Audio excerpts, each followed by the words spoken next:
This is Chaotic, Book 3 in the Ruthless Asylum MC series. Written by K.L. Savage. Narrated by Aaron Shedlock and Tieran Wilder. Prologue. Chloe, 6 years old. I don't like the dark. It's scary. I don't like that I can't see, but Daddy says it's the only way for me to learn from my mistakes. I have to sit here and think about what I've done. But I really need to go pee. I'm not allowed to use the restroom until he comes to get me, and if I do, he spanks me. Then he makes me start the time in the dark all over again. It's cold, too. He makes me sit in my underwear on the cement floor with some type of ankle bracelet attached to my leg. There's a big, long chain that jingles when I pull on it, but it always tugs tight since it's attached to the wall. My tummy growls, reminding me that I haven't had anything to eat since yesterday. Daddy said I have to earn my food, and not eating everything on my plate means I don't appreciate the food I'm given. It's another reason why I'm down here, but I can't help it. Sometimes I go so long without eating, and then when I finally have a chance to eat, I get full so easy. Mommy cries when that happens, and Daddy gets so mad at me. He always slams his fist on the table, making the dishes shake. A couple of times he's grabbed my plate and thrown it across the room. The food flies off it, and the plate shatters when it hits the wall. Next, he always grabs me by my arm and throws me down the basement steps. He'll run down them, his boots pounding like a stampede of animals, kind of like the zebras on Animal Planet when they run from the lions. Mommy and Daddy say this is the way life is. It's the only way to learn. He says the world isn't kind, so there is no need to pretend kindness exists. I feel bad for people.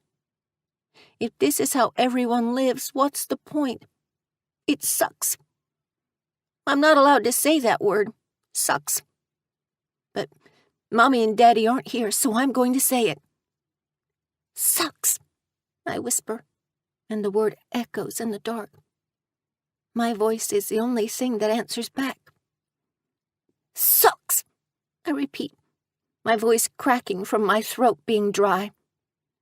It does suck. I gasp as I look around for the voice.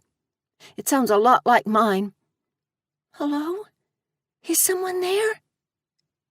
I remember to keep my voice low so Daddy can't hear me upstairs.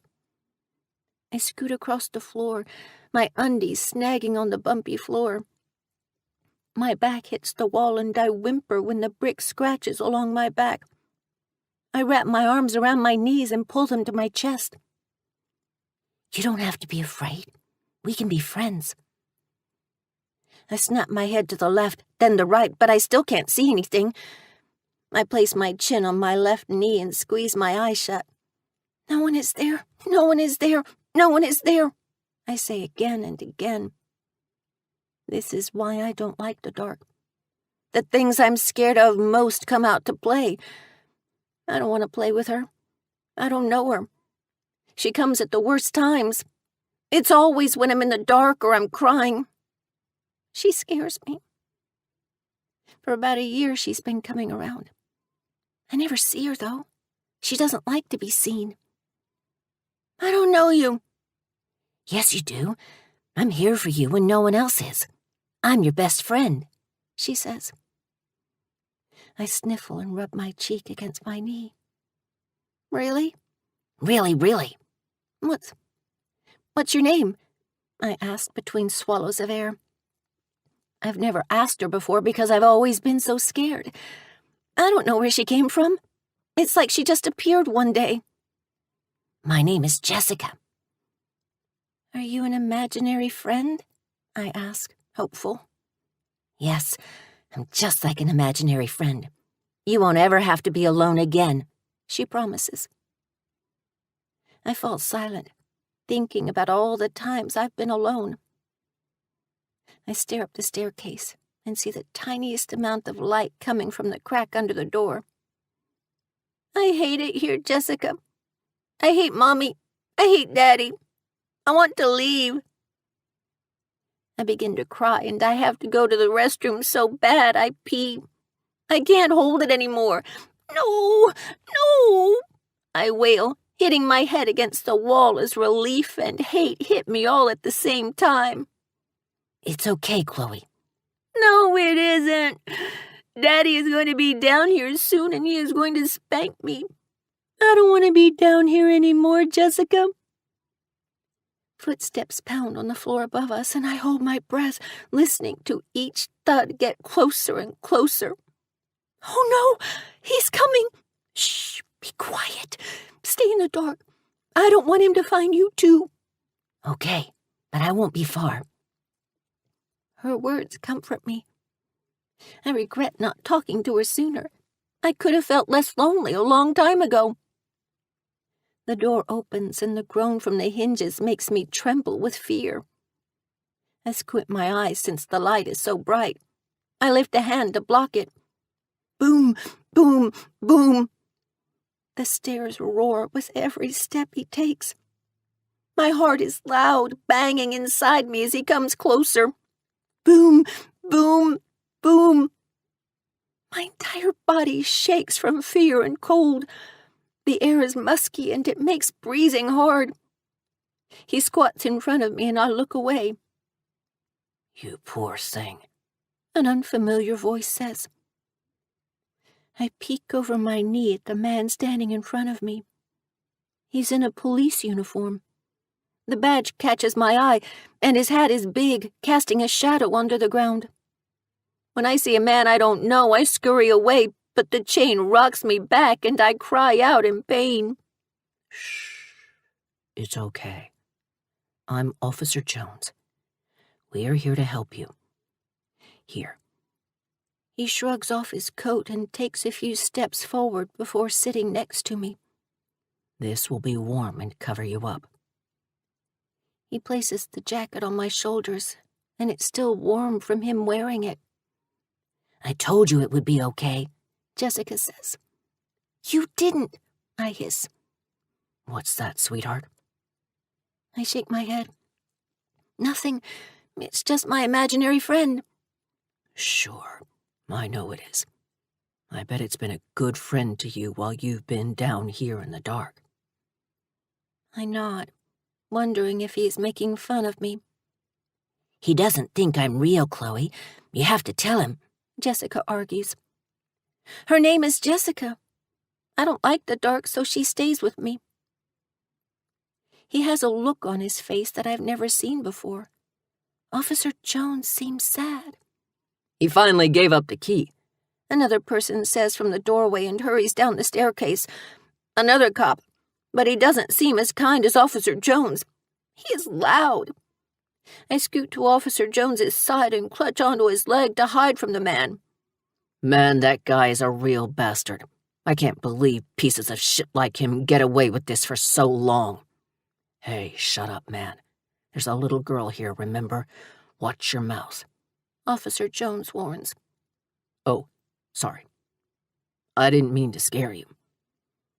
The officer's eyes find mine, and he squats down too. I'm Officer Tatum. Who are you? I sniffle. Chloe. Chloe. That's a pretty name. I'm Jessica. I'm sorry, what? Officer Tatum stares at me confused. That's my friend Jessica. What? Don't, Tatum. Don't. Officer Jones shakes his head, but I don't know why. This is all confusing. Where's Mommy and Daddy? How did you get in? Can I eat now? I promise I'll eat it all. You won't have to put me back down here. God. Officer Tatum shudders. I hate this job sometimes. He inserts the key in the bracelet around my ankle and unlocks it. I'm free. You aren't going to see your Mommy and Daddy for a while, Chloe. They aren't good people for what they did to you. Do you understand? Officer Tatum stands, and his full height has me curling in on myself again. I don't think she likes that, Tatum. Get back down. Officer Tatum gets on my level again, and Officer Jones holds out his hand for me to take. "You don't understand, do you?" he asks, his voice even and calm. I shake my head. Mommy will be mad if you take me out of here. Daddy will hit me. I don't want to be locked in the dark again. Please don't lock me away. I beg him, unable to stop the tears. I wrap my arms around his leg, then my ankles. Please don't. I'll be good. I swear. "Oh, Chloe. No, no, no. You will never be locked in this room again. You will never have to see those people again. You'll be safe." He stands, then bends down and picks me up by my arms, hoisting me on his hip like I'm a baby again. I press my head against his shoulder just as the radio goes off saying someone else is here. I couldn't hear. The words were interrupted by a sound that reminds me of plastic crunching together. "Medics are here, Chloe. They are going to want to take a look at you to make sure you're okay. You want to tell me what happened here?" I wasn't good. I never ate my food. I didn't clean the house. When I asked about school, they would get mad at me. Mommy was supposed to teach me, but she wouldn't. They didn't like me. They stuck me down in the dark. They said this is how life was for everyone. I don't know. I never left the house. Is this what you do to your kids, too? Do you let them use the bathroom? I ask, wondering how other basements are different than mine. "No, Chloe. This isn't supposed to happen. Kids are supposed to sleep with the light on, with stories read to them at night. Kids aren't supposed to eat all their food because half the time they don't like what adults make. Kids go to school and make friends, real friends. Only bad people put people in basements." When we get up the steps, I squint again and hide my face in his shoulder. "I don't have kids, but if I did, I would never do what your parents did." You swear? I ask. "I swear." Officer Jones nods. He bends down and something hits my back. His arms loosen from around me and the medics start to poke me, shining another light in my eye. "Get off me! Get off! I won't let you hurt her! Get off!" My friend Jessica is loud, trying to fight for us. Everyone glares at each other. The paramedic's lips are tight while Officer Jones is sad again. He reaches for my hand and squeezes. "They aren't going to hurt you. I promise. They want to make sure you're okay. They are going to take you to the hospital." Don't leave me. No, please, don't leave me, I beg. "You can't leave me either. Don't go," Jessica yells in my ear. I know I'm the only one who can hear her. Grown-ups can't see or hear imaginary friends. "I'll be with you every step of the way," he says. "We need to get her into the ambulance." His eyes lift from mine to stare at the pretty medic. "Sure. Okay. I'll be right behind you, okay?" Okay, I whisper. "We are going to be fine. Officer Jones will make sure," Jessica says beside me. There are red and blue lights flashing in the night. It's a good night to breathe fresh air, but there's a lot of noise. So many people are talking. I can hear Officer Jones behind me. "She'll need to be put in the foster system, and I can't have that. There's something about her. I'll take her. My wife and I, we want kids. It isn't that simple, Jones," Tatum argues. "I know, but I have to try. I have to." Jones! I scream for him when I realize the only thing I can see is the night sky above me. I hate the dark. "I love it," Jessica whispers. "The stars make me want to dance." "I'm here, Chloe." He takes my hand as they prepare to load me into the ambulance. "What's wrong with her? Why is she doing that?" He asks the medics. Me? What could I be doing? "It's a coping mechanism. We will know more when we get to the hospital." Maybe the dark won't be so bad, since I have a friend now. The dark can't be so scary when there is company. right? Chapter 1. Chloe. Present, where Lunatic left off. Chloe? Chloe, what's wrong? Zane shakes my shoulders, but Chloe isn't here right now. Chloe, you're worrying me. What's going on? Zane sits next to me, but I don't say a word. I don't want him to know everything I know. I don't want him to know that the news about Dr. Washington and his wife being killed was my doing. I don't regret it. Chloe has been taken advantage of her entire life. I was there when she needed me most all those years ago in the dark. No one else was. No one can understand what we've been through. And if it means I have to protect her every step of the way, then that's what I'll do. And that's what I did. I even kept my silence for years. I didn't show my face again until she needed me when she hit her teenage years. Some girls at school were bullying her, but I put a stop to that real quick. Chloe thinks that's when I first showed up. I let her believe that for a long time, but she was wrong. I've always been here, protecting her, watching over her. That fucking doctor led her on for 4 years. Small touches, smiles, long stares, and all that time he had a wife. The world is a better place without Dr. Washington. Jessica. Zane says my name with realization. Damn it, he knows us too well. How did he know? I didn't even say anything. I flick my eyes up to look at him, and he has a stern look on his face. His arms are crossed as he waits for me to answer him. I swallow, not knowing what to say. He can't know what I've done. He won't love me anymore, and I can't have that. I need his love. I can't live without it.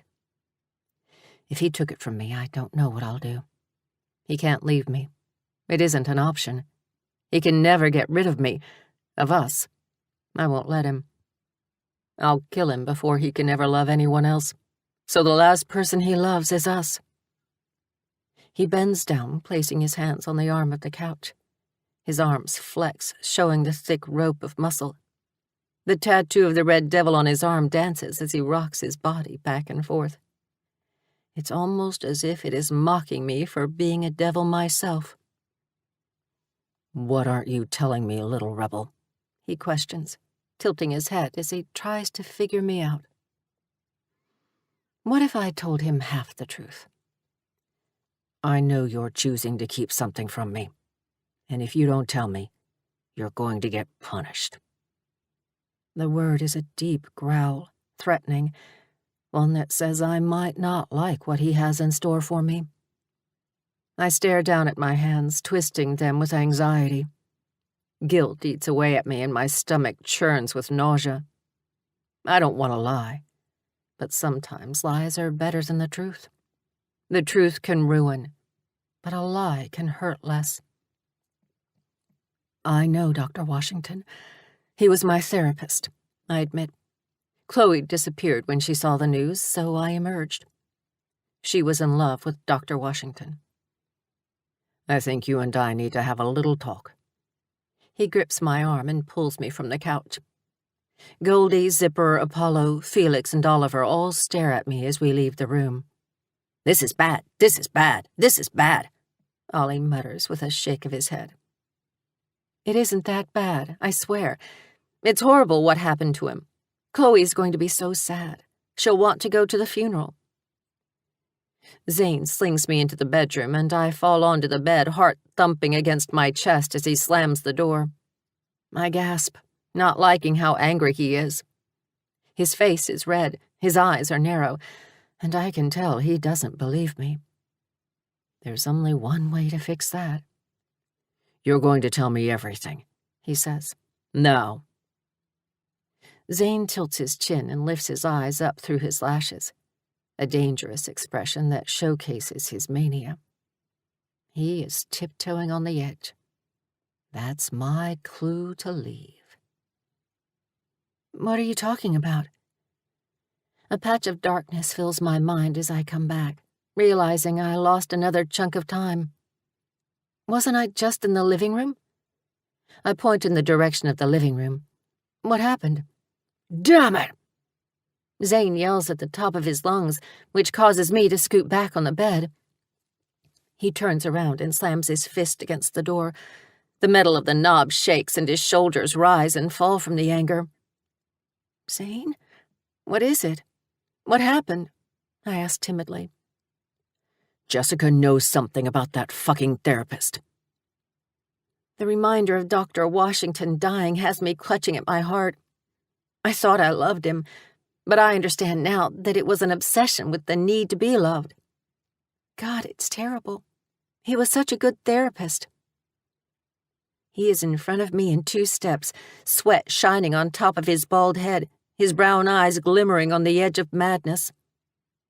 When he touches me, he keeps the touch gentle and rubs his thumb over my cheek. You're keeping something from me, sweet girl. Well, Jessica is, and it's driving me crazy.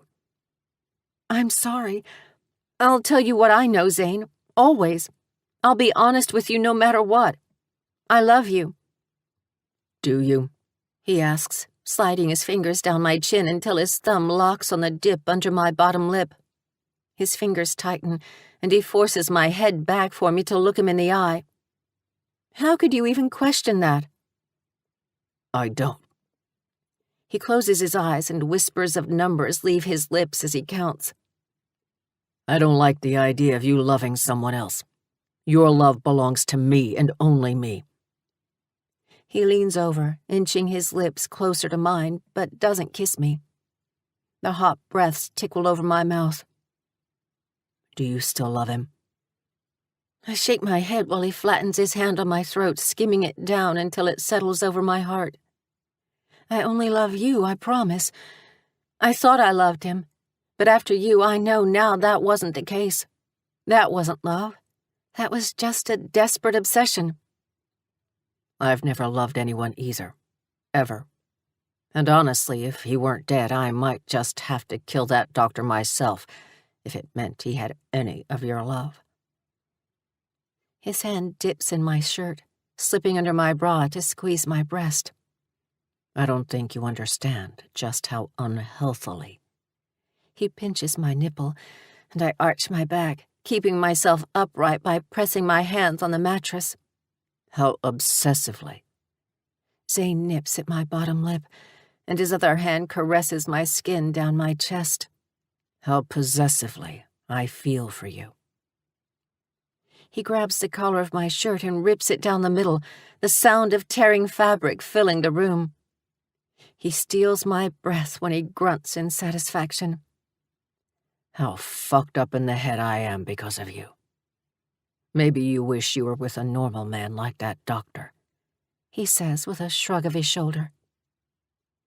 Zane pushes me against the bed, and a slight ache in my jaw reminds me of what happened yesterday between him and Jessica. But that's just too fucking bad. He tugs my sweatpants down my legs and tosses them to the floor, flips me over and covers me with his body. You're mine, whether you want to be or not. The hard, hot flesh of his cock slaps me against the ass. Do you need a reminder of who you belong to? I shake my head. But I think you do, I reply, burying my cheek against the mattress. I think you're right. The fat tip of his cock probes against my entrance, and I soak him with my juices, trying to suck him in. He grips me by the back of the head, tangling his hands in my hair, and yanks me backward. Tell me you love me while I fill you with my cock. Zane, I whimper when the wide tip stretches me. Fucking tell me you love me, he orders, pulling on my hair harder, and my eyes begin to water from my scalp tightening. I love you. We love you. That's not ever going to change. My mouth drops open when he slides to the hilt. You're mine. You were never his, he growls, thrusting in and out at a desperate, fast rate. I was never his like I am yours. No, he seethes, scooting me up the bed. He lets go of my hair and my head is off the edge of the bed while he grips the globes of my ass while he fucks me. No, you were never his, Chloe. Never. His long, hard shaft spears me, and the coarse hair at the base of his cock scratches against my flesh with every stroke. Fuck! He flips me over without losing connection, drilling into me over and over again. Zane pushes the hair out of my face, and there is an urgency in his eyes I've only ever seen once. A mania we all try to keep at bay. Drives me fucking crazy to know you had feelings for him. He pins my arms and holds them above my head, thrusting faster and harder. I fucking hate him. He licks up the middle of my chest, then up and round my left breast. He bites down on my nipple and squeezes the other tit with his other palm. Zane hooks his arms around my shoulders to drive himself into me harder. He can't get deep enough, no matter how fast and the amount of force he uses. I wrap my arms around his back, then dig my nails into his skin, scratching the blunt edges down his spine and over the globes of his ass. Did you want to fuck him? He whispers into my ear. Did you want to feel his cock like you're feeling mine? I have to admit the truth. There was a time that I wanted Dr. Washington. I couldn't help it. I thought I was in love with him. So I answer honestly. Yes, but only because I didn't know you existed. He pulls out of me, lifts me up, and cups my face. I glance down to see his cock shining with my juices as the veins bulge and the tip is a dark red. Our breaths mix and I breathe him in to feel him in my lungs. I'm feral for him. I run my hands over his chest, the hair thick as it glides between my fingers. I'm empty. My pussy pulses to be filled by him again. I don't know why he stopped. You're the only one I want, Zane. Now, forever. I glide my knees across the bed and trap his erection against my belly. I wish I could change it. I'm here with you now, and there's no other place I'd rather be. He smashes his lips against mine, lifts me into the air by my thighs, and enters me again, stretching me to the limit. Oh, God!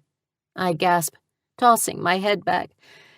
His forehead falls against my chest, holding me against him as he moves inside me. Every delicious, thick inch of him has my orgasm building low in my belly.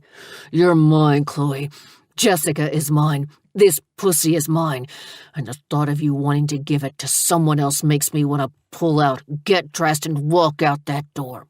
You'll be left wet, aching, dying to be filled by me and only me. No! I begged too desperately, clawing his neck with my fingers to hold on to him tighter. Please don't. I'll never want another again. Just you. Only you. I rock my hips back, sliding across his girth. I have to show him how much I need him. He's the only man I wanted with this intensity. My love for him is bone deep. Don't go, I beg, pressing a kiss against his lips. Don't leave me like that. He was only an idea, but you're the real thing. He grips my face, squeezing my cheeks, and a rumble reverberates in his chest. I don't think you understand how fucking pissed I am. He hauls me to his chest and flips us until I'm on my back. I don't even like that he was an idea. He taps me on the side of the head, ramming his cock inside me. Zane lifts up and grips the headboard, using it as leverage to slam his hips between my legs. It fucking... Slam. Pisses me. Slam. Off. Slam. The headboard cracks, and one hand comes down to readjust my hips before hitting the wall with his fist. You're only mine, he sees through tight teeth. In dreams. Slam. In reality. Slam. In fucking ideas. Slam. I shatter, my legs shaking uncontrollably as my orgasm rips through me. Zane! I cry out his name. Yeah, it's my name on your lips. Mine. It's me who makes you come. Yes, I hiss, squeezing my muscles around his cock. It's me who fills you up. He gives 3 more hard thrusts before he comes. The heat of him warms my depths, and I drift my hands to his ass, pull him tight and hold him there. I don't want him to go just yet. I love you, Zane. Only you. I love you too. And whatever you're hiding, I'll love you through it. I roll out from under him. His cum drips down my thigh, so I make my way to the restroom in a huff. I don't know what you're talking about. I'm not hiding anything. I told you. He was my therapist. Jessica and I struggled with one another in our teen years, and he helped me. He was the only other man besides my father that got to know me, that cared enough to get to know me. I cared that he died. He taught me a lot about myself, and I'm sorry that makes you mad. I slam the door to the bathroom and cry, the time in our bed ruined by his distrust of me. I turn on the bathtub just as he knocks, but I ignore it. I wipe my cheeks, mad at him, mad at myself, and I don't know why. What if he is right? What if I am hiding something, but it isn't me who's being dishonest? Chapter 2. Zane. I place my hand against the bathroom door, still trying to catch my breath from the angry sex we just had. Angry on my end. I'm still fucking angry, but I'm coming down from my high. It wasn't a normal episode, but still, I wasn't fighting the worst of it. When you're locked in a mental institution your entire life, talking to a psychologist, being drugged, having to talk through your feelings, you learn a thing or two about yourself and your condition. It isn't always easy to fight it, but I'd rather torture myself than ever risk hurting Chloe. Chloe, I'm sorry. Please come out. It wasn't directed at you. I think it's Jessica. Go away. She sniffles from behind the door. Interesting. Times like this are usually when Jessica takes over.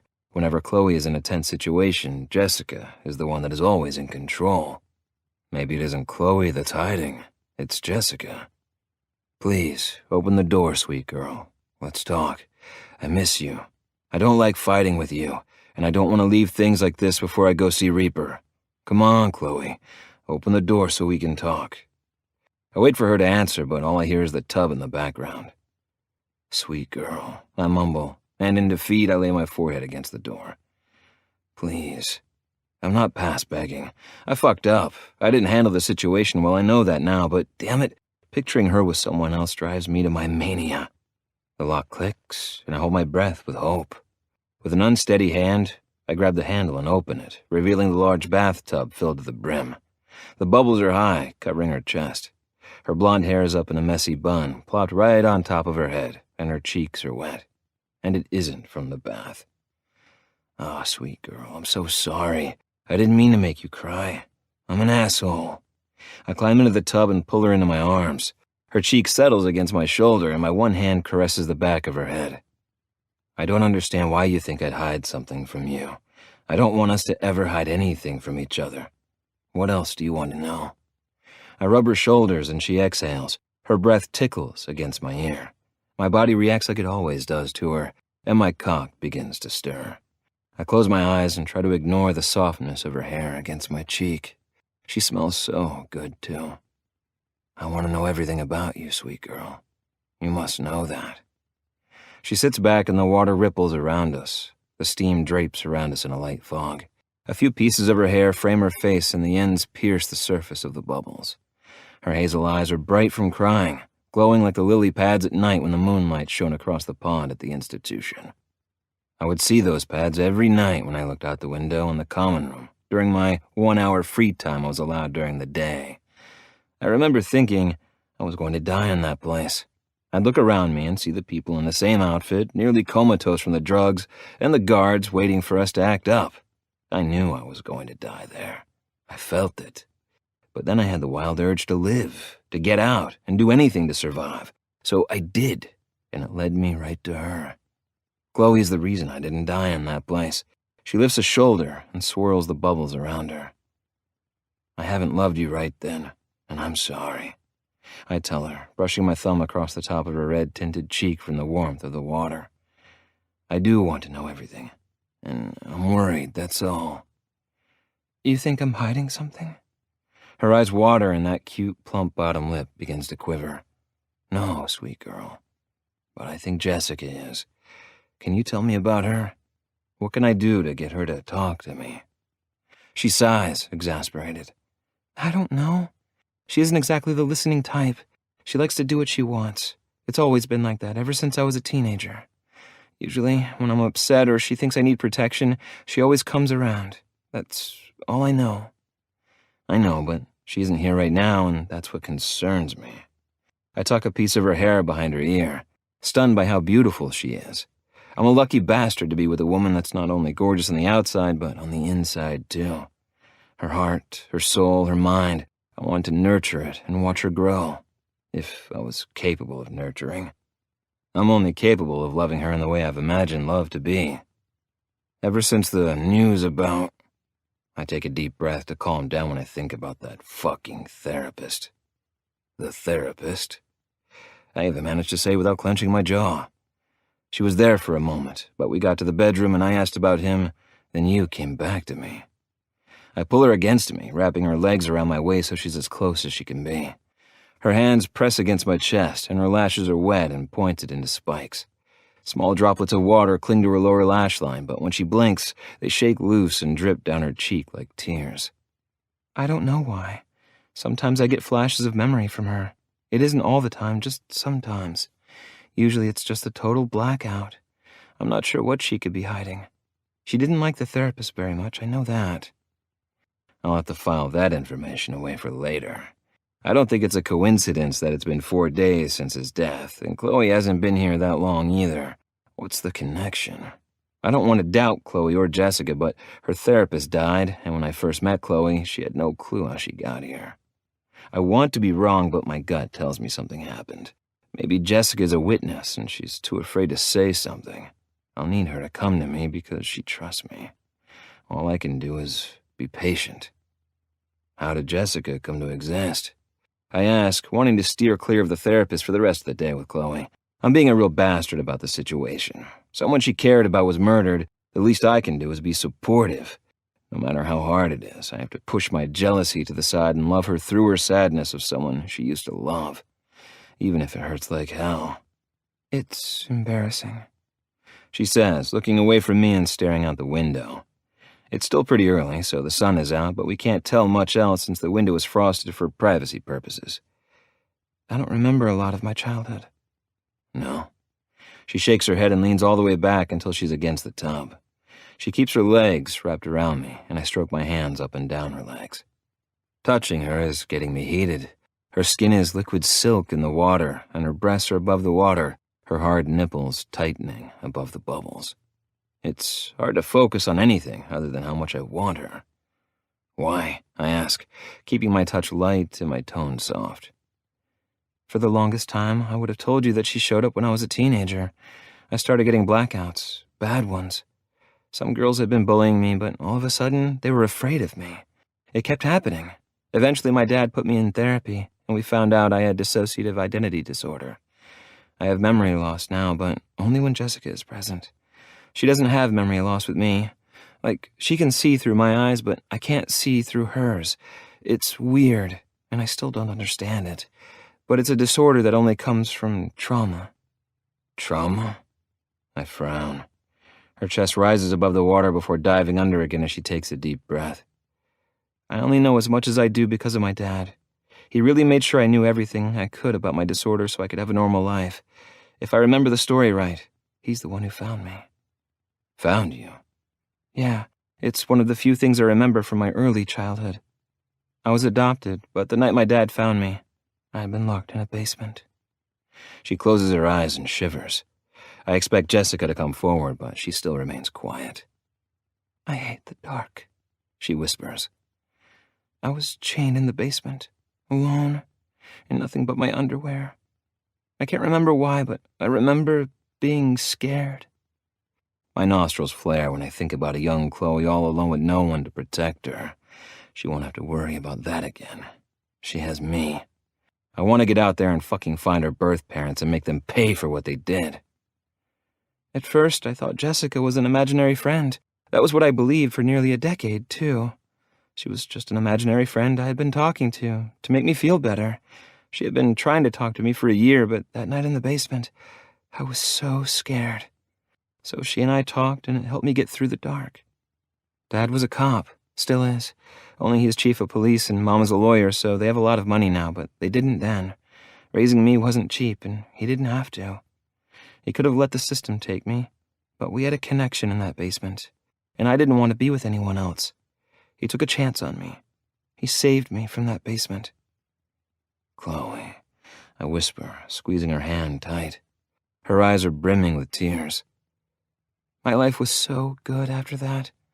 I saw 100 doctors and psychologists, but I was fine. Jessica didn't show her face for years, not until I got blackouts. And then I understood Jessica wasn't my imaginary friend. She was me. I'd conjured Jessica up to protect me, and so I wouldn't have to be lonely. It took years for me to come to terms with that and to not feel crazy. You had to do what you had to do to survive. And guess what? I love you. I love her. And if it were up to me, I'd kill your birth parents. My shoulders roll and my neck cracks as I turn it to the side. I'm feeling a rush of anger, the need to release my pent-up rage, but the feeling of her hand stroking over my heart calms me. It's why I want to call my dad so bad. He must be worried sick. He didn't think I was disabled. He didn't treat me with a handicap. I had my own place, my own job. Oh, my job. I forgot. She gasps. Oh my God, I bet they are looking for me. I really need to call them, Zane. How could I have forgotten? You can call him whenever you want, sweet girl. If you want, you can call them when I go to Reaper's. Stay here and relax. I need to go see the man who nearly raped her. Jessica kicked his ass, but it's nowhere near what I want to do with him, and I can feel an episode coming on. I need to get out of here before it happens. I've yet to learn to love myself the way that I love you, she says as I step out of the tub. I wrap a towel around my waist and bend down, gripping her by her slender neck as I crash our lips together. I'll never love myself or anyone the way I love you, I say. If people knew just how fucked up she and I were, they would think we were too unstable to be together. In a way, we are. Crazy pulls us together, and our love lives in the center of the chaos. We are chaotic. What other way is there to be? Life would be boring otherwise. I'm sorry Jessica's quiet right now. Don't apologize for her. I point at her, then shake my finger. Don't take the fault for something you didn't do, okay? I'll get the truth from her. You don't have to worry about that. Enjoy your day. I steal another quick kiss before I head into the bedroom to get dressed. Closing the bathroom door behind me, I stroll over to the dresser and open the drawer. I tug out a plain black shirt, forego the briefs, then grab a pair of worn jeans. Yeah, fuck wearing underwear. The quicker I can get my cock out and sink into her heat, the better. I give the bathroom door one more look before grabbing my wallet and tucking it into my back pocket. I don't want to go. My instincts are telling me something is about to happen. Something big, something bad. I need to stay, but I need to kill the man who hurt Chloe first. Shouldn't be too difficult. I killed 2 men for my life. I could do the same for her. Zane, how is she? That was bad news, bad news, bad news. Is she sad? I'll make her tea. I pass him as he enters the kitchen. He flips on the light 3 times before entering and clicking on the burner 3 times. She'd like that. She's confused is all. Jessica won't answer and Chloe's in the dark, so everyone be gentle today, okay? Sure. What happened was terrible. Goldie nods, playing with Zipper's hair. His eyes are heavy, and it looks like he's on his way back to sleep. Yeah, it was. Don't ask any questions. Jessica's being skittish, and I don't need my job being more difficult than it already is with her. Just be friends. Friends, friends, friends. Ollie claps his hands between each word and cheers. Demons! Demons are coming up from the ground! Felix screams and begins to run down the hall. A second later, the bedroom door slams shut. Ollie, you're best with him. Go check on him and tell him the demons are our friends. Are they? Demons are bad, right? They are misguided. Go show them the way. I need to go see Reaper. Oh, tell him I said hi. Ollie puts the kettle on and then rushes to Felix's room to check on him as I asked. No, I need to go see a man about a dog. And there is no saving a monster like this one. Chapter 3. Chloe. I step out of the bath and grab an extra towel from the shelf. A chill wraps around my wet skin, sending a shiver down my back. As I wrap the fluffy, soft towel around my body, I watch the water drain from the tub almost as if I'm in a trance. I have so much on my mind, and talking with Zane didn't help any. I know it isn't me that's causing him grief. It's Jessica. But at the end of the day, it's me all the same. Isn't it? I created her. Shouldn't I be able to get rid of her, too? I guess it doesn't matter. I'm stuck with her. Maybe she is sensing that I'm upset about my therapist and is letting me grieve. I don't know. I don't really care at this point. What's done is done, and I can't change the past.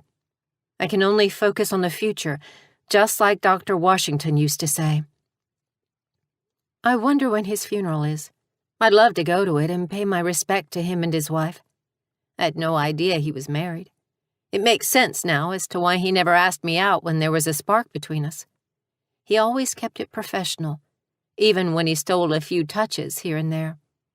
Or maybe it was wishful thinking on my part. Probably. I hold the edge of the towel to my chest so it doesn't fall as I walk into the bedroom, then realize I still don't have clothes here. I've been wearing Goldie's clothes or Zane's. I'll be able to get some of my own when I go back to my apartment. Zane can take me later after I tell my parents I won't be going back to it. Hey, Goldie? I crack the bedroom door open and shout. She comes from the living room and pokes her head around the corner. Her long blonde hair cascades down her shoulders in messy waves, and while her eyes aren't red today from crying, she has dark circles under her eyes from lack of sleep. I worry about her. She's always so depressed, but so kind and gentle. I don't know how to help her. Hi, Chloe? She sounds unsure of who she is speaking to. Yes, it's me. Jessica would sound way more demanding. Oh, okay. That's good to know. She gives a crooked, tight grin. She tugs on her long sleeves to cover her hands, but not before I see lines of scars across her wrists. None seem new, but just from the quick glance there seemed to be a dozen thin lines across her forearms. What's up? She asks softly, her hands twisting together in front of her. Everything okay? Zipper comes around the corner and places his hand on Goldie's shoulder. He looks from me to her, and if I'm not mistaken, she blushes. Some color burns her cheeks while she nods. Something is between them, that much is clear, but they never steal more than innocent touches. I was hoping Goldie would let me borrow some clothes for the day. I'm so sorry. I'll try to get back to my apartment today to pack so I don't keep bugging you. Oh, it's fine. She waves my concern away. Of course you can. Let me grab some things for you. I'll be right back. Goldie vanishes into her bedroom, and I'm left with my head poking out of the crack of the door and Zipper staring at me with his arms crossed. I do my best not to stare at his mouth, but it's hard not to know why those scars are there. Someone sewed his mouth shut, and while I don't know the entire story, my heart hurts for him. I can't believe the pain he must have gone through. Here you go. Goldie finally comes out of her room and steps into the hallway, breaking the awkward moment between me and Zipper. I don't even look at what kind of clothes she grabbed me. Thank you so much, I tell her. I promise, today will be the last day. It's okay, really, she insists. Zipper rubs her shoulders and she leans against him. We will see you out in the living room? I think Felix decided to put on Dracula. Sure, I've never seen it. I'll see you in a few. I close the door and let out a breath. Zipper makes me nervous. I don't think he likes me or trusts me. Not that I blame him. Jessica isn't the easiest to get along with. I let the towel drop around my feet and place the clothes on the bed. Looks like she gave me joggers, a t-shirt, and a tank top with a built-in bra, and a pair of undies. I'm not too keen on wearing someone else's underwear, but they are clean, and that's all that matters. I get dressed, slipping on the joggers last. Oh, wow. They are soft. I could lounge in these forever. I unwrap the towel from my hair and remember I don't have a brush here, and since Zane doesn't have hair, I doubt he has a comb. Crap. I don't want to ask Goldie. I've already asked too much. But I do have a hair tie around my wrist. I flip my hair over and gather the wet and tangled strands, use my fingers to get the big knots out, and throw it up into an unkempt bun. I hurry to the bathroom and quickly brush my teeth and use Zane's deodorant, then go to the living room. I don't want them to wait for me. The first thing I smell is popcorn, and the previews are playing as the crew sits on the couch. I'm just going to call my dad real fast, okay? Then I'll be there. Okay. Ollie bounces on the couch cushion and stuffs a handful of popcorn in his mouth. I chuckle and hang a left in the kitchen, where the phone is. Reaper installed it yesterday. I grab it and press the green button, then place it against my ear to hear a dial tone. I take a deep breath and dial his number. I should have practiced what I was going to say, but if I did that, I would find a reason not to call, because I don't know what to say. My stomach clenches as it rings, and I nibble on my lip, hoping he doesn't answer. It isn't unheard of for him to go without talking to me for a few days, so hopefully he won't be in a panic. Hello? My mom answers instead, and I can hear the tears in her voice. Mom? What's wrong? Are you okay? She gasps, then starts sobbing. Chloe, is that you? Oh my God. Ray, it's Chloe. Mom? What's going on? Of course I'm okay. Chloe? Dad takes the phone away from her, and he is emotional too. Are you hurt, sweetheart? Where are you? Whoever has you, put them on the phone. What? Dad, what are you talking about? No one has me. I'm fine. Is he making you say that? What's he done to you? Dad. I peek over my shoulder to see everyone watching the movie, and I give them my bag. Dad, no one has taken me. I haven't been kidnapped. I'm fine. I'm happy. What is going on with you and Mom? Sweetheart, you've been missing for days. We've had your name up all over the news with a reward to bring you home. You don't know how scared we have been, especially with what happened to your therapist and his wife. Where have you been? I saw on the news what happened. I can't believe it. Did Jessica do this? Is she the reason why you aren't home? I have the entire force looking for you, sweetheart. God, you've taken 10 years off my life. He chokes up and the phone rustles as if he is placing it against his chest and taking a deep breath. It's okay. We are coming to get you. Everything is going to be fine, Chloe. We will get you help and find another therapist. What? Dad, no. I'm okay. I'm safe. I swear. Jessica wanted to dance, and when I finally took over, I had no idea where I was. These people have helped me. There is no reason to panic. No reason to panic. His cop voice takes over. It's darker, powerful, and a bit rough. My daughter has been missing. Someone killed your therapist, which means they could be coming after his client list. Some psychopaths are missing from a mental institution. I bet they are the ones behind Dr. Washington. Just because they have mental disorders doesn't make them murderers. Is that what you think of me? Of course it isn't. You're different, Chloe. You're able to function. You don't have to be in a facility. Your mother and I never wanted that for you. I appreciate that. I'm fine. You can call off your search dogs, I say. We have a lock on her, I hear in the background. Stay right where you are, Chloe. We are coming for you, sweetheart. Something like this will never happen again, he says. I hang up the phone and slam it down on the dock, unable to catch my breath. Oh, God. He's coming here. They found this place. What am I going to do? I can't risk having the cops finding my new friends. Zipper! I shout the name of the one I know will be able to protect and hide them. The floors are slick as I try to run into the living room and my socks slip across the hardwood. I catch myself on the counter, gripping the edge just in time to keep myself from falling. He turns around, still sitting on the couch, and lifts a brow at me. Where's the fire? You guys need to hide, all of you. Please. My eyes widen when I hear sirens in the distance. Those are for me. My dad was tracing the call, and he is the police chief. He knows about you escaping the institution, and if he sees you with me here, he will send you back. You have to hide. Please. I grab Ollie's hand and pull him off the couch along with Goldie. I'm trying to get them to hurry, but they aren't moving. Do you want to go back to the mental institution? If not, get to fucking hiding, because my dad is on his way and I swear he will burn this house to the ground for me. Please, I beg them. The wails of the sirens are getting closer. We don't have much time. I don't want anything to happen to you guys. What about Zane? Apollo asks, standing with his hands folded together in front of him. Tell him I love him and that I'll be back. It's impossible not to be sad. I might be back, but I don't know when. I'm glad I got to meet you guys. I know it's been difficult. You can't go. He will go insane when he sees you aren't here.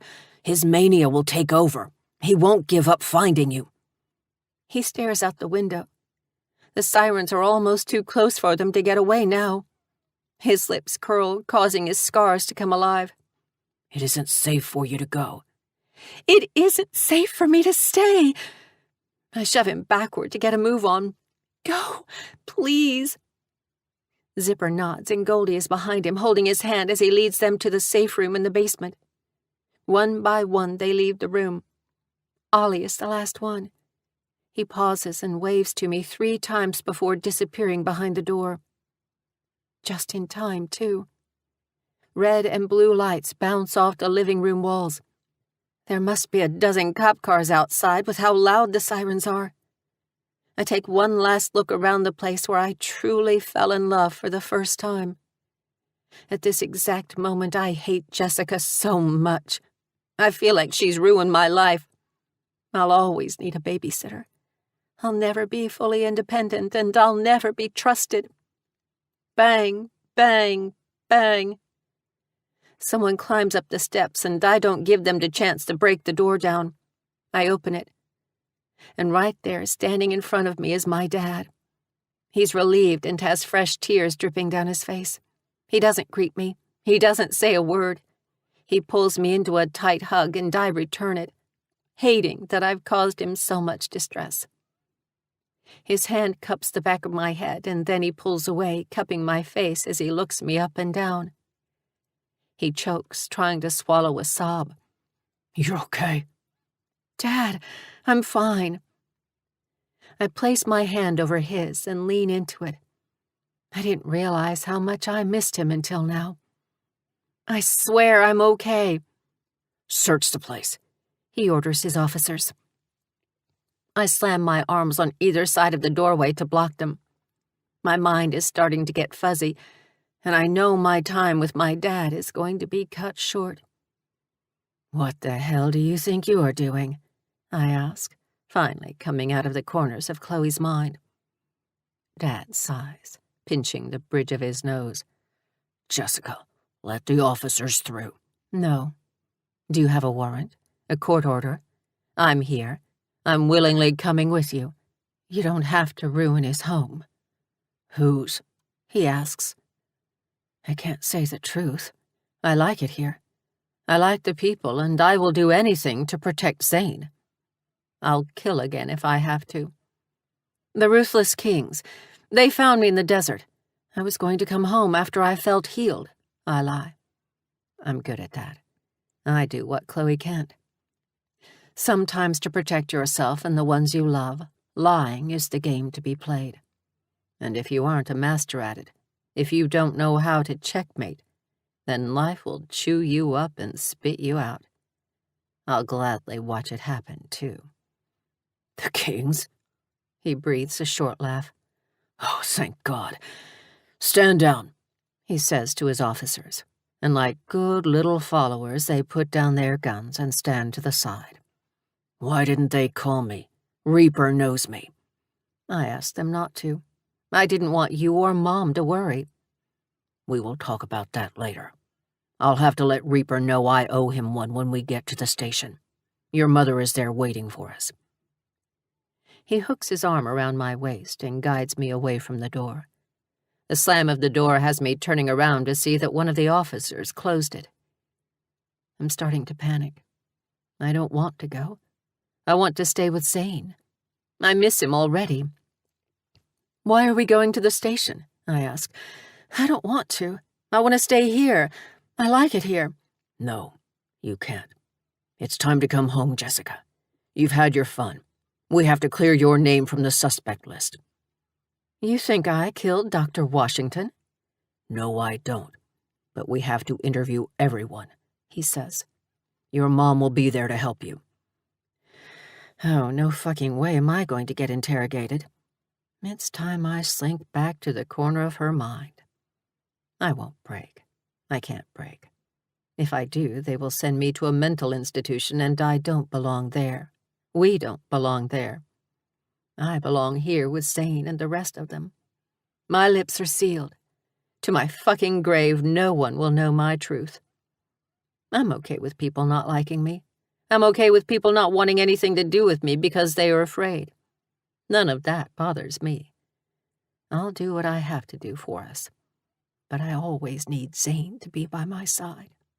No matter where he is, no matter who he is with, no matter what he does, I'll be there. I'll lie, steal, and kill to always be with him. He can't get rid of me. I'm his shadow now. Once we get this cleared up, we can go home. I want to come back here, I argue, dipping my head as I enter the back of the cop car. You can't keep me away, I growl. Nothing can keep me away from him. I will do what's best for you, he yells, slamming his fist on the top of the roof. Do not test me, Jessica. And who are you talking about? Who? I smirk one last time before disappearing, letting sweet, innocent Chloe come out. God, she wouldn't make it a day without me. She's weak, always has been, always will be. That's okay. It's why I'll always have her back. Dad? What's going on? I ask him, and he hangs his head. I remember being in the house. We're going home. This is my home. Zane is my home. My heart is here, and when I'm not, I'll be lost. I know it. You won't ever have to worry about getting out of my sight again. I won't allow it. I'll pull a Jessica if I have to. Nothing will keep me away from Zane. Not even my own family. Chapter 4. Zane.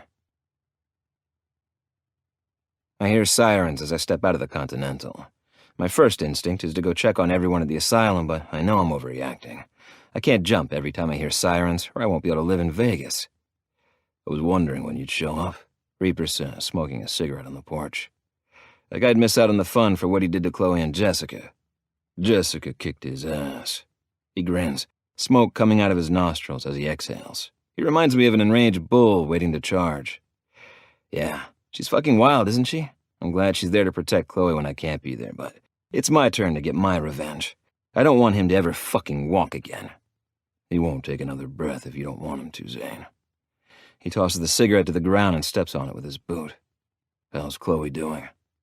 The familiar inkling in my gut rises up, telling me something isn't right. I don't know. I climb up the steps and lean against the beam.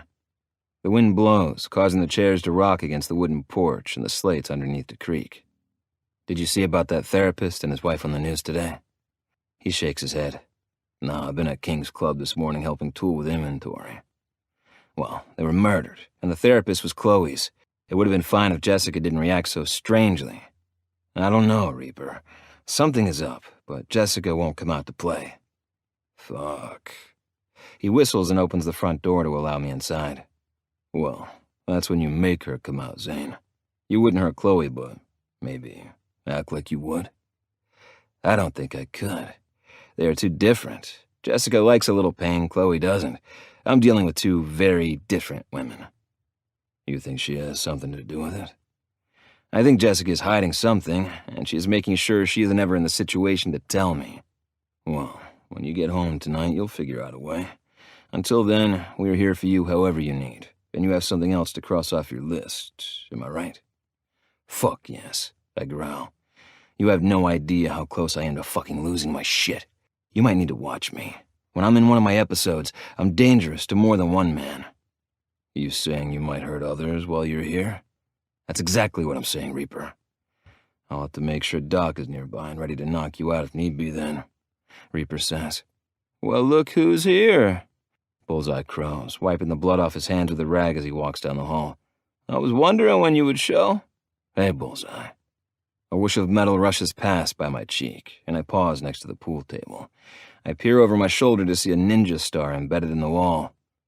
Hi, Knives, I grumble, remembering I recently gave him a pretty bad concussion.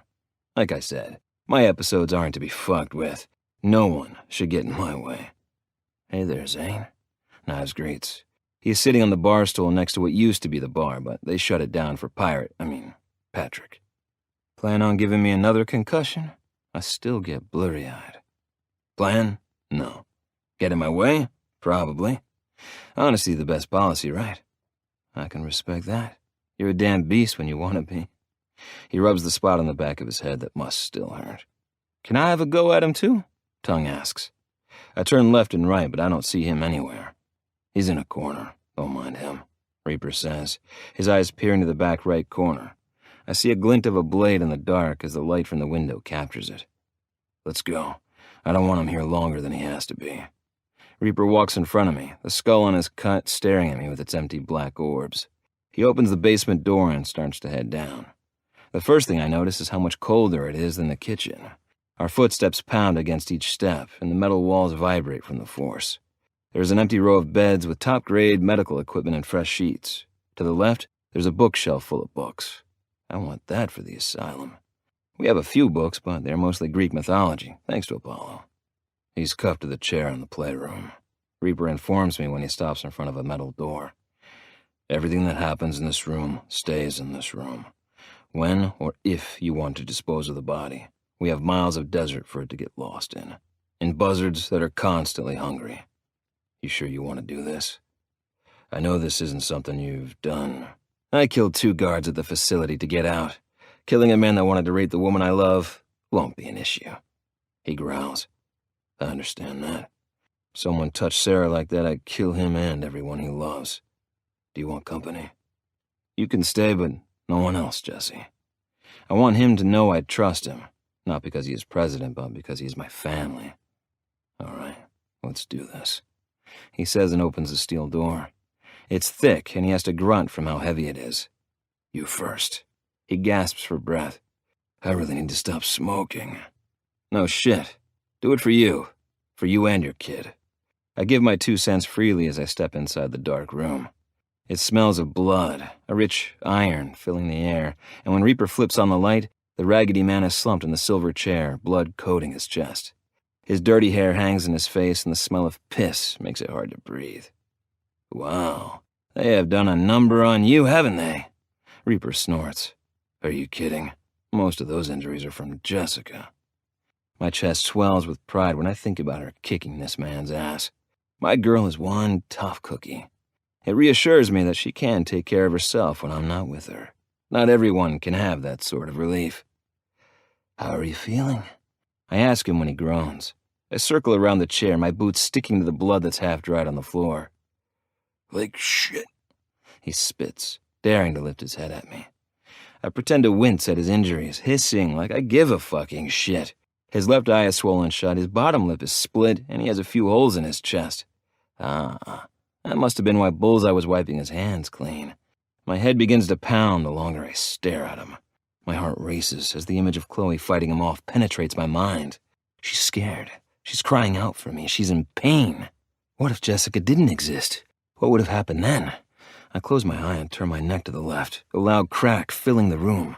I begin to circle him again, and that's when I see 3 scratch marks down his cheek. Chloe.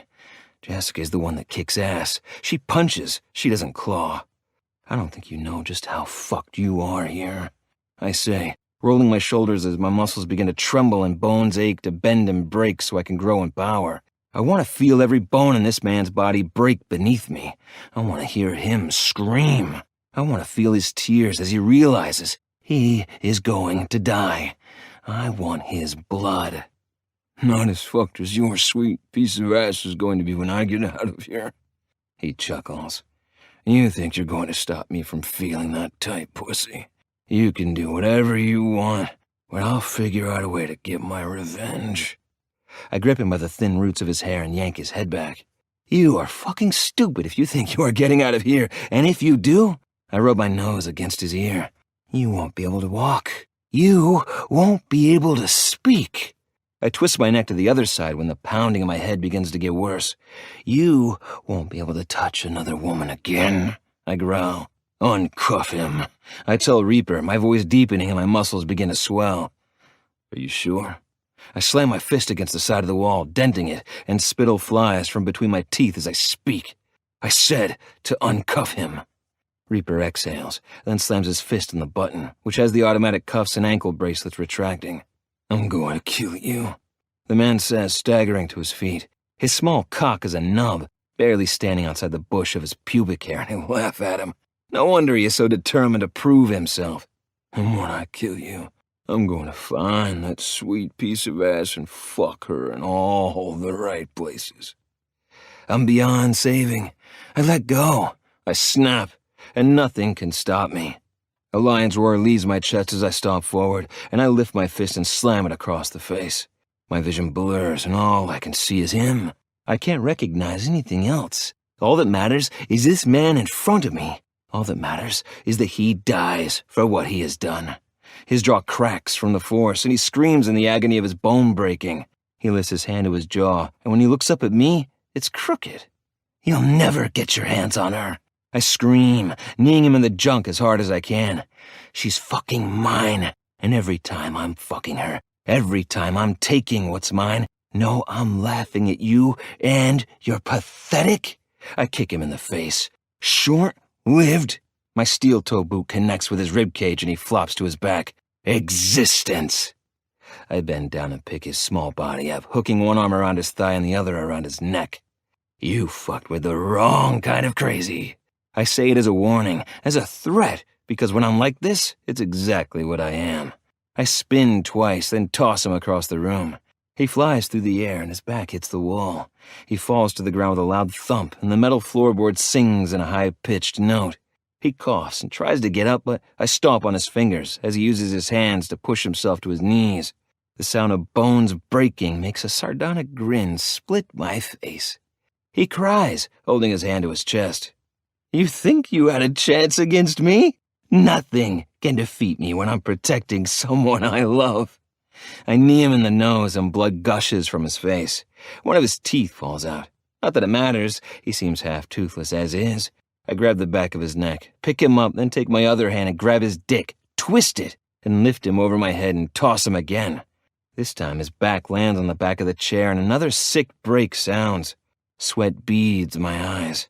The only thing I can feel is rage. The only thing I can breathe in is blood, and my thoughts are consumed with a whirlwind of static. I can't fucking put my thoughts together. I stomp on his stomach and stare at the weapons against the back wall and grab the handsaw.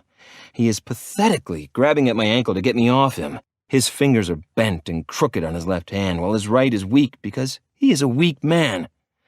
You think you could have raped her? I step off him and kneel on one knee, taking in his sickly appearance. How many? I place the saw at the base of his cock. No, God, no, please. I can't feel my legs. I can't feel them, please. I need a doctor. Fuck you. I sneer. Tell me, I say softly, then yell, how many? My cheeks and lips shake from how loud I scream. I don't know. Dozens. I swear to God, I won't do it anymore, please, he cries. You picked the wrong woman to try to rape. I sit on his chest and begin to saw his puny stub. His screams are music to my ears. The way he begs for his life reminds me of how Chloe must have begged for hers. I grip his balls and cut them too. The flesh gives, and eventually I'm able to toss the flaccid cock to the side. Massive amounts of blood flow from where his cock used to be. If I wanted, I'd let him bleed out. It would take a few minutes, and a few more minutes is all I need. I stand up and toss the handsaw to the side, the metal clanking against metal. His eyes are rolling to the back of his head. He's about to pass out from the pain. Oh, no. He doesn't get away that easy. I kneel beside him again and whisper in his ear.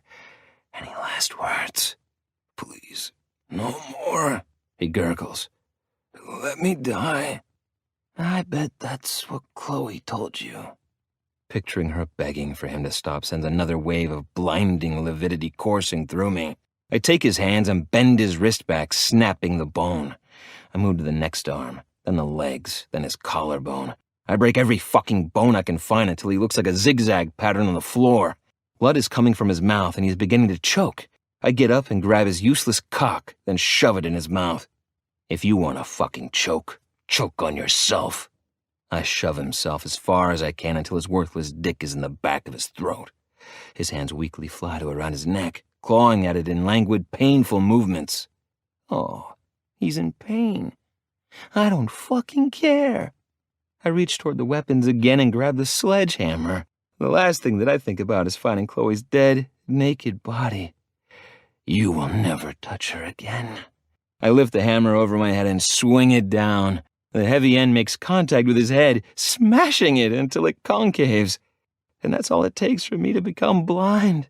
I wail on him, hitting his body with the hammer as hard and fast as I can. His ribs turn to dust and splashes of blood hit my face. I scream, exhausting myself until he is nothing but piles of mush and chunks of bone. I throw the sledgehammer across the room and it smacks against the wall, denting it and smearing blood across it. Nothing can stop me. I run until I hit the wall myself, punching it, clawing at it, then ramming my head against it. I bite my tongue, my blood, or maybe it's his, sliding down my throat. It fuels me. Uncle Zane. I whip my head around to see someone standing there. Someone in my way. His eyes are wide and he takes a step back when I take a step forward. Uncle Zane, you need to calm down. Breathe. You are safe. Chloe is safe. I charge at him when he says Chloe's name. She's fucking mine. Who else do I need to kill to prove that? I tackle him to the ground and wrap my hands around his throat. Yeah, that's it. Fucking die. My fingers are slick with blood, and I can't get a good grip on his throat because my grip is unstable. My hands slide around his neck, and all I see is the enemy. My vision begins to darken around the edges. Chloe, Jessica, need to protect them. Something sharp hits my shoulder, and when I look down, I see a dart, then lift my head to see a man holding a gun at me. Sorry, Zane. Can't let you kill Prez. I growl as I stand, rip the dart from my body, and toss it on the ground. Fuck. He stumbles back and shoots me again. I stop walking and pluck the needle from my neck. I toss that to the ground, too. Shit! He fires again, and this time it lands in the middle of my chest. The floor rolls, swaying up and down like a wave. Everything is out of focus. Things get farther and closer than they really are, and I slam my shoulder against the wall. There we go, big guy. You'll wake up in a few hours, hopefully. Reaper, I had to hit him 3 times. I crumble to the ground, seeing the man's boots cloud my vision as my cheek falls against the cold floor. And I make a mental note to kill him, too, when I wake up.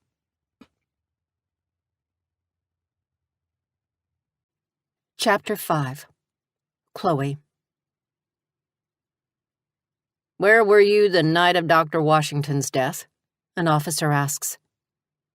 I stare into the 2-way mirror where my father is watching, and I try not to let this hurt my feelings. I know it's a part of the entire process, but I wish he trusted me more. That's all. As I said before, I got done with my appointment with him and I went to my apartment. I repeat for the 100th time. But your dad just found you at some stranger's house. Isn't it true you have multi-personality disorder? Couldn't one of your personalities be responsible? You don't have to answer that, my mom says. And if you're going to speak to my client, you're going to use the correct terminology. It is called DID, Dissociative Identity Disorder. Tomato, tomato. He rolls his eyes uncaringly. That's enough.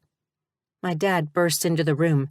If you can't interview my daughter appropriately, then we are leaving. Don't think I won't have your badge, Simmons. Let's go. We can hold her for up to 24 hours, Chief.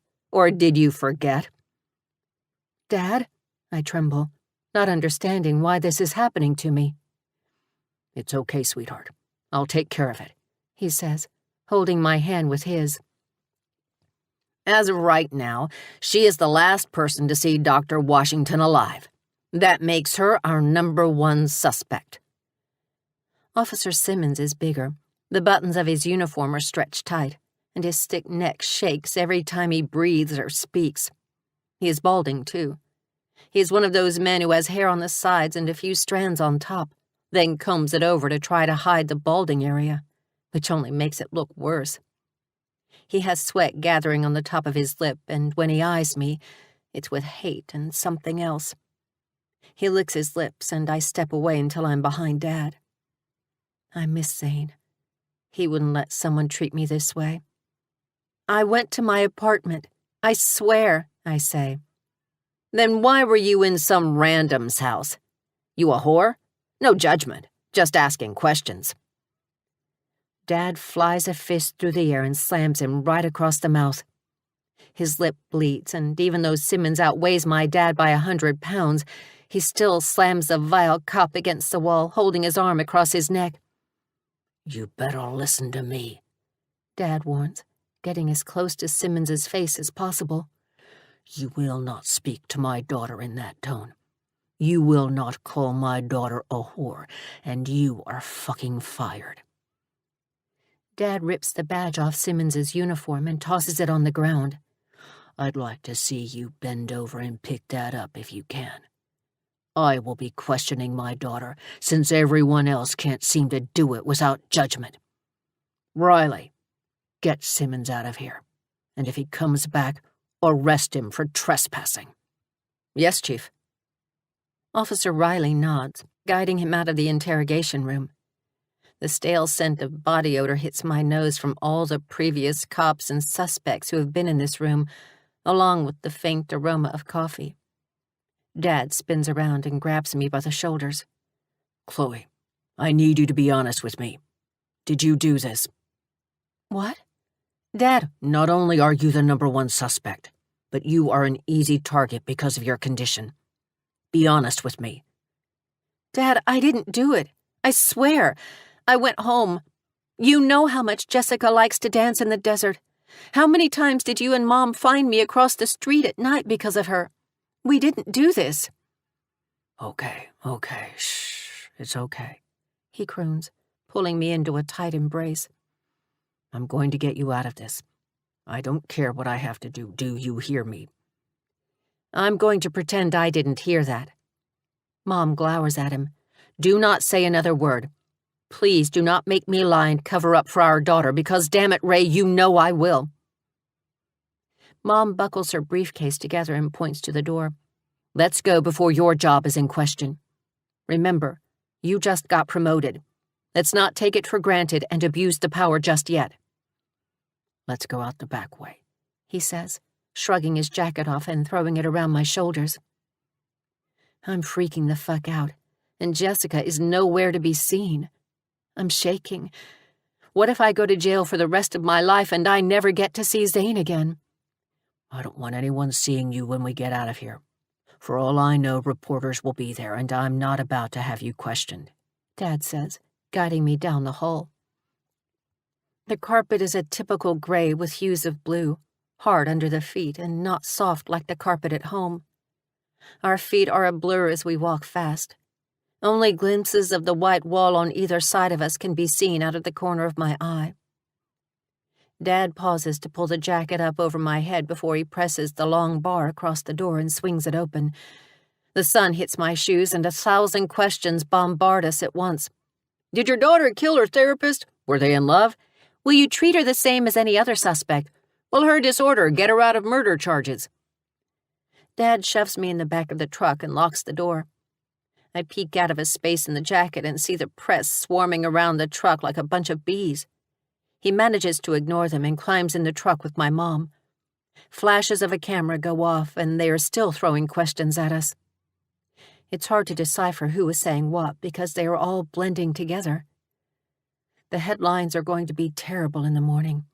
I can see it now, hot off the press. Police chief's daughter involved in a murderous scandal. Crazy enough to kill. Crazy is as crazy does. I'm feeling overwhelmed. I can't handle this. I don't know how. This is Jessica's kind of situation to deal with. A tear drips to my cheek just as the tires spin out of the parking lot, leaving the hyenas behind us. The burnt rubber smell seeps through the vents, and I curl my nose at the stench, then rip the jacket off my head. I toss it against the seat next to me, and I can't help the tears that flow. I hate this so much. I hate how I'm painted as the perfect criminal. I hate my disorder, and right now I hate Jessica. Oh, sweetheart, it's going to be okay. You'll see. You're going to come live with us again. I'll protect you always. But I don't want them. I want Zane. Take me back to my friend's house, please, I mumble under my breath. No, that's not going to happen. You're going to be with me. I'll call Reaper and tell him any time he needs a favor to call me, but you aren't going back there. It's too dangerous for you not to be home. We will get your clothes from the apartment and you will come back to live with us. I won't lose you to this. I won't. I want Zane. Take me back to him, I cry, slamming my fist against the door. I begin to rock back and forth, then claw at my head as voices spark inside it. Take me back. I want to go back. Chloe, no. Calm down. This isn't you talking. It's her. It's not her. It's not. Let me out. I want Zane.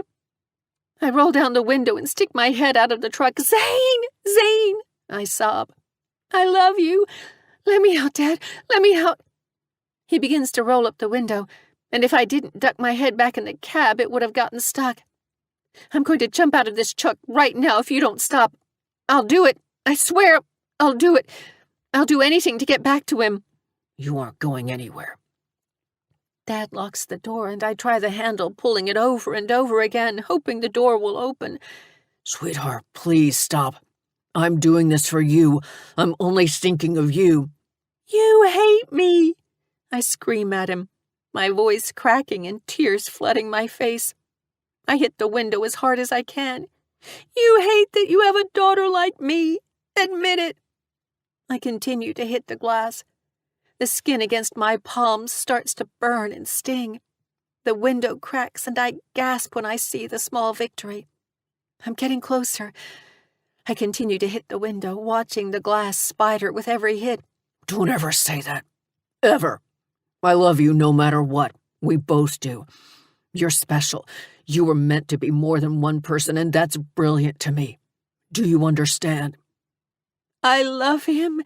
You have to let me go, please, I sob, my shoulders shaking. Who, sweetheart? Who? Mom asks. I'm starting to lose strength, and every time my hand connects to the glass, it's slower and weaker. I want him back. Take me back, I slur, because my head is starting to hurt so bad. No. You see another personality? Sweetheart, no one was there when we picked you up. No, how could you say that? He had to go to Reaper. He's Reaper's uncle. I watch him and Mom share a worried look. They don't believe me. He turns into the driveway and tosses the keys to Mom. Go open the doors, all of them, and hurry. Dad jumps out of the driver's side and runs around the back, then opens up my door. He knows I'll try to make a run for it. I'm desperate. He catches me mid-air as I jump from the seat and drags me across the stand of the front yard. I kick and scream, which is unlike me, and hit his arms to get free. Take me to him! Take me! You aren't thinking clearly, sweetheart. You're going to be okay. I love you. You'll see. When you calm down, you'll see. He grunts when my foot lands on his shin. Sand gets in my shoes and the dust clouds around us, which causes me to cough. The soles of my shoes scrape against the concrete walkway, and the side of my jogger catches on a cactus potted in a planter. Dad drags me through the front door and kicks it shut, then climbs the steps to get upstairs backwards. Dad, You don't know what you're doing. I love him. When we get to the top of the stairs, he takes me to my old room and tosses me inside. Mom grabs the gold handle and slams it shut, then locks it. From the outside. No, no, no, no, please don't lock me away. My shoulder hits against the door, and I jiggle the handle. My nails dig into the wood and break off as I claw at the door. Let me out! Let me out! Flashbacks hit me out of the blue. Darkness, chains, not allowed to go to the bathroom. I'll be good. I swear I'll be good, I beg him. Oh, this hurts me more than it hurts you, sweetheart, he cries. I don't like the dark. It isn't dark, Chloe. It isn't. The light is on, my mom yells. I take a few steps back and run, charging at the door. My shoulder hits it again, and again, and again. Chloe, stop it. You're gonna hurt yourself, Dad states.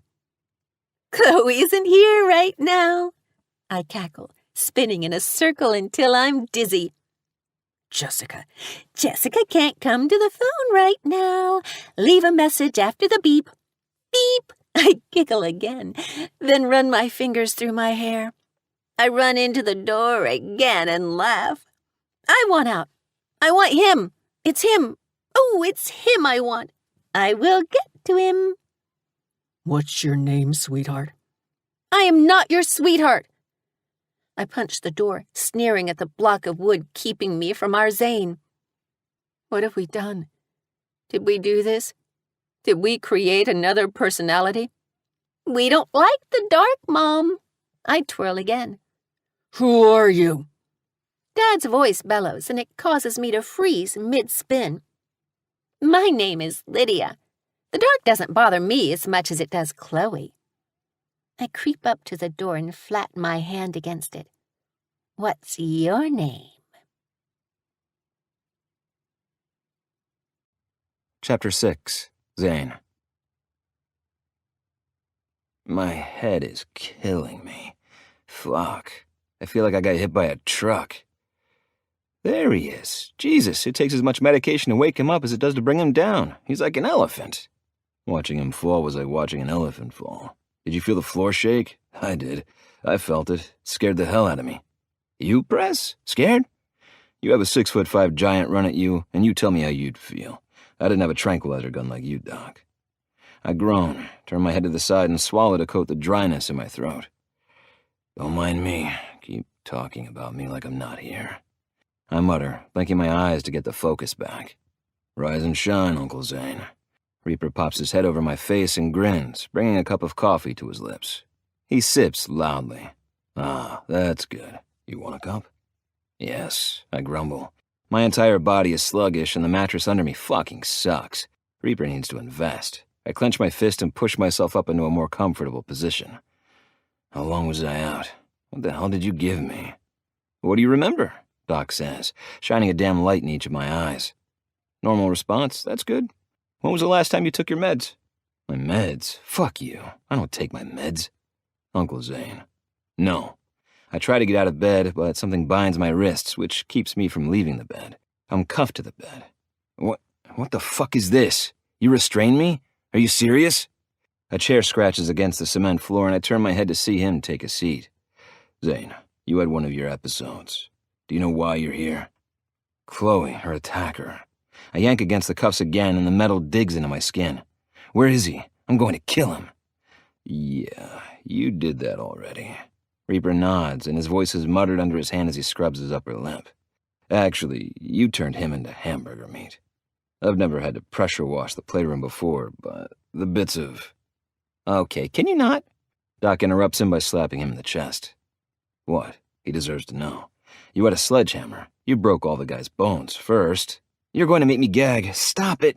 Doc, you fucking put bones back together, stitch people up, see blood every other day, and you can't handle to hear what happened? That's different, Reaper. I don't get a play-by-play of someone swinging a hammer. Sledgehammer, Reaper corrects. Whatever.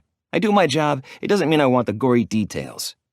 Anyway, you attacked me and tried to choke me, and Doc here had to shoot you 3 times with a tranquilizer dart. You must be feeling lousy. You're restrained because we weren't sure how you'd wake up, and I didn't feel like getting choked again. No offense. Reaper rubs his neck, and my eyes fall to his throat. It's red, irritated, and turning black and blue. Fuck, Jesse. I'm so sorry. Thanks for knocking me out, Doc. You are not an easy man to take down, but we really do need to talk to you about your medication. You have to take it, or these episodes are going to happen more frequently, and maybe more severely. And what if you are with Chloe? What if you don't mean to hurt her and you do? I would never. I tug on the restraints again. I would never hurt her. She's everything to me. It's why I'm here. Listen, I know you wouldn't mean to, but we have to face the facts here. You hardly remember anything after an episode, and the meds don't have to be the ones from the facility. I can give you different ones. I won't be drugging you like a zombie so you don't have a life. The first few days you might feel tired, but after that, you will have more control of yourself. What do you say? I plop my head against the pillow and stare at the ceiling. I grind my teeth together, hating every word he is saying, but I know he is right. What if I hurt her? What if I kill her? And the worst of it, what if I don't remember? Listen, what you did in there, Reaper blows out a breath. It was almost inhuman. Doc is right, Uncle Zane. If you don't want to do it for you, do it for her, then do it for us. I'd like for you to be around your niece or nephew, but I can't have you around them if you get that violent and don't remember a single bit of it. I stare down at my hands, and the handcuffs shine against the low light of the lamp sitting on the nightstand. There's blood embedded under my nails, and there's a red hue on the palms of my hands. Yeah, okay. I reluctantly agree. Great, I'll write you a prescription. He pulls out his notepad, clicks a pen, and begins to scribble. How long have I been here? I ask, thinking about everyone back at the house. I need to go. They are waiting on me. About 5 hours. You need to rest. I'll call them and let them know what's going on, okay? Reaper taps my arm with his hand, and I pull on the cuffs again. No, I need to get back to Chloe. Something happened. I need to get to her. She needs me. Reaper! A loud voice yells from down the steps. Yeah, Badge? Badge gallops down the steps and stands in front of the playroom door. I watch them carefully, and Badge crosses his arms and stands directly in front of Reaper so I can't see what is going on. The hiss of whispers has the hairs on my arms standing up. Reaper glances over his shoulder while nodding, but then his head snaps forward, and I know something Badge said is bad. What is it? I ask desperately, tugging on these damn cuffs again. They look at me with worry and apprehension. Is it Chloe? Is she hurt? Someone better talk to me right now, or I swear I'll bust out of these cuffs and I'll kill all 3 of you where you stand. Reaper is in front of me in less than a second with his arm against my throat. You will not threaten me in my own home. You might be fucking stronger than me, but right now, I have the upper hand. If you don't want to get put out again, I suggest you calm down. I have women and children here, and the last thing they need is a man in a manic episode. Do I make myself clear? You are my uncle, but you threaten me and what's mine, I'll kill you all the same. I lift my head until I'm nearly nose to nose with him. Fine, just tell me what's going on. I know why people whisper, and it's usually because they are talking about someone near them, and they don't want that person knowing. Secrets don't make friends, Reaper. What is it? Badge just got online for the first time today to check the reports and calls the station gets. I didn't know this until now, but... Reaper groans and tilts his head back. Chloe is the new police chief's daughter. He went there, Zane. And he knows about you and the others breaking out of the institution. Let me out. I yank against the cuffs. Let me go. I have to go check on them. I have to make sure they are okay. The heart rate monitor begins to race, and the edges of my vision begin to blur. I need to get out. Let me out. Oh, God, Chloe. I bend my back and use every ounce of strength I possess. The cuffs dig into my skin until it breaks, and my hands turn a shade of red from the pressure. I need to go make sure she's okay. I need to check on them. We will go check, Reaper says. Please, no. You would look for Sarah. If you take that option away from me, if you don't let me go, I'll fall into another episode. Please, Jesse. Reaper shares a quick glance with Doc, and he pulls out the keys from his pockets. Fine, but Doc is coming with. You begin to lose it, he is dosing you again, understood? I nod. Please, please. I swear, I need to get there. I'm still sluggish anyway. All I can do is hope that somehow she's still at home. It's wishful thinking, but when I get there and she isn't there, Doc will have to trank me again. There will be no chance at saving my sanity. Her father might be the chief of police, but the law means fucking nothing to me when it comes to Chloe. I will kill 100 men with a sledgehammer if I have to. I know the chief. I'll give him a call, but I can't talk about you. They will want to send you back, but I can't have that. Fuck, I don't know what to do. Get me home. 5 hours is already too long, I say. This could have happened right as I left. That's a 5-hour head start. That's too long. Yeah, okay, all right. Reaper slides in the key for the cuffs and unlocks the cuffs around the left side. I roll my wrist in a circle. Pins and needles fill my palm as the blood rushes into it. There is a deep red line indented in my skin. I'm free of the right cuff next, and it dangles from the rail, swaying back and forth like a wrecking ball. Thank you, I tell him, rubbing my fingers around my right wrist to bring life back into it. I swing my legs over the bed and stand, but my knees give out. Whoa, Reaper says, swinging his arms around mine to catch me as I fall. Still getting your sea legs, huh? Yeah, I guess all those tranquilizers haven't quite got out of my system yet. I can't believe you're up. It's impressive, Doc replies, stuffing a few syringes in his pockets. All right, let's go. I'm locked and loaded with medication. Pew pew, he finger guns. Christ, we are all gonna die, Badge mumbles, shoving his left shoulder under my right arm to take some of the weight from Reaper. All right, let's go see what the story is, Reaper says. They help me up each step, and I swear, each one becomes harder than the last. I can't lift my leg all the way to take the necessary step. The tips of my shoes drag along the edge of the stairs, my boots like 100-pound weights. What the hell did you give me? I ask Doc as my head swims. It's a good thing the meds are still in my system, or I might be in the middle of another episode right now. A little bit of this and a little bit of that. You'll be fine. I don't feel fine. I feel heavy. You are fucking heavy. My shoulder's about to rip from its socket, Badge complains. Doc opens the basement door and the kitchen comes into view. The first thing I notice is the empty table, but the smell of something sweet lingers in the air. It smells like cinnamon. Oh, Sarah's making one of her pies again, Doc groans. Damn it. Fucking Skirt is going to eat it all by the time we get back. She'll make more. She always does. One pie is always for Skirt, Reaper explains, giving Doc hope. Save me a slice, I say, and my vision begins to blur to the point where everything looks sideways. I need a minute. I fall forward, my weight too much for the guys to keep hold of. My knees hit the ground. Did you have to hit me with so many tranquilizers? I slur, sagging against a nearby wall to rest. I just need to catch my breath. Do you have to be inhuman? Doc grumbles under his breath. Okay, are you ready? Reaper asks, helping me to my feet. No, but I have to be.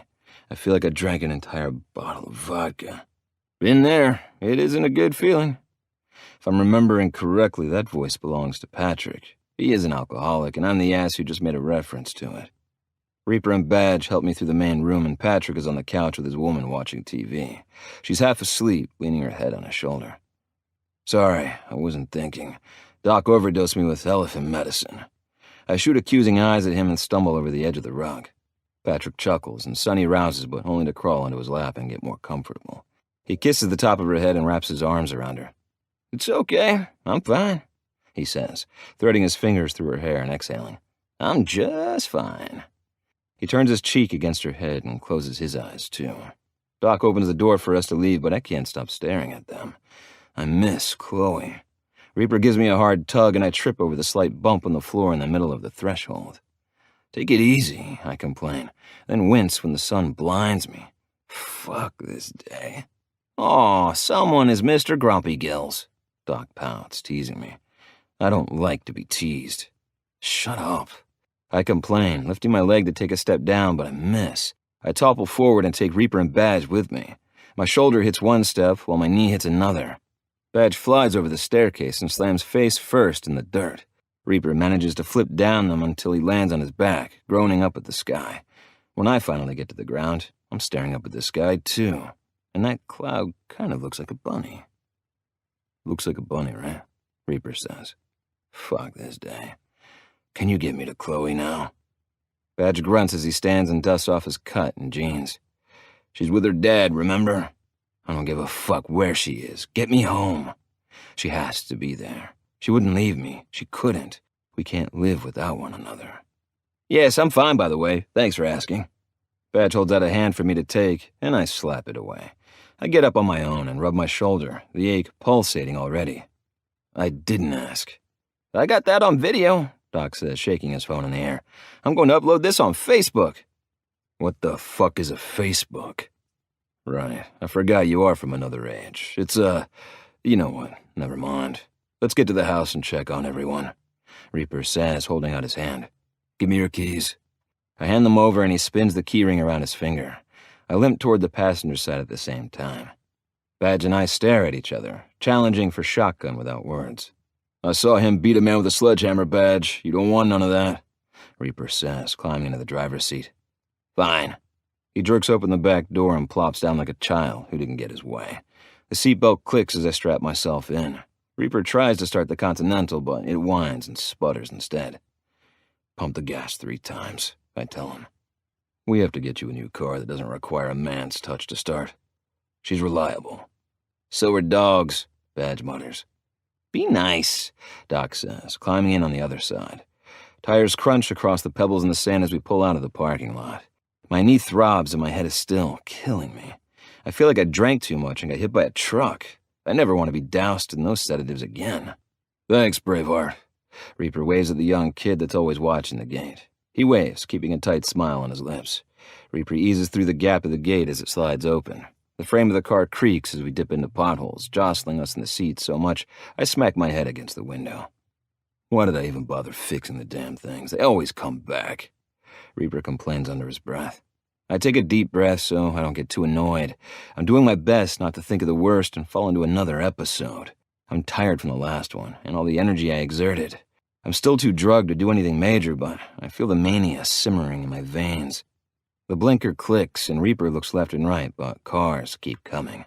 Of course, the time I need there to be no traffic, there's a fucking ton of it. There are never cars on this road. Click, click, click. The blinker keeps sounding and another car passes. Click, click, click. My pulse begins to rise and a bead of sweat drips down my temple. Click, click, click. Turn the goddamn blinker off. I yell when I can't take any more of that damn sound. Okay, it's all good, Uncle Zane, it's off, he says, flipping the lever down to silence it. I blow out a breath and nod, my heart rate slowing. Thank you. You okay? Do I need to dose you? Doc asks, maneuvering between the seats with a syringe in his hand. You need to put your weapons away. No need to get trigger happy, I say. Sorry, it was so fun the first time. That's fucked up, Doc. Reaper chuckles as he turns left. Shit, sorry. Doc leans back in his seat and Badge laughs. Can we not do this? Can we not act like everything is fucking great? Chloe might not be home. What am I going to do? What am I going to do if she isn't there? My fists clench when I think about her not being there. Of Felix not being there. Of Goldie, Ollie, Apollo, and Zipper not being there. I bend over and place my head between my legs. My muscles are so tense it feels like I could explode out of my skin. I have to have her. We will get her, Zane. We don't know the entire story, Reaper says, trying to calm me down.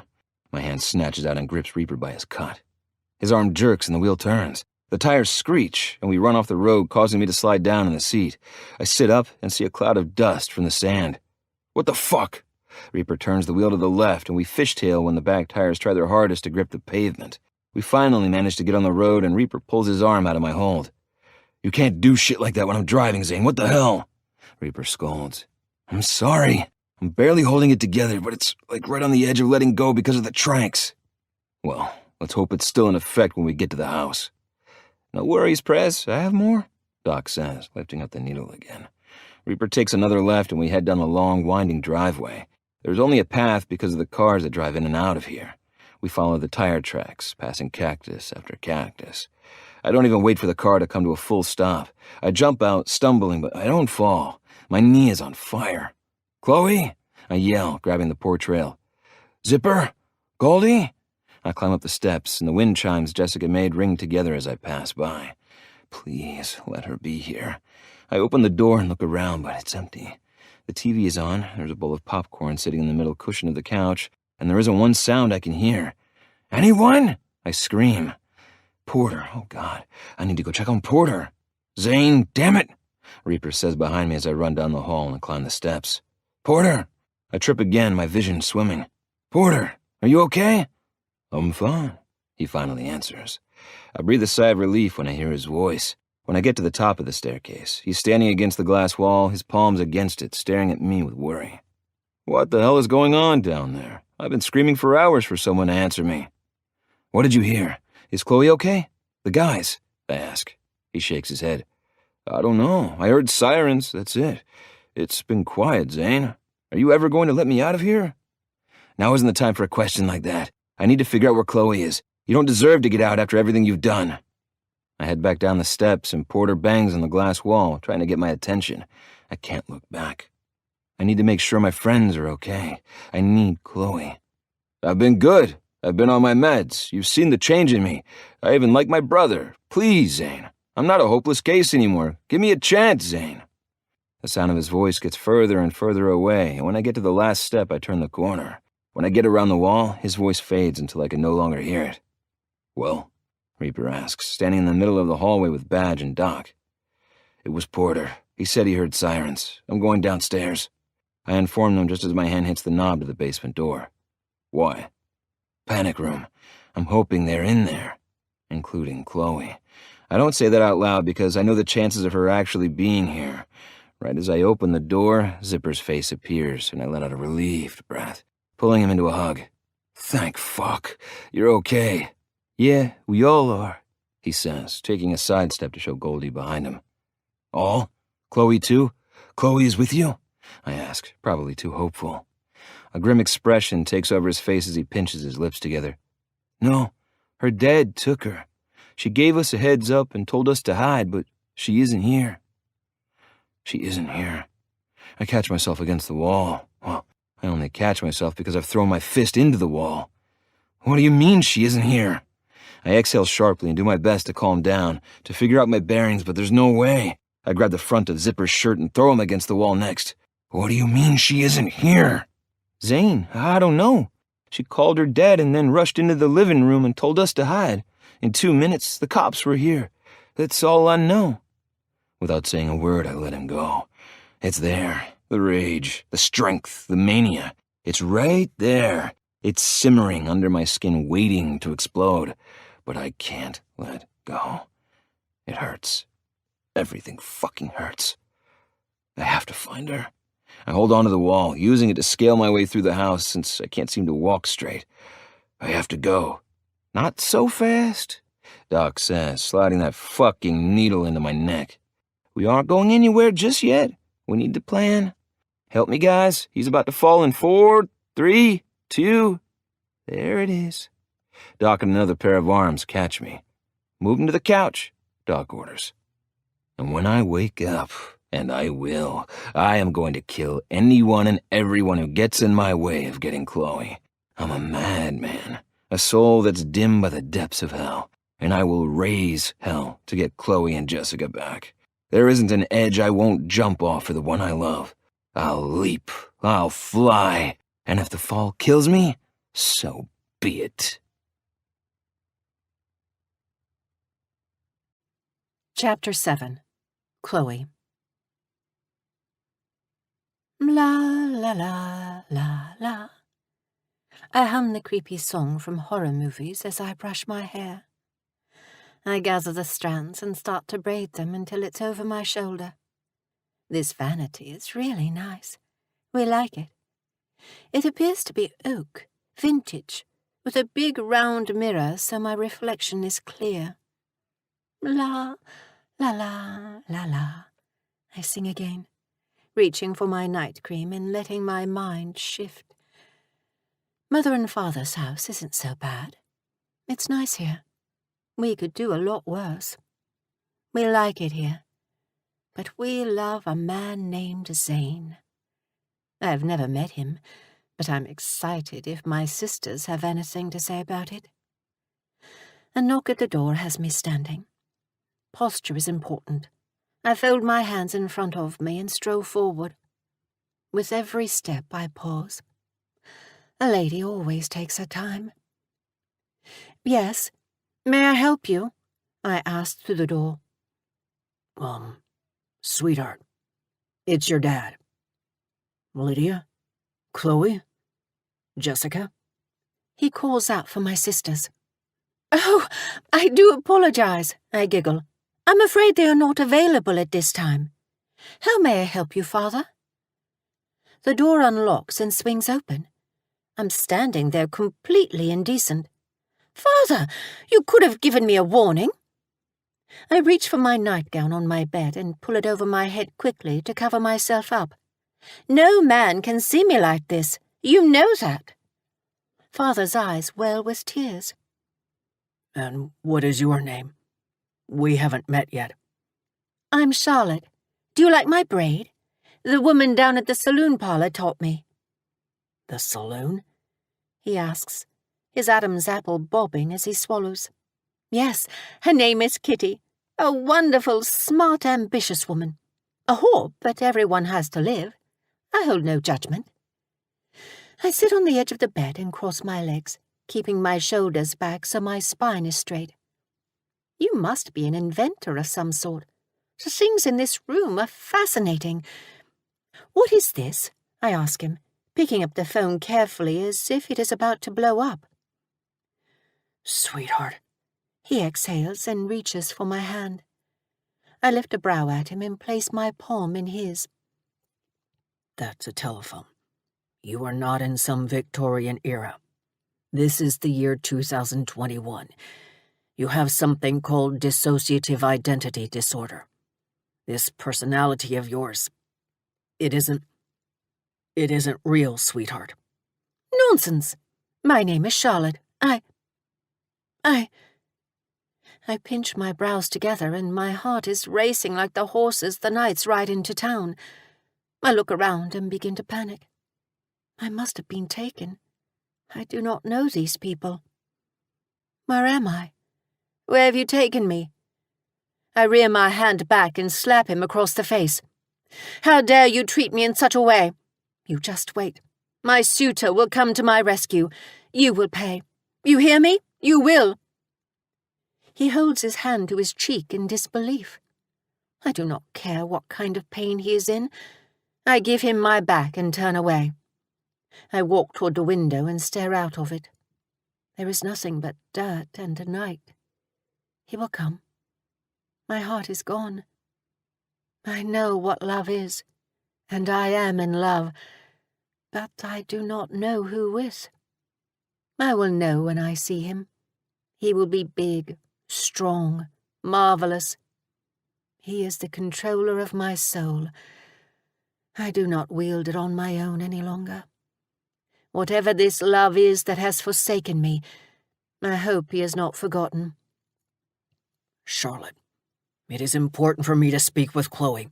Right now, he says. "Chloe isn't here, as you can see. Now, bring me some tea, please. I'll be waiting."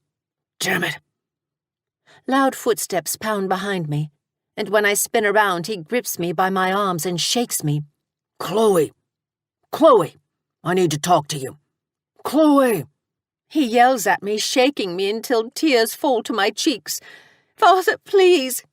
I try to wiggle away from him, but it's no use.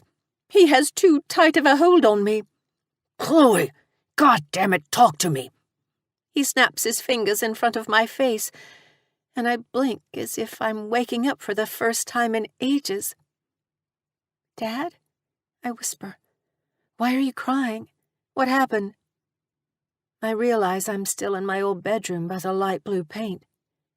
"Your cheek," I gasp, lifting my hand to his face. It's red, and I can see a handprint on it. I take a step away, and the back of my legs hit the bench under the window. "I did that." You weren't yourself, but thank God I got you out. He tugs me in for a hug, and it's tighter than usual. I'm still mad at him for not taking me to Zane, but he is still my dad. I love him. He has saved my life more than once. "What's happening?" I ask, nearly shaking in his hold. He pulls away, and the tip of his nose is red. His kind, warm eyes are swimming, and tears won't stop falling. You have new personalities, and it's all my fault. He sobs for a moment before getting himself together again. Lydia and Charlotte. Charlotte slapped me. And Lydia is... I don't know. She didn't stay long, but she's interesting. I want you to take me back to the house, Dad. Zane is there. He's the man I love. I need to be with him. He accepts me for who I am. No, he is taking advantage of you. The darkness is edging my vision again. He is using you because... I emerge from the space of her mind as if I'm coming out of a fog. Why? Is it so impossible for a man to love me for me? I shoved Dad's chest. My voice has always been lower than Chloe's, a bit rougher around the edges. It's how he knows it's me. Jessica, you know that isn't what I mean. I don't want you to be taken advantage of. He loves me. You just wait and see. He loves me. He will do anything for us. Jessica. I cup my ears and go to a darker place. La, la, la, la, la, la. I spin in a circle, giggling and laughing. He loves me! He loves me! I spread my arms out as I sing. Lydia? Yes? I chuckle. It's so wonderful in here. Damn it, Lydia. I need to talk to Chloe. I grab the hem of my nightgown and twirl. Chloe is taking a break. I wonder what space is like. Don't you want to know? Dance with me. There's no music. So we make our own. I'll sing, la, la, la. But he grabs me mid-twirl and his blue eyes lock onto mine. You don't like the song? I swear, I'm not here to hurt Chloe. I know you guys are protecting her, but it's important I speak to her without interruptions. You insult her. She's in love. Let her love. Let us love. I stretch my arms above my head and spin. We are happiest with him. He accepts us. I can't wait to meet him. I hope he loves me, too. Before I can say anything else, Dad backhands me, which has me sinking into the dark, afraid. Dad? I move my jaw back and forth. That hurt. I can't believe I remember that. I don't usually, but sometimes I get a sneak peek through the eyes of my side personalities. Chloe. He exhales with a tired breath. I'm not going to waste time.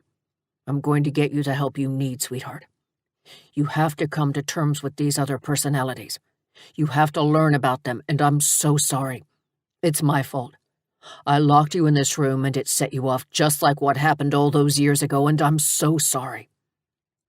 He hangs his head in shame. I swallow. I think it was only a matter of time before more happened. But please don't send me away. I can do this on my own. No, you can't. This is too much. I'm not handing you off to some guy you've known for a second when I've known you most of your life. I am your father. I am your mental health proxy. I make the decisions. You need help. This guy doesn't exist, Chloe. I found you there alone. He was gone to see Reaper. Call him. Reaper will tell you everything. I'm not lying. I don't care. You are my daughter. I know what is best for you, and it isn't that man you claim to love. Claim? I do love him. He is everything to me. How can you say that? God! I step away from him and do my best not to cry. I can't believe you. I can't believe you'd really say that. Is it that awful for you to know that even though someone like me, someone so crazy, can still find love? Every father wants that for their children. I want it for you. I don't want it to be with a man you met out in the middle of nowhere. And I know Reaper and his men. While they are good guys, they are violent. Whatever kind of man loves you, he isn't the good kind. This time I get in his face. Not Jessica or whoever else. Me. You're right, I say, holding my tears at bay. He is the best kind. Multiple footsteps come up the stairs, weighted and quick. When two men appear at my bedroom door wearing scrubs, my jaw drops when I stare at my dad. You traitor. Chloe, this is for your own good. I don't care. You can't make me go.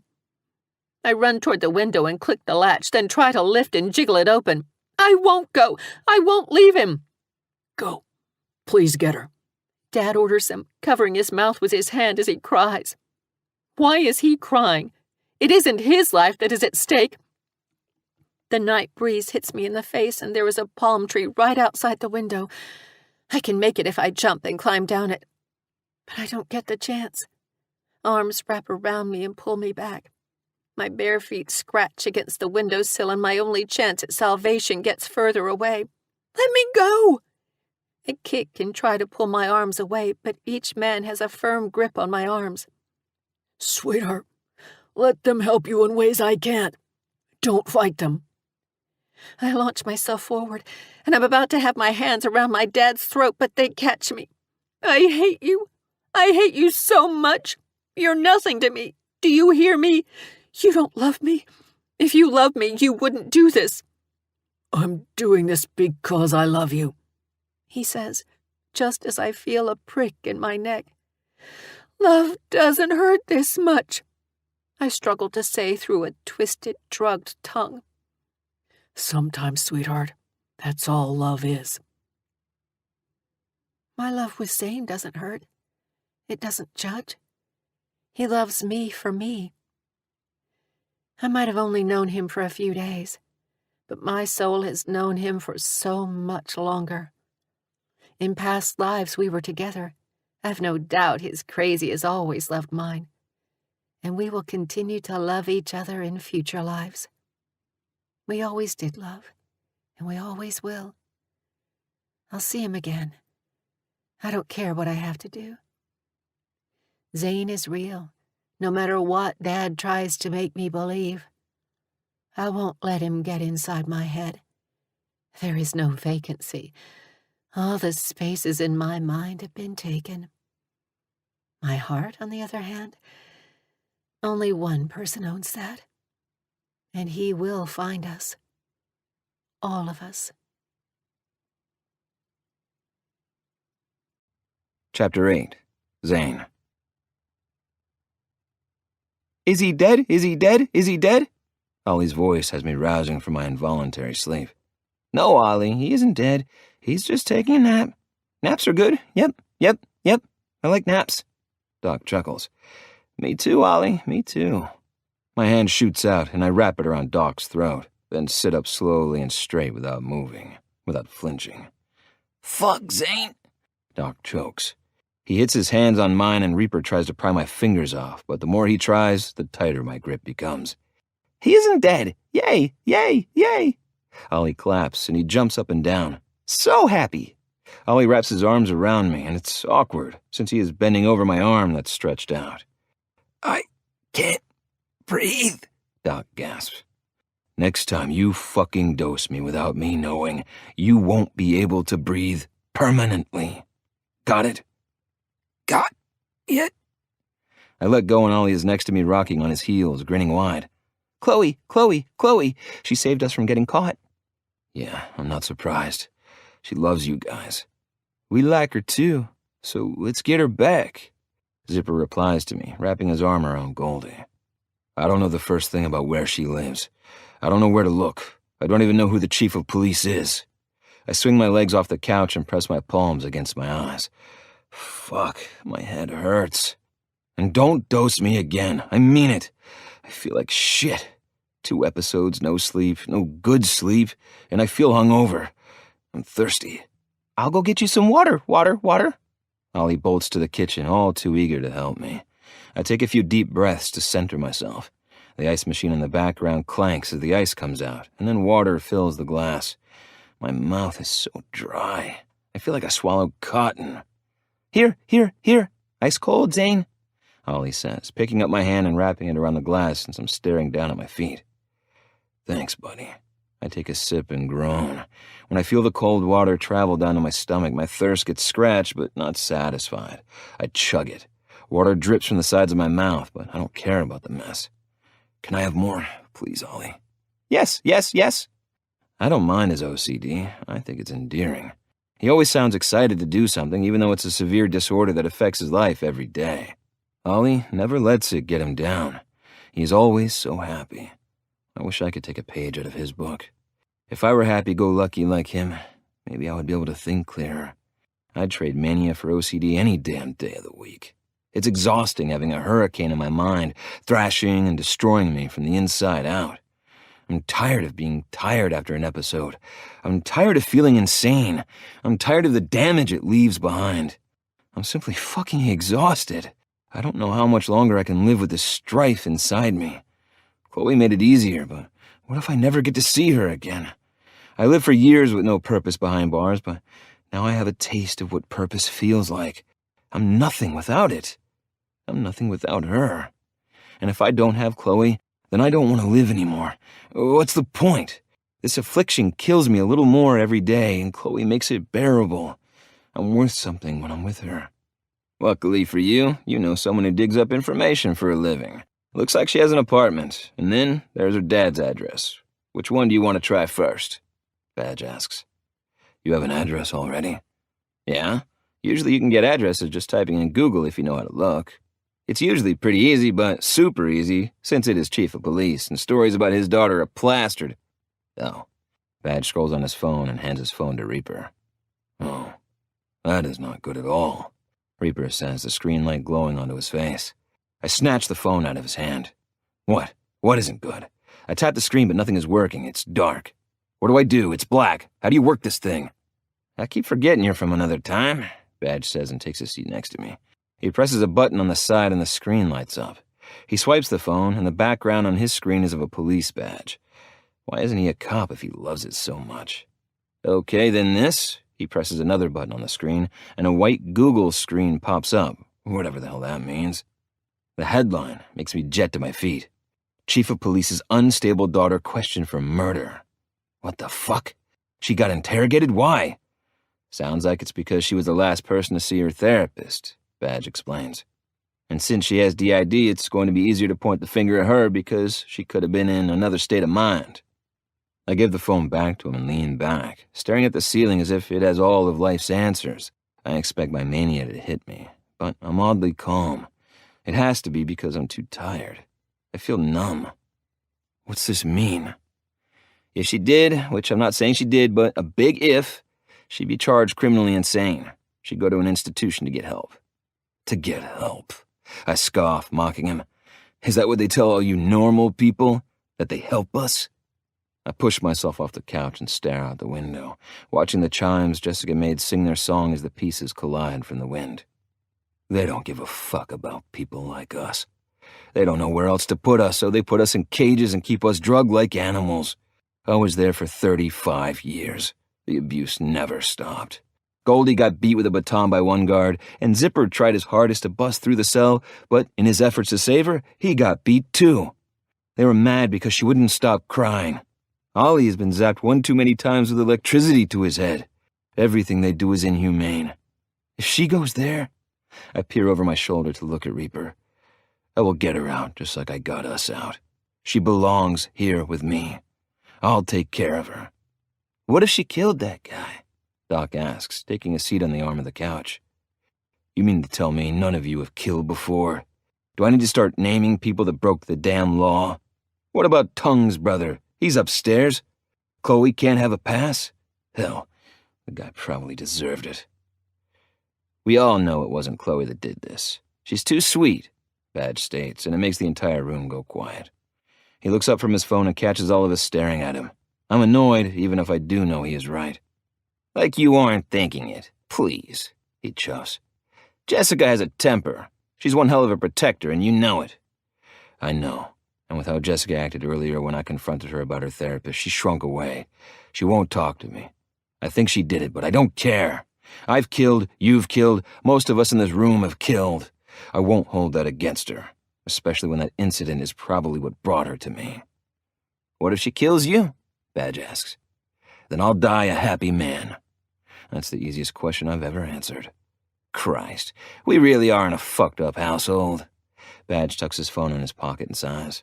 Okay, well, let's go see your father and see what he knows. He walks towards the front door and swings it open. Who's coming and who's staying? Zipper, Goldie, Ollie, Felix, and Apollo, you're staying here, okay? If the cops come back, hide. Take Porter next time, too. Porter? Seriously? You'd let him out? Zipper asks as Goldie rubs his chest soothingly as he gets angry. If it meant saving us, yes. Remember, he escaped first.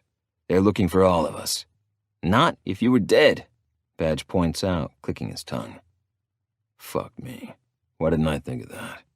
Reaper groans and hits the side of his head with his palm. We can get that set up in no time. Death certificates, new birth certificates, all that. Really? Goldie asks, and dare I say there is a smile teasing her lips. Really? But we will do that after we rescue Chloe and Jessica.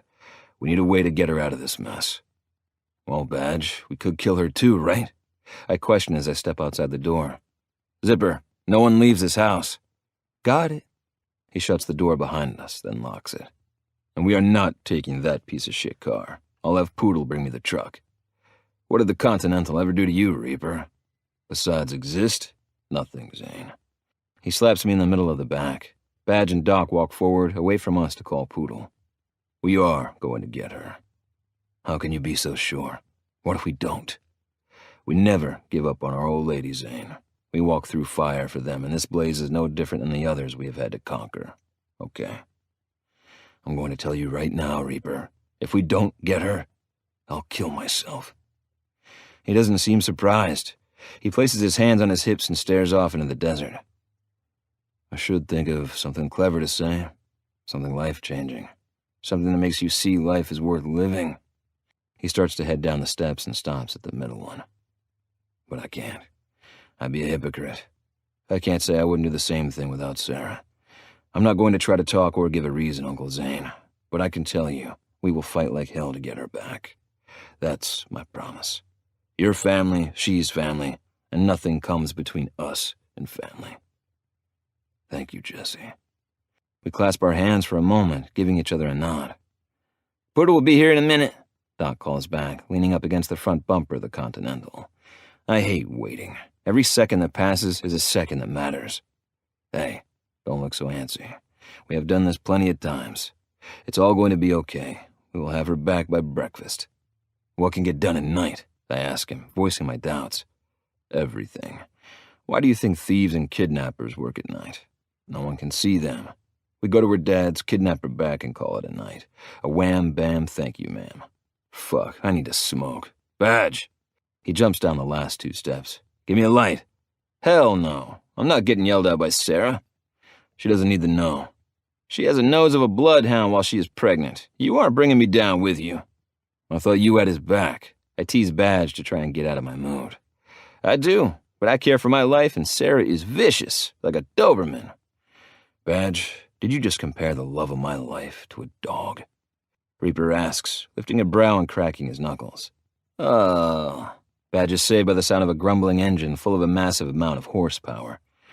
Thank the Lord, he grumbles under his breath. Our boots kick up dust as we walk toward the truck. Poodle is in the driver's seat and Reaper climbs into the truck by gripping the handle above him. Sorry, Poodle, you're coming with us, he says. Where are we going? Poodle asks, looking over his shoulder to see the rest of us climbing in the back. Short story, Chloe's dad is chief of police and came and got her. Zane wants her back. Oh man, Chief must have a death wish because Zane is fucking crazy. He rolls his lips together to shut himself up. Shit, sorry, Zane. I didn't mean crazy. I meant like... Don't worry about it. I am crazy. I shrug, placing my arm on the door's armrest. It is what it is. It's better to accept what you are rather than to convince yourself of a lie. Hear that? Reaper says, reaching around and bumping knuckles with me. Let's go. I can't wait much longer.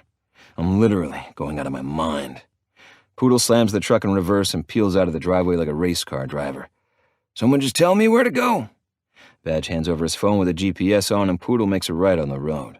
According to the time estimated to get there, it says 20 minutes. 20 long, excruciating minutes. While the tires hum along the pavement, I massage the side of my temples when I think about what to say to her father. There are many ways this could go. I could be calm, reasonable, and polite. I'll have to figure out how to properly use manners. I've never really had to before, so this could end up being really bad and violent. What if we get in a fight? What if I go into an episode and kill him? Hell, he is a cop. What if he shoots me? My stomach is killing me with anxiety. I haven't eaten in... Hell, I don't even know. I feel dizzy, Sick even, but the thought of eating makes me sicker. When does the cruel cycle end? Why can't we be happy? Why do people feel so obligated to fix us when we are better together? I just want to live with Chloe and Jessica. I want to wake up every day with her lying next to me, and I love not knowing which one I will wake up to. I miss her. I miss her like fire would miss burning everything in its path. I miss her like a serial killer who doesn't get to kill. I miss her like the heart would miss blood. She's detrimental to me. I'm the craziest when she's not around, and I'm most sane with her by my side. If I have to kill her father, if I have to get his blood on my hands, then I will. She isn't his. Chloe belongs to me and me alone. The day she met me was the day her father stopped existing. She's mine. Hey, man, you're breathing pretty hard over there, Doc says. You okay? He places his fingers on the inside of my wrist to check my pulse. I'm not going to dose you again, but you need to calm down. Hunting a cop isn't going to go over well. Well, you have 2 minutes to get it together before we pull up to the house. What's the plan? Poodle asks. I think I should talk to him. Zane, I think it's best you stay in the car. What? Reaper, no. Chloe needs me. Her father will arrest you on the spot. Let me handle it, okay? You're on edge. I don't trust you not to explode. I don't feel like cleaning up another mess of yours, okay? He is right. I dig my fingers into the seat in front of me, and against my worst judgments, I nod. Excellent. Also, Doc has my permission to drug you again if you try to get out of the truck. Reaper informs me as we turn down the street her father lives on. I'll die if you do it again. Guess you better not get out of the truck then. Poodle pulls into the driveway and I'm left staring at a suburban-style house. 2 stories with a red door. Looks like something out of a movie. How the hell can I compete with this? I haven't even started working at the club yet. I have to provide for my family. It's the only way I'll be able to feel good about myself. Someone peeks through the window next to the door by moving the curtain to the side. Stay in the truck. Reaper glowers at me and hops out of the truck, slamming the door as he heads down the walkway. Cactuses, palm trees, and a nice bench decorate the yard. They invested. Not much can grow in the damn sand, but they got plants that could make their house feel warm and welcome. There are 2 flags waving in the yard, the American flag and the police flag with a blue line. An older man opens the door, and I punch the seat in front of me and squeeze my eyes shut. I want to know what they are saying. There's a ringing in my ears, and my head begins to swim again. I feel like I'm about to pass out. Hey, your heart is racing, Zane. You need to slow your breathing. You're having an anxiety attack. Look at me. Hey, focus and look at me. Doc orders, snapping his fingers in front of my face. I clutch my hand over my chest when my heart starts to hurt. I can't breathe, Doc. I know. Watch my chest. Watch it rise and fall. Match me. He inhales and exhales slowly, gripping my hands with his. His fingers are on either side of my wrist to keep track of my pulse. In and out. I'm starting to feel better. I do as he says, watching his chest until I'm eventually breathing with him. There we go. That's better, he says after a few minutes. I feel so stupid and weak. I wipe my forehead with the back of my arm and grimace when I feel a lot of sweat. It's a stressful time. There's no weakness in feeling that. Life gets to all of us, Zane. We're human. We aren't always put together. We're meant to fall apart. We just have to be around the right people to help us get back on track. Doc reassuringly pats my back. I glance out the windshield and see Reaper shake the chief's hand before coming back. I can't tell what his expression reads. His face is a mask. He opens the truck door and climbs inside, blowing out of breath while rubbing his palms on his jeans. I'll cut to the chase. He has admitted her because she's gained 2 more personalities while being with him. I hit my head against the seat in front of me and growl. Where? Sloan Canyon, he says with remorse. Of course, when I fall in love, the woman that owns me, heart and soul, ends up in the institution I escaped from. Looks like I'm getting admitted again. And if I have to, I'll kill 20 guards for us to escape. Chapter 9. Chloe. I start to rouse when the van hits a bump. The air conditioning is on and my skin rises in goosebumps. When I blink my eyes open to try, everything is a blur. I squeeze them shut and open them again, noticing nothing but a large piece of land with a tall fence around it. What in the world? Oh, right. My dad had me committed against my will. My vision returns to normal, and a tall, imposing building comes to view. Nevada Psychiatric Facility, the sign reads, where minds come to heal. It reminds me of a prison. There are guards, barbed wire on top of the fence, and if the stories Zane told me are true, I'm in for a rude awakening. Dad might have just signed my death warrant. "Oh, good, you're awake. Who do we have the pleasure of speaking with?" The guard in the passenger seat chuckles as he makes fun of me. I look out the window and blink away the tears. I'm not made for this kind of torment. I can't handle it, but Jessica can. Too bad she's silent right now. The fucking bitch. "Maybe all you need is a good fucking to get your mind straight." The guard speaks, chewing around a toothpick. If it weren't for the disgusting words leaving his mouth, he would be an attractive guy. He has a sick head of hair that's combed back and styled, scruff on his face, and blue eyes that are so bright they make me feel uncomfortable. The driver laughs and they give each other a high five. Oh my God. Do they sexually assault women in here? Jessica won't allow that to happen to me. I have to make sure the other personalities are kept at bay. I don't trust them. For all they know, they would fuck all the psychopaths in this building. When the gate is open, the guard outside waves us through and we approach the massive facility, its harsh brick corners and concrete edges illuminated by outside light. It's huge. It must be at least 8 stories. The structure reminds me of an old church, and there are only a few lights glowing on each floor, giving it a creepy vibe. I pull on the zip ties binding my wrists together and cringe as the plastic digs into my skin. I wonder which personality is the kinkiest. I can't wait to find out. The guard turns around and places his hand on my knee. I hold my breath, waiting for him to take it away, but his fingers lift my nightgown up my thigh. Fear coils inside me like a snake, squeezing my insides until I can't breathe. A familiar presence fills my mind, and I back away from taking charge. "Get your fucking hands off me," I warn the guard, then squeeze my legs together to keep him from assaulting us further. God, men are fucking pigs. "And what are you going to do?" He slides his tongue across his teeth and sucks. "Whatever I do, you won't see it coming," I sneer. "You're different. You aren't the other girl we were talking to. Out of the descriptions your father gave." He flips through the paperwork he has in front of him. The paper sounds like a deck of cards being shuffled. "Let's see. Chloe is the original. Sweet, a bit timid. Jessica is a prickly bitch. So you must be her, considering Lydia is like a hippie on LSD and Charlotte thinks she's some Victorian lady.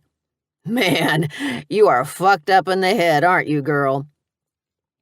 The brakes squeak as the van comes to a stop. The driver unclicks his seatbelt and turns off the van. Both of the guards get out at the same time, allowing the cool night air to trickle inside the cab.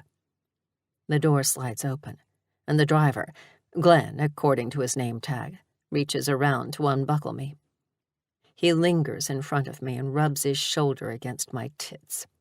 "Nice," he rasps, and his brown eyes lock with mine as he grips the belt.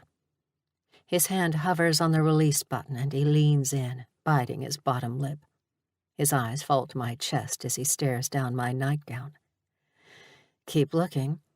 Keep getting closer and see what I fucking do, asshole," I warn. "And what can you do?" He tilts his head to the side and stares at my lips. "You can't fight us off. You can't stop us. Who would believe you anyway? An unstable woman with multiple personalities? Please," he snorts. The click of the seatbelt releases, and he grabs me by the arm to drag me out of the van. I keep my mouth shut. He's probably right, but that doesn't intimidate me. I've killed before, and I'll do it again, especially with these creeps. "Come on, girl. You have a long night ahead of you." My feet hit the ground, and he places a hand in the middle of my back, shoving me. I almost fall to the ground, but I catch myself. The wind wraps around my legs, making the hem of my nightgown flutter around me. You are going to be a sight for sore eyes around here. God damn, I can't wait to taste that. The guard that was in the passenger seat grabs his puny cock, and I laugh in his face. Really, I can't stop laughing. What a sad bulge. Have your balls dropped yet, princess? Glenn laughs, but the other guy doesn't seem too thrilled about the dig. He stomps his way over to me and lifts his hand, but I rear my head back and slam my forehead against his nose. He screams in agony, stumbling away. Blood gushes down his face, lips, and chin. His scrubs are ruined with red, and it only makes me cackle. When Glenn sees his friend hurt, he smacks me across the face. I cackle again when I taste the blood on my tongue. Here's the thing you need to keep in mind about us crazies. We do crazy things. I'm not going to let you or anyone touch us. Yeah, we will see about that, Glenn states. He grips me by the zip tie and pulls me behind him, then helps his pervert of a friend off the ground. Come on, Rob. We need to get a nurse to look at you. Fucking bitch. I'm going to get you for that. Aw. I pout my bottom lip. I'm looking forward to it, honey. I playfully bite the air and let out a mad chuckle. I'm forced up the steps, and the tips of my toes scratch along the concrete steps. The heavy groan of the door fits the haunted description of the facility. It's old, and I wouldn't be surprised if it is actually haunted. I bet hundreds of patients have died here at the hands of men like Glenn and Rob. Glenn shoves me through the door, and the first thing I notice is how outdated it is. To the left and right are waiting rooms, and in the middle of the lobby is a protected front desk that looks more like one of those movie ticket booths. Hey, Esther, we need the nurse to look at Rob. This one here got out of hand. Only because he was touching me, I defend myself. I don't care if it is pointless. I don't care if they don't believe me. I might be one out of many mentally unstable people here, but no one could deny multiple women coming forward about these creeps. I'll have to do some intel while I'm here. Sure he did, love, Esther says in disbelief and slides a plain navy blue jumpsuit under the crack in the glass, along with a pair of slippers. Come to the right and undress, please. We need to search you. Oh, fun. I skip to the door where she points, and the guys seem less interested in me since I'm so accepting. Are you guys not coming? I thought we were all getting along so well. Poor thing needs help, Esther. Glenn sighs, acting like he cares about me. Does Grandma Esther really buy into this? She opens the door, and I take a step inside to enter. It's a plain room with white walls. No one can see me. I lay the items she gives me on the bench, and she helps me out of my dress, giving me a body check like she promised. Her hands are cold. I shiver, and when she's done, she helps me into the jumpsuit. The color goes great with my eyes, don't you think? I don't care, she says with a certain bout of disdain that lets me know she hates her job. She drops the shoes to the ground, and I slip my feet inside. They are uncomfortable and thin. I can feel the concrete under me. The luxury life. Great. Esther bangs on the door, and another male guard comes into view. He's older, in his 50s, with salt and pepper hair, and he doesn't look at me like he wants to eat me. A positive. Take her to D-Wing. The doctor needs to look her over. Geez, I had no idea I'd be so popular. My name is Jessica. What is yours? I asked the guard, even though I can see his name tag. Jerry. He looks more like a Doug or a Pete. He stares at me, not saying hello, not acknowledging Esther. He just grabs me by the shoulder and pulls me out the door. The metal slams shut behind me, and I look around, still creeped out by the cathedral ceilings that disappear up into the dark. I expect to see glowing eyes staring back at me. The scuff of my slippers echoes in the hollows of the hall. In the distance, I can hear a faint, high-pitched scream from a woman. A bang of something hitting the door to my left gets my attention, and a man with long brown hair and rotted teeth holds up a wooden cross. "For I am God, I will save you, my child," he shouts, and I make the mistake of making eye contact with him. One of his eyes is clouded over, and half of his face sags as if he has had a stroke. "Keep walking." Jerry shoves me forward. Why do the guards think they have the right to touch me? How many noses do I need to break for people to get the point? I pass another room, and an older woman with thinning gray hair stares out the window. She has scratch marks down her face, and her lips are moving at a fast rate, but I can't hear what she's saying. It's like she's in a trance. We stop at the elevator, and Jerry presses the button. I watch as the numbers light up, and the ding of it reaching each floor has me anxious. The lights begin to look like orbs, and I giggle, sinking into a comfortable place inside my mind to let Lydia free. Oh, gosh! I spin in a circle, dancing to the music of the ring of the elevator. It's like someone is singing a symphony in my soul. Ding! I throw my hands in the air. Ding! Oh, I'm free. Ding! Don't you love it? Oh, who are you? Do you want to dance? I stand on my tiptoes as I stare at the man in uniform. He doesn't seem very happy. Maybe he doesn't like the dings. The elevator opens and it smells of lemons. Oh, I can see them. They are round, a bright yellow, and they are floating in the air. I grab one and bring it to my nose, then inhale. I love the smell of lemons. They remind me of what happiness should smell like. Want a sniff? I lift my hands to the guard's face, and he doesn't even look at me. You're a loss. These lemons look marvelous. It smells like lemon because they cleaned blood off the floor. He speaks, staring at the doors stoically. Were they murderous lemons? I gasp, dropping the lemon in my hand, but it continues to float. I'm nervous now. I begin to panic. I need to get out of here. I spin in circles in hopes I get enough momentum to fly, but Jerry grabs my arm. Lady. Lady? I stop moving and strengthen my spine, thrust my shoulders back, and look around this odd contraption that I'm in. I'm Lady Charlotte. Who are you? And what thing are we in? Am I in the future? I hold a hand to my chest as the silver slabs open to reveal a room. Marvelous. What is this? Holy shit, you are something else. Don't worry, a doctor will get to you soon. How dare you use such foul language in front of a lady? Your mother must be so disappointed in you. I pluck off my gloves finger by finger. You must have eaten a lot of soap when you were a boy. He doesn't speak to me, and I huff. You are very rude, sir. Who is your superior? Bring me to him immediately. Here to check one in, Mac. The man in the old uniform says to a woman sitting behind a desk. Goodness, your superior is a woman? I gasp, keeping my chin high. In this time? Wonderful for you, madam. Time? What? She asks, blinking her long lashes at me.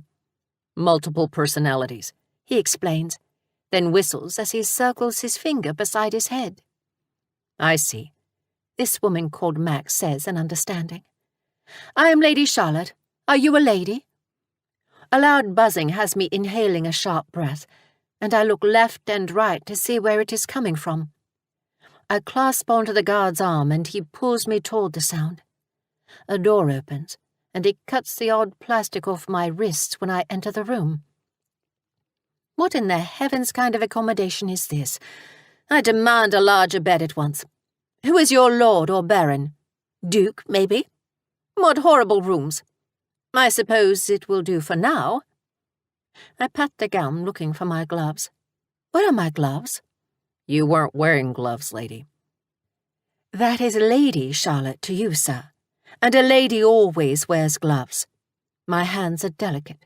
They must remain soft. I sit on this thing I think is a bed, and it squeaks. This is dreadful. I demand a better room at once. There are no windows in this room. I like to see the sunset. The walls are a dreadful white, and the light is bright. It hurts my eyes. The doctor will be with you soon. I do not need a doctor. I need to speak with the Duke. For goodness sake, men cannot seem to comprehend anything. The guard closes the door and a loud clink sounds. I try to open it, pressing all my weight against it, but it does not move. I bang on the door with my fists and stare out the window. You let me out at once. This is unbecoming of a man. How dare you? I demand you let me out at once. I continue to slap my hands against the metal, but the man in the uniform walks away without even glancing over his shoulder at me. Unbelievable. I stop begging a few seconds later. It is unbecoming for a lady to beg. I hurry to the bed and sit down, folding my hands in my lap. My heart lurches forward, and the same feeling I had before when I looked out the window returns. A picture of a man enters my mind. He's tall, broad and bald, but so handsome, with rich brown eyes. When they capture the sun, they look like liquid amber. The ache in my heart has me lying down and pressing my cheek against the pillow. My love for him hurts. Where is he? Chapter 10. Zane. I fell asleep on the couch last night. I couldn't sleep in the bed and be reminded of her scent. It hurt too fucking much. I stared at my bedroom door and turned right around and came to the couch. A loud scream ripping through the house has me rolling off the couch, smacking right onto the floor. My jaw hits first and my teeth clink together. Fuck. Talk about a wake-up call. What the hell is that? Reaper? I grumble, pushing myself up by placing my palms on the floor. Yeah, me and Doc stayed last night. We wanted to make sure everyone was okay, he says, just as another scream has my ears ringing. At the same time, the doorbell chimes. What the hell? It's too early for all this nonsense. You get the screamer, I'll get the door since I'm closer, I tell Reaper. He nods and heads down the hall. My jaw aches and I move it back and forth as I open the door. The morning light hits my eyes and I wince, bringing my hand up to block the sun. Yeah, I grumble, hoping no one can smell my morning breath. Good morning, sunshine. Tool is chipper as he drinks his coffee. What do you want? It's too early. I'm bringing someone by that deserves to live here with you lot, Tool states as he steps aside. He shows me a young guy, early 20s, blinking at me about 100 miles an hour. Fuck you, I hate bald people. He clicks his tongue and whistles. Shit, I'm sorry. I don't hate bald people. I'm Locke. I have Tourette's, and this is my sister Sadie. A curvy woman steps from behind him. She's a bit taller than average height, but thick everywhere. She's pretty. Fuck, I hope Jessica doesn't kill her. I hold out my hand and Locke slaps my hand away. You can't touch her. He flicks me off again and raises my brows when he whistles again, like a bird coming out of one of those grandfather clocks to chirp the time. I'm sorry. Of course you can. I can't always control my tics, especially when I'm nervous. I'm friends with Patrick. I met him in rehab. I've been traveling around with my sister, but Tool said I have a place with you, and Patrick said, no, yeah, it's fine. All mad souls welcome. I chuckle, swinging the door open wider so everyone can come in. You've come in a tense time. We need to go get my girl. She's in the institution we all escaped from, and I'm going to get her back. We will help in any way we can. Locke twitches his head and whistles again. I can tell he's getting frustrated by his eyes closing and his nostrils flaring. Hey, be yourself here. I have mania, Goldie has severe depression, Felix is schizophrenic, Zipper has PTSD, Ollie has OCD, Apollo thinks he is Apollo, and my Chloe has DID. Seriously, your Tourette's is mild in comparison. He blows out a breath and his cheeks puff out. That actually makes me feel better. He flicks me off again and it makes me laugh. Oh, I'm so sorry. Stop apologizing, it's okay. And you, Sadie, anything we need to know? I sleepwalk. It's pretty bad. Sadie explains, toeing the ground as she pulls her hands behind her back. We might want to put up cameras. Got you beat. We have cameras set up already. Well, another scream has us all jumping and Reaper comes around the corner with a busted lip. What the hell happened? I ask, hurrying to him and tilting his head to examine it. Are you okay? I'm fine, Uncle Zane. Felix is in a bad way. He's asking for you. My way isn't working. Where's Doc? Sleeping, Reaper says. He can sleep through a bomb. Wake him up. Tool, can you help them find a room? I ask him and try to get my thoughts together. My mind is oddly clear today. I bet it was all the damn sedatives Doc gave me. I bet the crazy in my mind is still asleep. Yeah, no problem, Tool says. You're going to want to go this way. Come on. He picks up some of their luggage and I head down the hall toward Felix's room. I hear him crying and immediately I want to give him a big hug and tell him everything will be okay. I tap my knuckles in the door. Felix, it's Zane. I'm here. Zane! He yells my name again and opens the door. He looks frantic. He has wet cheeks and his eyes are swollen. He throws his arm around me. They won't go away. They keep coming. He sobs. It hurts. It all hurts.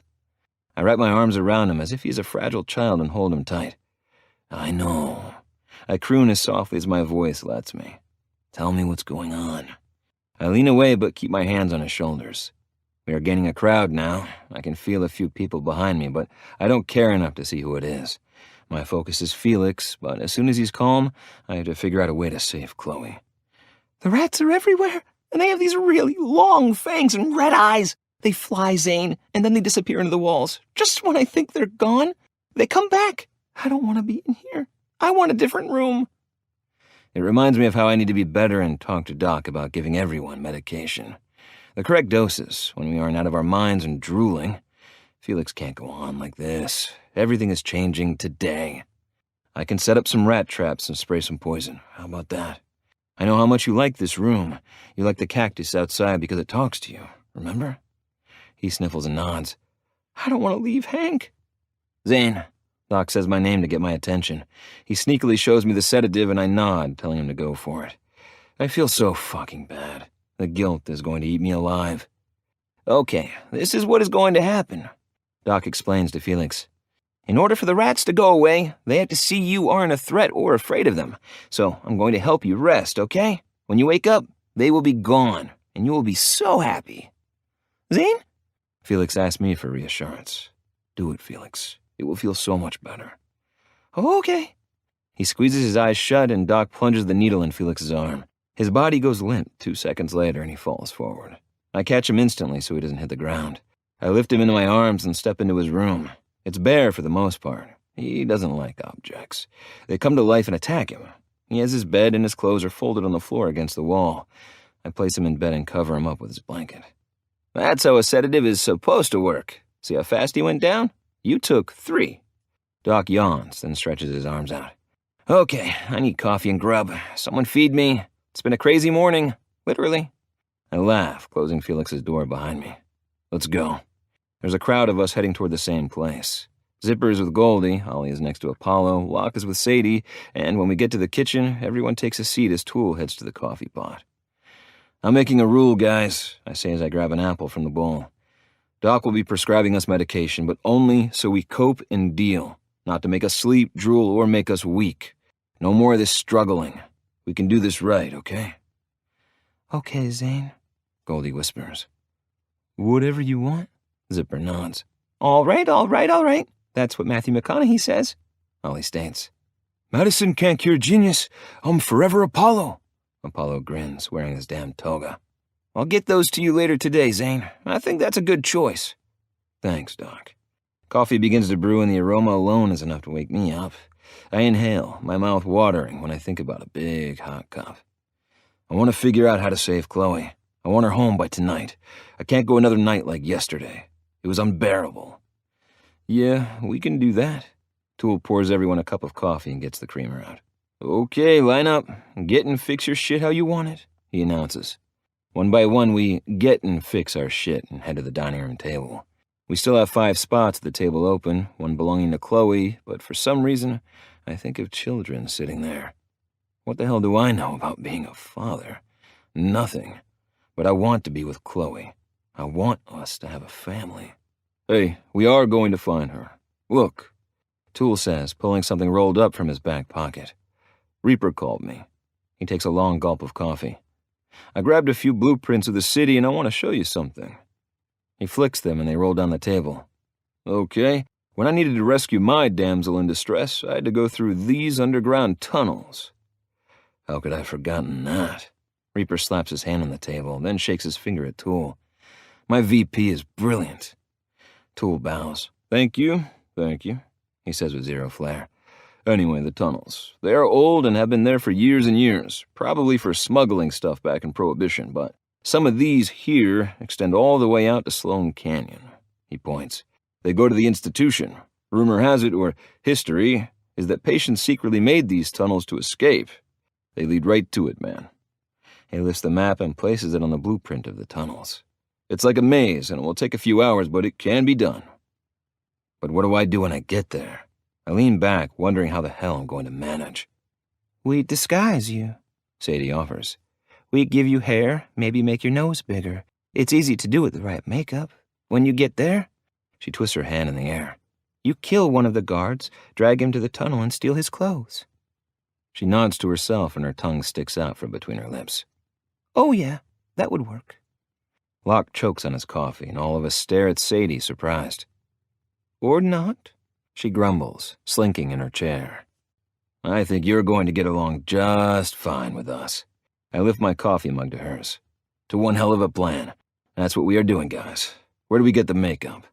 I have some. I was a makeup artist before everything happened. Whenever you're ready to get the show on the road, I am too. That was easier than I thought it would be. Tool states, sitting back and relaxing while he drinks his coffee. I bite into the apple, and the juice bursts over my tongue as the crunch statics my ears. I swallow and shake my head, disagreeing with him. I think this is going to be harder than we think. Who the hell knows their way through the tunnels? Because I don't. Tool groans and bangs his head against the table. Fine, I'll do it. Thanks, Tool. You owe me. Those tunnels are nasty. Tool negotiates. I'll cook you breakfast. Deal. Tool saps his stomach and purses his lips. I'm starved. Me too, Doc seconds. Me three. Ollie bounces in his seat. Looks like I'm making a feast. This is an ugly nose. Tool is right, it is an ugly nose. I look fucking weird with hair. I'm glad this isn't permanent, or I'd have an identity crisis. I know. I'm unable to take my eyes off the mirror and the visor. I'm a new person. Sadie fucking killed this look. She's talented. She needs a job on the strip working as an artist on one of the shows because this is incredible. Well, this isn't a mission to make you look pretty, Reaper says from the driver's seat. We stop at a red light and a light mist of rain hisses against the windshield, followed by a boom of thunder. We're nearly there. You're going to have about 3 miles of tunnels. There aren't a lot of entry points, and most of them are blocked. The only reason why this one isn't is because of us. I'm glad you didn't block it again, I say, tearing out the window and watching the drops drip down the glass. We thought we might need it one day, Tool explains. Reaper pulls over and parks on the side of the road and stares at a half-burnt-down house. The ground is black, and there's debris everywhere. I hated that night. Tool growls and opens the back door, stepping into the rain. What happened? I grabbed the handle to get out, so Tool isn't grabbing the sewer grate alone. I know those are heavy. This is where Juliet was taken. It was an underground sex ring. We got her out and Boomer blew up the house. It was a rough night. I hope tonight isn't like that. Me too, but history has proven that nothing is easy when it comes to our ladies. You better get going. I'll be here. Earpieces are in. Stay in touch. If you get in trouble, let me know. I'll get the guys down here in no time. I open the door and the rain hits my arms. Reaper, what about all the other people in there? It's a terrible place. One step at a time. We get Chloe, and we will deal with the rest later. We won't let them stay there. We will make sure they are sent somewhere else and that place is shut down for good. I slide out of the truck and slam the door. The rain is cold, but I put the baseball cap on so I don't mess up my makeup. There's a thought I didn't think I'd ever have. Tool grunts, sliding the heavy metal from the road. It scratches against the pavement, and the friction causes a few sparks, since the roads aren't wet enough to put embers out. Ready? He asks. Damn right. Let's go get your girl, Zane. Tool dips into the small circle in the ground and slides down the ladder that takes us underground. I follow his lead and climb down the ladder, but pull the grate above us to keep the road even. It's dark down here, and it fucking stinks. Water drips down the sides of the aged, slimy concrete of the sewer. My boots hit the floor, and dirty water splashes along my jeans. I don't want to think about why it smells so bad and what could possibly be in the water. Tool turns on his flashlight, and both of us jump back when a rat scurries toward us. I wasn't scared, Tool says. It just caught me off guard. Yeah, me too. I hate rats. They are disgusting creatures. The tap of their nails scratching against the floors, along with their tiny noises, has my skin crawling. Come on, this way. There will be a fork. Left continues the sewer, the right leads to the tunnels. He shines the flashlight against every corner of the dark space. There are roaches climbing the side, while the rats pause next to them to take a quick look at us. The light reflects off their black eyes, and I decide to keep my eyes forward instead. The creepy crawlies stay to the side, and as long as I stay in the middle, sloshing through the water, they can't touch me. When Chloe is with me, I'll make sure to put the fear aside, so I look like a big, strong man, but until then, I'm allowed to have my weaknesses. Mania doesn't count. It isn't a weakness, it's a strength, especially when I need to use it. So you and Chloe, you've known each other for a hot minute, right? I don't know, a week, maybe? It's my longest relationship. It's serious. Tool trips over his feet, nearly faceplants into the filth beneath us. A week? Yeah, is that a fucking problem? The familiar burn in my veins tells me he is reaching a subject that is better left not talked about, because I do not need his input or judgment. No problem. I guess it's intense when I hear that at first, but I can't say I'm not surprised. I did the same thing with Juliet. Love is love. You don't have to be mad either to be madly in love. You a fortune cookie now? Shut up, I'm being supportive. He chuckles, his laugh echoing through the sewer. And the rats laugh after him. I'm man enough to admit I shiver when I hear them. Fuck, no, this isn't good. Tool rushes forward and shines the light at the fork he told me about earlier. He shines the light left where the sewer continues, but the right is blocked off by chunks of fallen rock. There is no way in. No! Chloe! I roar and ram my shoulder into the blocks and dirt. The force shakes the top, and dust and small rocks fall from above us. Chloe! You're going to have to get fucking mad, Zane. Can you break it down when you're in an episode? Yeah, but I can't just flip it on like a light switch. It isn't how it works. Chloe might be getting abused, he throws out there. What did you just say? What if those guards are putting their hands all over her? What if they are fucking her right now? What if she likes it? He taunts me. No, I know what you're doing. It isn't going to work. But I already feel my heart racing at the thought. I press my shoulder against the blockage again and try to ignore what Tool said. What if they are using her? One by one, running a fucking train on her, and there's nothing she can do. All her different personalities show, all of them call out for you, but you never show. You don't save her. She's stuck there being a fucked up ragdoll for their pleasure. And no one is going to believe a crazy chick. The problem with my mania? Anyone who is around me is in the path of its wrath. Chapter 11. Chloe.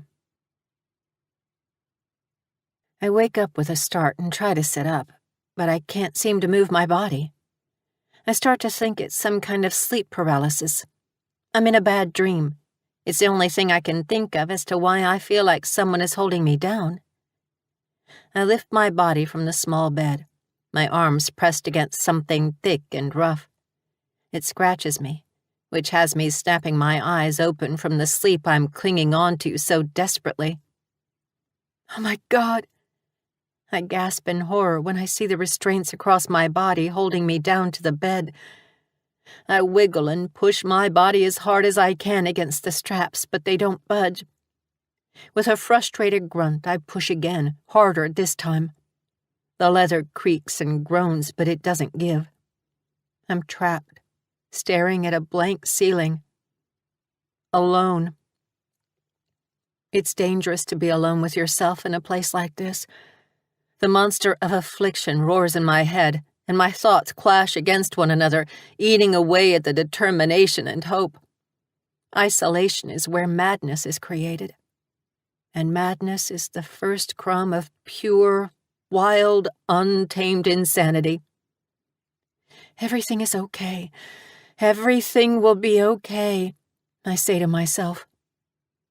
My eyes burn from staring up at the light in the middle of the ceiling. It's a bright fluorescent, and the longer I look at it, the quieter this room becomes. I can hear the air conditioning kick on. The electricity buzzes. My heart hammers. A trickle of sweat dribbles down my temple, even though it isn't hot. I'm afraid. I don't want to be here. Being here doesn't help the people who need help. The craze becomes the crazed, and the real insanity begins to grow. Then we truly become the unstable ones. We become the ones to be feared. It makes sense for everyone to think we are better off alone, but we aren't. I've been locked up before, and I can't go through that again. I won't make it. I'm not strong enough to survive something like this. Being held captive day in and day out isn't a way to live. I'm not an animal. I want my friends. I want Zane. I want my life. I'm capable of having one. I've proved it by living on my own. I struggle against the restraints again, pushing my shoulders against the straps. The door unlocks and boots scuff against the floor. They aren't Zane's boots. I know because they are too shiny and black. Zane's aren't like that. Zane's are cowboy boots. They are all scuffed up and worn from him wearing them every day. I love it. I love him. I want to go home. My bladder screams at me, pulsating and pressing against my insides. There is a toilet in the corner. If I could just get to it, I wouldn't be on the verge of peeing myself. God, that's just what I need. Who do we have today? The guard, Glenn, if I remember right, drags his feet across the floor. He stops at the edge of the bed and his finger grazes down my cheek. I flinch away, turning my head in the opposite direction so he isn't touching me. Aw, what is it? He grips me by my chin and forces me to look at him. I fight with every ounce of strength I have in me, but nothing and no one can beat being restrained. My wrists are purple and bruised from the zip ties being so tight yesterday. I don't know what's going to happen to me in here, but I know it won't be good. These guards look at me like I'm breakfast, lunch, dinner, and dessert. I know you don't like my friend, but you were a bit nicer to me, so I think that means something. It means nothing, I say, grinding my teeth together. I don't remember much from Jessica being present, but I remember Lydia and Charlotte.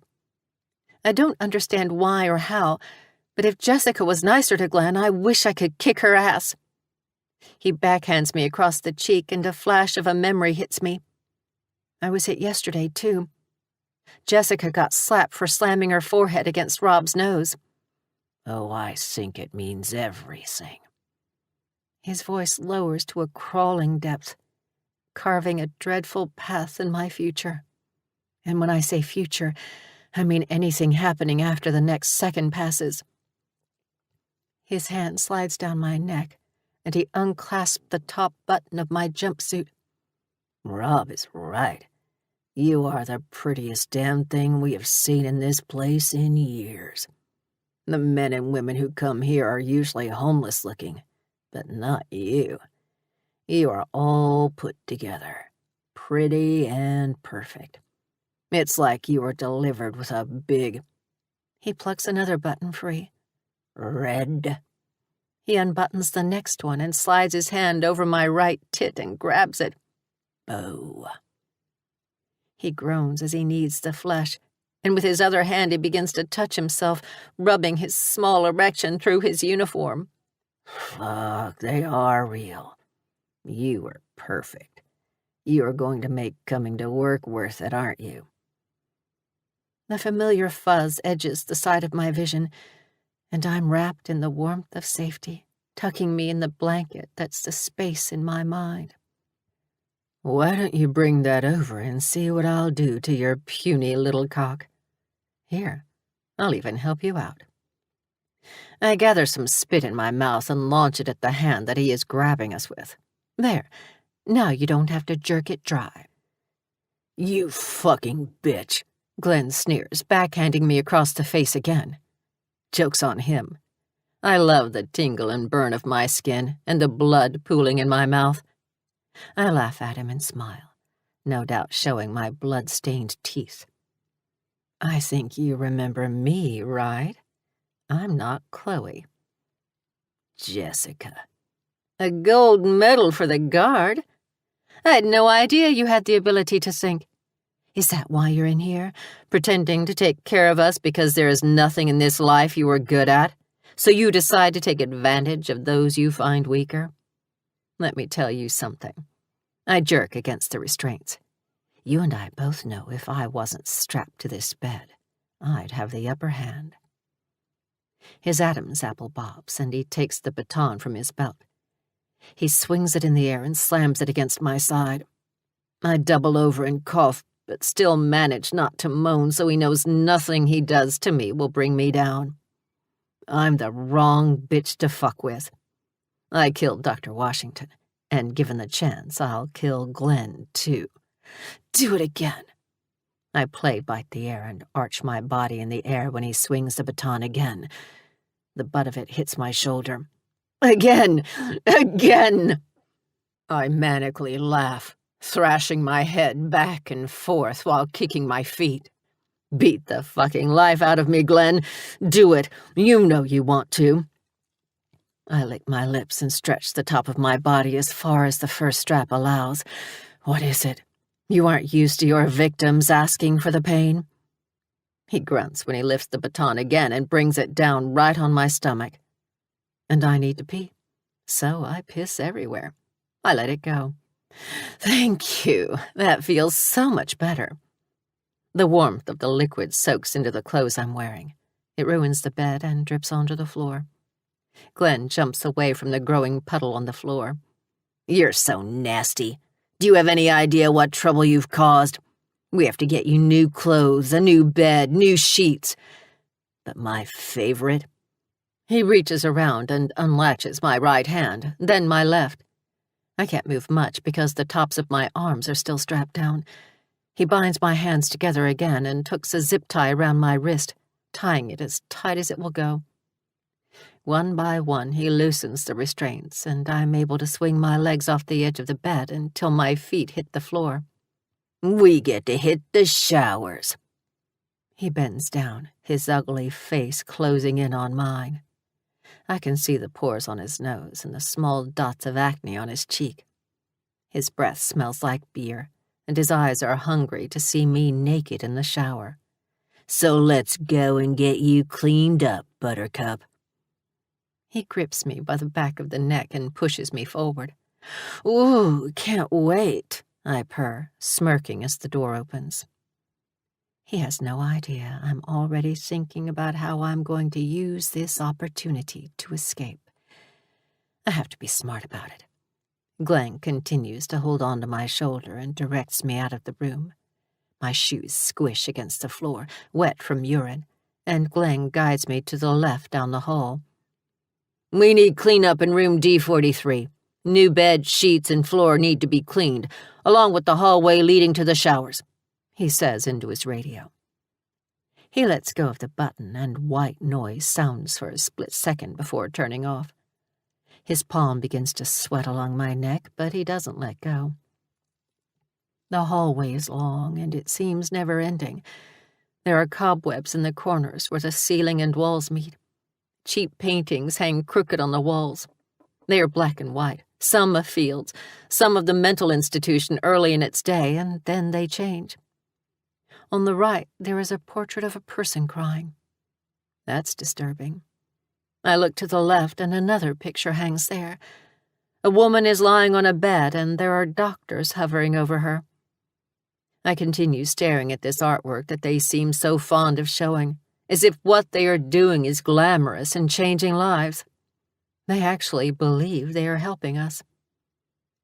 Each photo shows another story, a story that shouldn't be allowed to be told.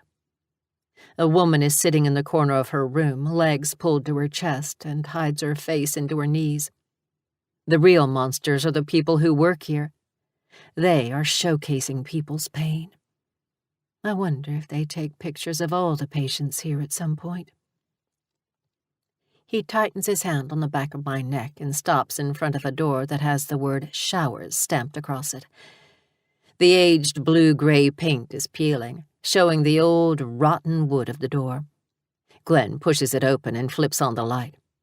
It's a big room, and someone must have used it recently because steam is hanging in the air.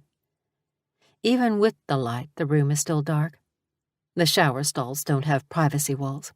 The shower heads are evenly spaced apart. There are no lockers, just benches, and they glisten with water, too. Privacy doesn't exist here. "Are you going to go so I can bathe in peace?" I ask, knowing he isn't going to go. I actually plan on him staying. I want him to. I peer over the curve of my shoulder to see him lock the door. The click reverberates through the room, and he readjusts his belt. "I'm not going anywhere, Jessica." Glenn digs into his pocket and pulls out a knife, slipping it through the space of the zip ties. He cuts it, and plastic pops free from my hands. "Oh, look, you're all fucked up." He rubs the indentations around my wrists and brings them to his mouth, giving them a quick kiss. "Now get undressed and get in the shower before I make you." He grabs his baton again and slaps it in his hands. Well, if he wants a show, who am I to deny the man? I back away, bite my bottom lip, and undo the rest of the buttons on the jumpsuit. "This is what you want?" I kick off the slippers and slowly take off the pant legs, then toss it on the floor. I'm in white cotton panties and a sports bra. Nothing special, but Glenn seems to like what he sees. Men can be so stupid and gullible when a body comes to play. I play with the hem of my panties and give him my back. I take a deep breath and try to calm my nerves. I might be a lot of bark, and sometimes, very often, I bite. But I have to keep my head on straight. This can't go wrong. I have to go through with it, even if it means having his hands on my body. I hope when I get out of here, Zane will forgive me for doing what I have to do. I don't have all night. Glenn takes a step forward out of the dark, and his villainous face is illuminated by the dim light. "You're testing me." "I'm teasing you, Glenn. You want to know why I've been so nice to you?" I tug down my panties and wiggle out of them, tossing the ruined underwear to the side along with my sports bra. "It's because I want you, Glenn. You want to come join me?" I turn the knob of the shower head and the hot spray comes on. At least it has good pressure. Things could be worse. No, they couldn't. What the hell am I thinking?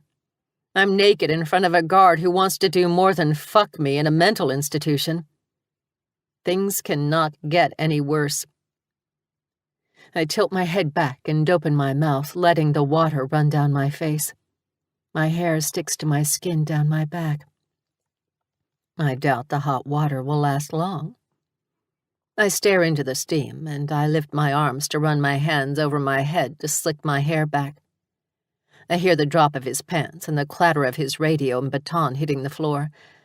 I narrow my gaze at him, watching as he hurriedly undoes his shirt. He has a smooth chest and a beer belly. I was right. He has a small cock. Glenn slips on the floor as he walks to me, and I catch him, acting like I care that he doesn't fall. That was close. He steps into the shower with me, and his belly bumps against mine. His erection slides between my thighs, and I hold back bile. His knuckles graze my sides, and he flattens his hands around my stomach, sliding them up and over my tits. "You are crazy fucking hot," he says. "No," I state, wrapping my hand around the back of his neck. "Just fucking crazy." I lift my knee, and his erection crunches and his balls flatten with the quick hit.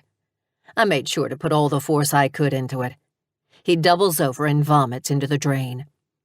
"You are 100 shades of stupid if you think for 1 minute I'd ever fuck you." I ram my knee again, but this time it's against his face. His head snaps back and blood fans over his head as his nose begins to pour rivers of red. I rear my fist back and slam it into his jaw. A tooth pops free and clatters on the floor, clinking against the drain. "You are fucking nothing to me, to us, to me and my sisters." I hit him again. "You were the crazy one for thinking a woman like me would want anything to do with a man like you." I grip him by the roots of his hair and have to bend down since he is on his knees. Even crazy has standards, motherfucker. I punch him in the throat and his windpipe gives. His hands cup his neck as he gasps for air. I press my foot against his chest to drop him to the floor. I get on my knees, the hard tile digging into my bone, and the scalding hot water hits my back. You were so gullible. I thought you'd at least put up a fight. He tries to speak, but groans and gasps for air are the only sounds leaving him. I lift my head and my sights fall on his baton. I push myself up into a standing position, saunter over to the weapon and pick it up. I see what you like about this, I say. It reminds me of a bat. I smack it against the bench, and a loud whine leaves his pathetic throat. I curl my lip and hit the bench again. The loud crack of the baton has my nipples tightening, wishing Zane were here to pluck them. Do you want to know what that crack feels like? I ask, a bit more exhilarated than a woman who is about to kill a man should be. But this isn't my first rodeo. Please, He manages to say. get help. I won't. I stomp over and hit him across the chest with the baton. The loud smack bounces off the walls, feeding my desire to see him take his last breath. You what? You won't touch me again? You won't tell? I don't fucking believe you. I bring the baton down again, cracking it over his wimpy cock. He pisses himself and blood tints his urine. I watch the Red River tornado down the drain, disappearing from sight. I straddle his waist and rub my thighs against his chest. Is this what you wanted? You wanted a ride on the crazy train? I bend down and kiss his cheek while he cries. Pussy. Karma is a fucking bitch, and right now she's me. What's wrong, Glenn? I sound like a child as I pretend to pout, poking my lip out. Were you hoping to have Chloe? Sweet and subdued? Here's the thing, Glenn. I pronounce his name clear and hold the ends for a bit longer than necessary. I place the baton across his neck and brace my elbows against his chest while he tries to buck me off like an angry bull. See? A rodeo. I apply more pressure to his throat, gripping the baton as hard as I can while he tries to kick and flop. I whisper in his ear, "The thing with crazy is, you never know what you're going to get." I kiss his cheek again. And if you knew anything, then you'd know I protect Chloe. She'd probably be face down, ass up while you raped her right now. But see, I won't allow that to happen. I hear a sick crunch in his neck, and his face begins to turn red. His struggle is becoming weaker. That's too bad. Want to know a secret? I bring my lips over his and pretend I'm about to kiss him, teasing a slight caress. I've killed before, and I'll do it again. I promise you this. When I get out of here, and I will, our friend Rob is going to be under me just like you are, squirming for his fucking life. I toss the baton to the side, and he inhales. But I don't give him time to breathe. I lift his head and smash it into the ground over and over again. His skull crunches, and blood pours from his ears and mouth. You'll burn in hell for what you've done, I say as the blood gurgles in the back of his throat. And one day, I'll see you there, and I'll kill you all over again.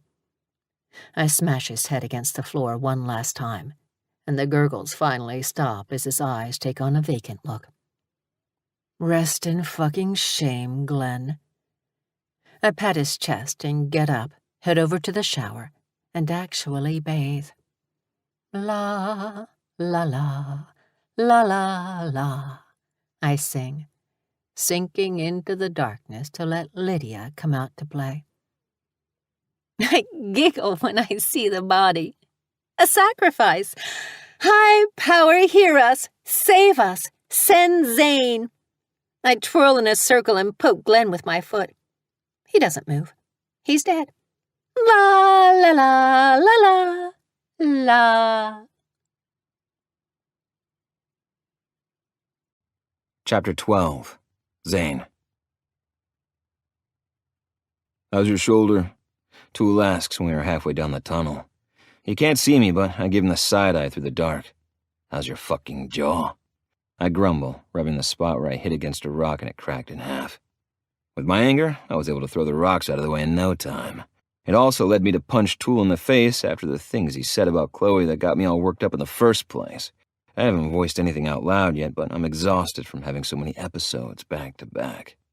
I don't usually have them so close together, and I can barely keep my eyes open. My brain feels like mush. I can hardly process a thought, and a killer headache is forming at the base of my skull. I need to sleep for days after this, but I know I won't be able to rest until I have her home. And I will have her home soon. I have to. That's fair, Zane. I'm sorry. I know that I shouldn't have done that, but it was the only thing I could think of at the time. I hope you can forgive me. It's fine. Don't worry about it. We got through. That's all that matters. I say, which is true, but I hope to never be put in that position again. I want to always keep the mania inside me, lurking, quiet, and peeking out from behind my eyes. I'm dangerous, and when that danger is unleashed, unspeakable things can happen. Have happened. We're getting close. God, the smell down here is making me sick. Smells like death, Tool agrees. We stop walking at the same time and my fists clench together in frustration. Standing before us is a big cement wall. There is no door, no window, nothing. It's blocked off. What the hell is this? I flatten my palm against the wall, then curl my fingers against it. The cement digs into my flesh, and the pain reminds me to stay calm. Pain keeps me human. Being numb is what brings the mania. What the fuck is this? I yell so loud Tool has to cover his ears as my voice ignites across the walls and shakes the foundation. It amplifies, carrying down the tunnel and disrupting the rats and roaches. Tool, what the fuck is this? You said, calm down. Look. Tool shines the light to the wall next to me. I follow the beam of light to see a lever. Shut up. They made a lever? Come on. I bitch, finding it a little hard to believe. It looks more like a natural bump in the wall than it does a lever, since it has camouflage. I grip it and pull it down. The rock rubs together, sounding old and unreliable.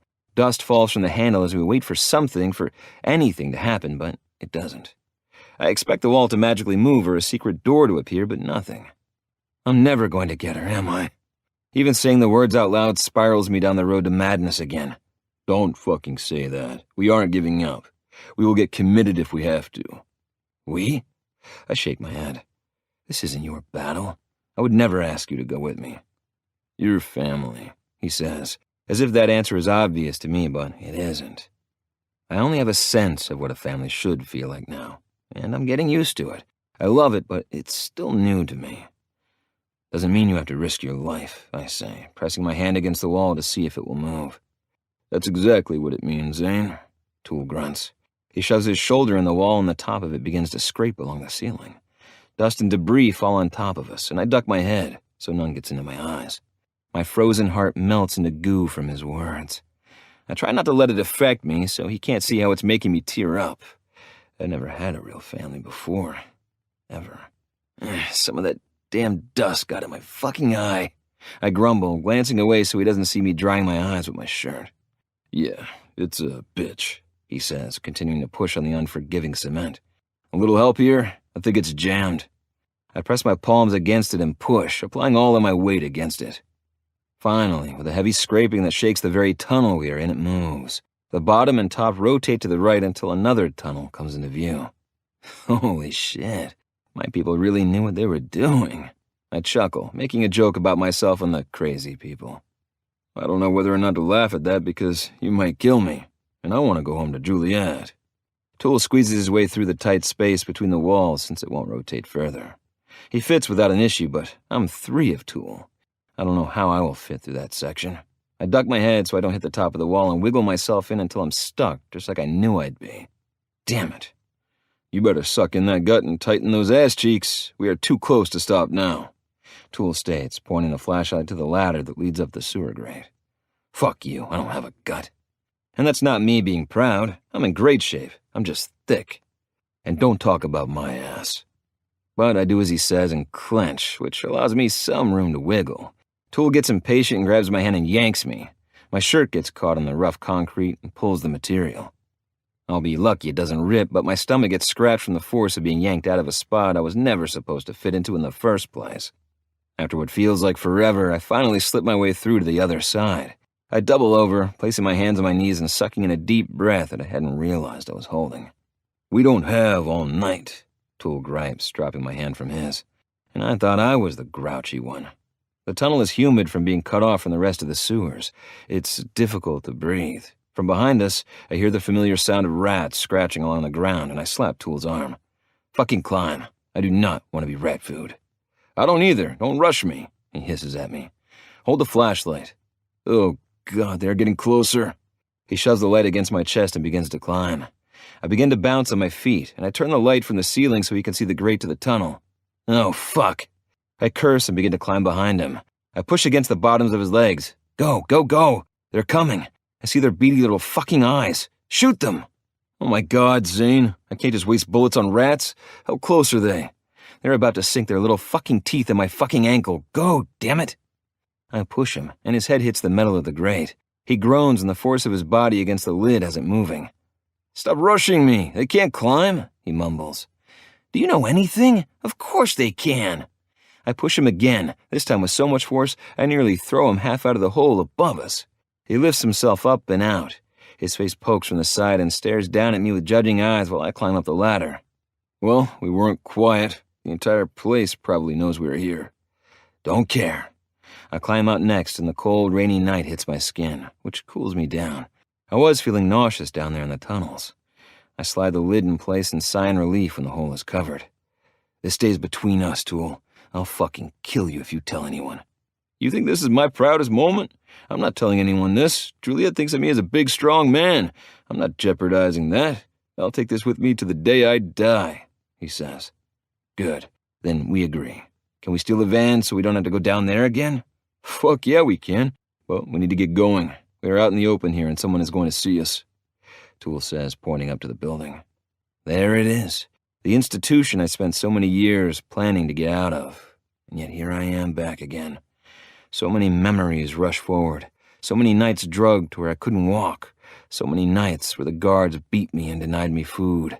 So many nights where they would watch me shower, touch me inappropriately, and I couldn't do anything to stop them because I was so fucked up. "Hey, you okay?" Tool asks, placing his hand on my shoulder. The simple touch is enough to yank me out of my thoughts. I clear my throat and nod. "Yeah, I'm fine. I hope whatever they did to me, they don't do to her, that's all." It's nearly midnight. We only have 10 minutes before the new guards come out for shift change. I begin to power walk to the edge of the building, where the shadows from the spotlights overlap in a tiny spot, and place my back against the stone. Tool does the same on my left side as we survey the area. It's eerie. The ground is wet and the sky is full of black clouds as thunder rolls in the distance. I wouldn't think anyone is here with the silence, but I know better. Silence doesn't mean absent all the time. Silence can be anticipation for something bad to happen, and that's exactly what this is. "Reaper, we're almost inside," Tool says into the microphone he has attached to the top of his shirt. "Okay, let me know when you are in and Zane is in uniform, and I'll tell Badge to kill the electricity. He has access to the main power grid."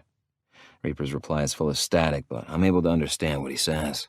"Will do," Tool whispers, then lifts his eyes to mine. "Okay, Zane, it's your show now. Lead the way." "How's my makeup? Is it coming off?" I ask, touching my face to make sure my fake nose is still attached.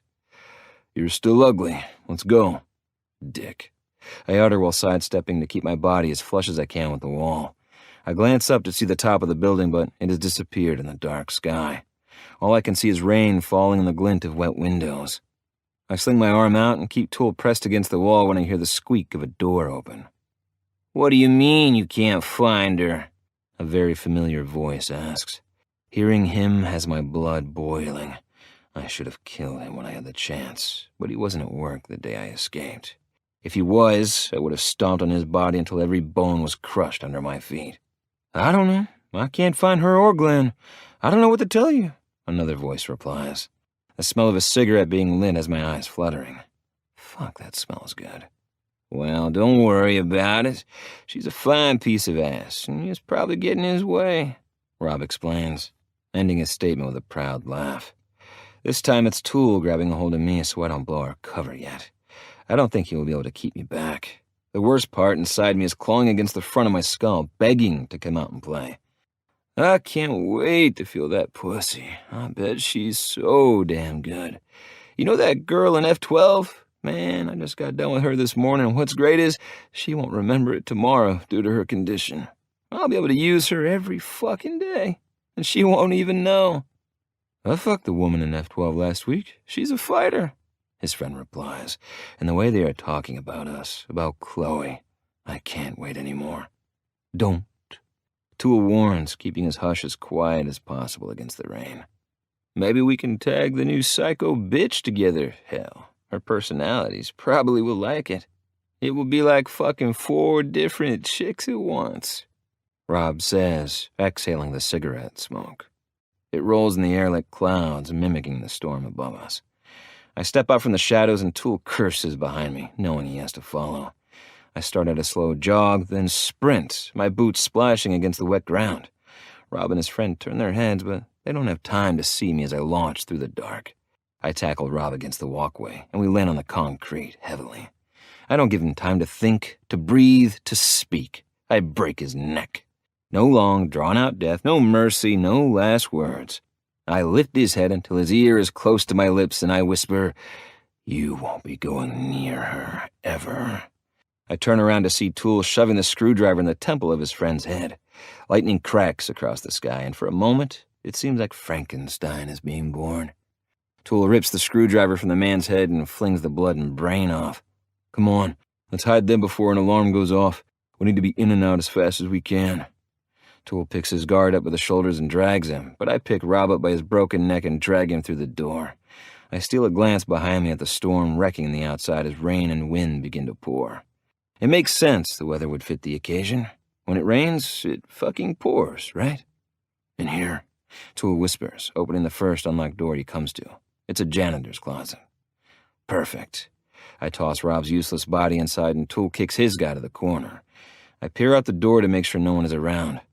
The ghost is clear. I speak over my shoulder to Tool. What? A ghost? Do you mean the coast is clear? He corrects me. Why would the coast be clear? That makes no sense, Tool. Ghosts are clear. The ghost is clear, meaning we have the go-ahead. If it weren't clear, it wouldn't be a ghost. I shut the door and cross my arms over my chest before turning around and glaring at him. I know I'm right. Coasts are on the ocean. Ghosts are see-through. Tool pinches the bridge of his nose and his black hair falls across his face as he shakes his head. That's not it at all. I don't have time to argue about this with you. I squat down and undress this perverted fuck. This uniform is going to be tight, but it will have to work. There isn't enough room in here for both of us to change. Figure it out, Tool. Don't have time to baby your feelings. I'm starting to get grouchy. I want to be in and out of this fucking place.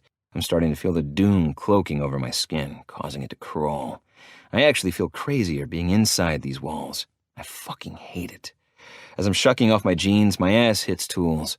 His cold flesh rubs against mine, and it has me almost shouting, but I straighten. I flex my ass and my entire body tenses. What the fuck, Tool? I said there wasn't enough room, he quietly scolds. He balls up his jeans and throws them in the corner. That's what happens when 2 men change in a closet and don't wear fucking underwear. I thought you didn't have time to bitch. Get dressed, and this will be something else we take to our grave. Fine. I jerk on the uniform, trying to forget what his ass felt like against mine. Fine, he mocks me. I leave the name tag off, deciding that the chance of getting caught would be increased if they saw the name and then a face that didn't belong. Tool straightens his belt and the buttons of the blouse look like they're about to burst. They are hanging on by a breath, a very small breath. Ready? Let's do this, Tool says, sliding the baton out of the belt and slapping it against his hand. I carefully turn the knob and peek my head out of the door. There is someone at the end of the hall who is walking from room to room. Okay, ghost is clear, I state. He exhales heavily. Good to know, Zane. Let's go get your girl. I swing the door open and turn sharply to the left, away from the side door that leads to the outside. Okay, cut the power, Tool whispers into his shirt. In 5, 4, 3, 2... Reaper counts down, and when it gets to 1, the hum of electricity descends to silence. Oh my goodness, an older woman shouts. Fuck, What happened to the electricity? A deep voice questions, annoyed. We need the generator. Kill the generators, Tool says to Reaper. Done, he replies. The man and woman turn their heads when the heavy pound of our footsteps hit the floor. When we get to the intersection of the hallway, I lean against the desk. Where's that new crazy bitch that came in today? Rob said I needed to have the doctor look her over. She already had the doctor look her over, the woman explains. I'm sorry, are you new?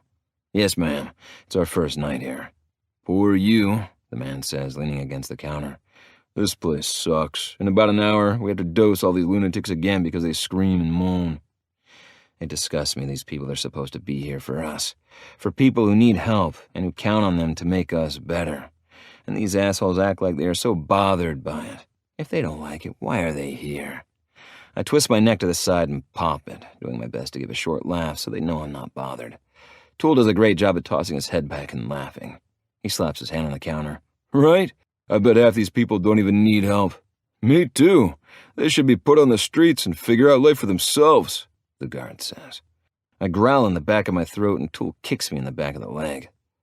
Wasting people's money, am I right? Tool jokes, punching the guy on the shoulder. Hey, later you want to get a smoke? Tell me the ins and outs of this place? Fuck yeah, man. Let me know when. They give each other a quick handshake, as if Tool has been there his entire life and fits right in. I was here my entire life. I escaped from this institutional zoo. I'm back and nothing has changed. It's still a zoo, but this time I'm going to save every soul I fucking can. Starting with my Chloe. So, can you tell us where she is? Rob wants us to keep an eye on her, Tool says, nudging the guard. If you know what I mean. He whispers so the older lady in front of us doesn't hear. Oh, you dog, you, his new friend jokes, laughing so hard his huge belly shakes. Yeah, she's in the D-wing. I can't remember the number, but just look through the window on the door. You can't miss her. She's fucking... He kisses his fingers, as if she's an Italian dish waiting to be devoured. Stay calm. Think of Chloe.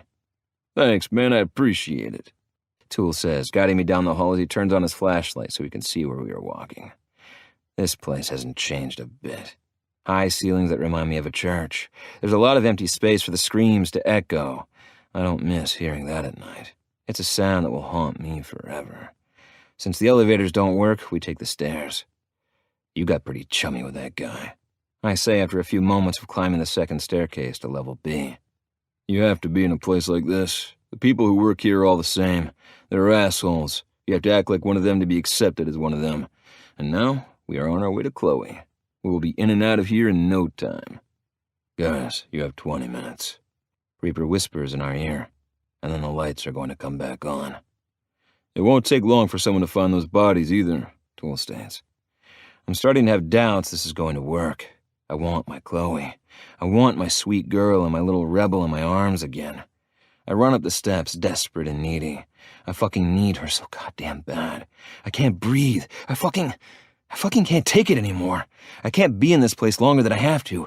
It's making me crazy. It makes me crazier than I already am. You need to calm down, Tool warns, gripping the edge of my sleeve to pull me back.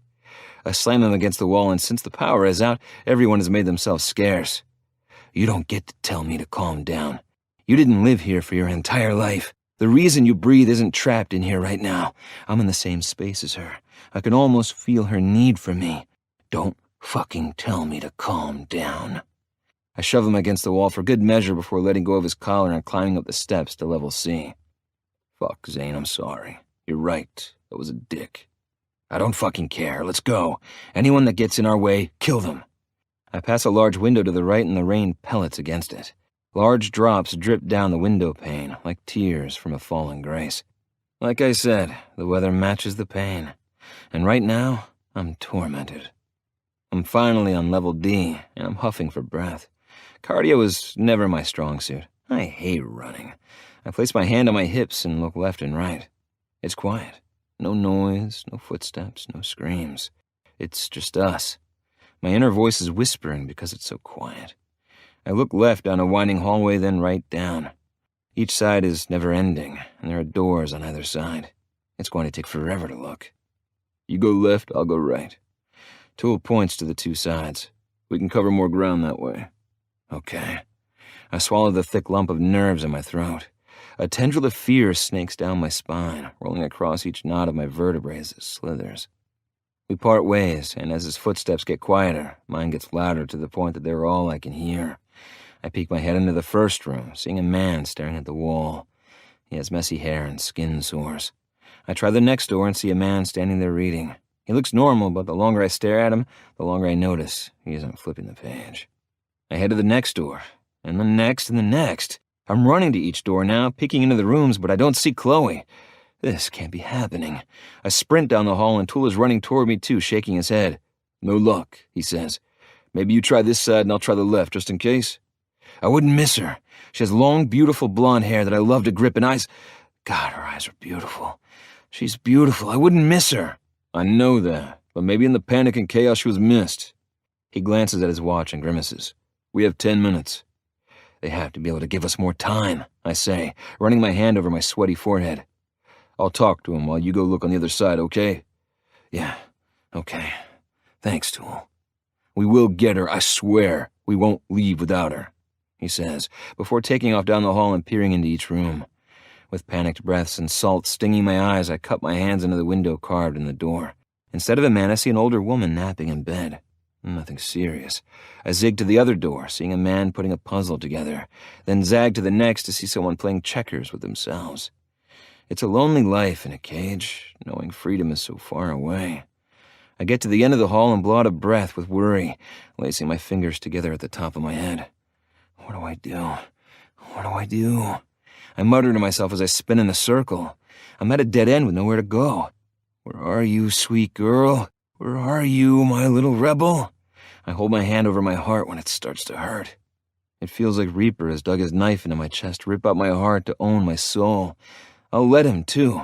If I can't find her, if I can't have her, then I'll never want the damn thing to beat again. He can have my soul, and the earth can have my body, because fuck this life without love. Fuck this life without her. Being insane alone is hard enough. Being in love while being insane? It's a whole other level of lunacy. No one can have what I feel without experiencing it. I believe people like us feel life differently. We live on a higher frequency of the world, and it's hard for our brains to process. So when we love, we fucking love intensely. Isn't that the only way to love? La la la la la la. I hear in the distance. It's muted, a voice behind a door, but I can't tell where it is coming from. I tilt my head forward and listen. La la la la la la. She sings again, and I find myself in front of a door that says showers. I go to open it, but it's locked, so I knock a few times. She giggles. "This room is taken. The water is so hot." That's Chloe's voice, but it isn't Chloe. It isn't Jessica either. I don't know who it is, but I know that's my girl, and I need to get in there. "Open the door, sweet girl. I've come to take you home." She laughs again, sounding like she's high. Tool comes to a stop next to us, gasping for breath. "It's her. She's in here."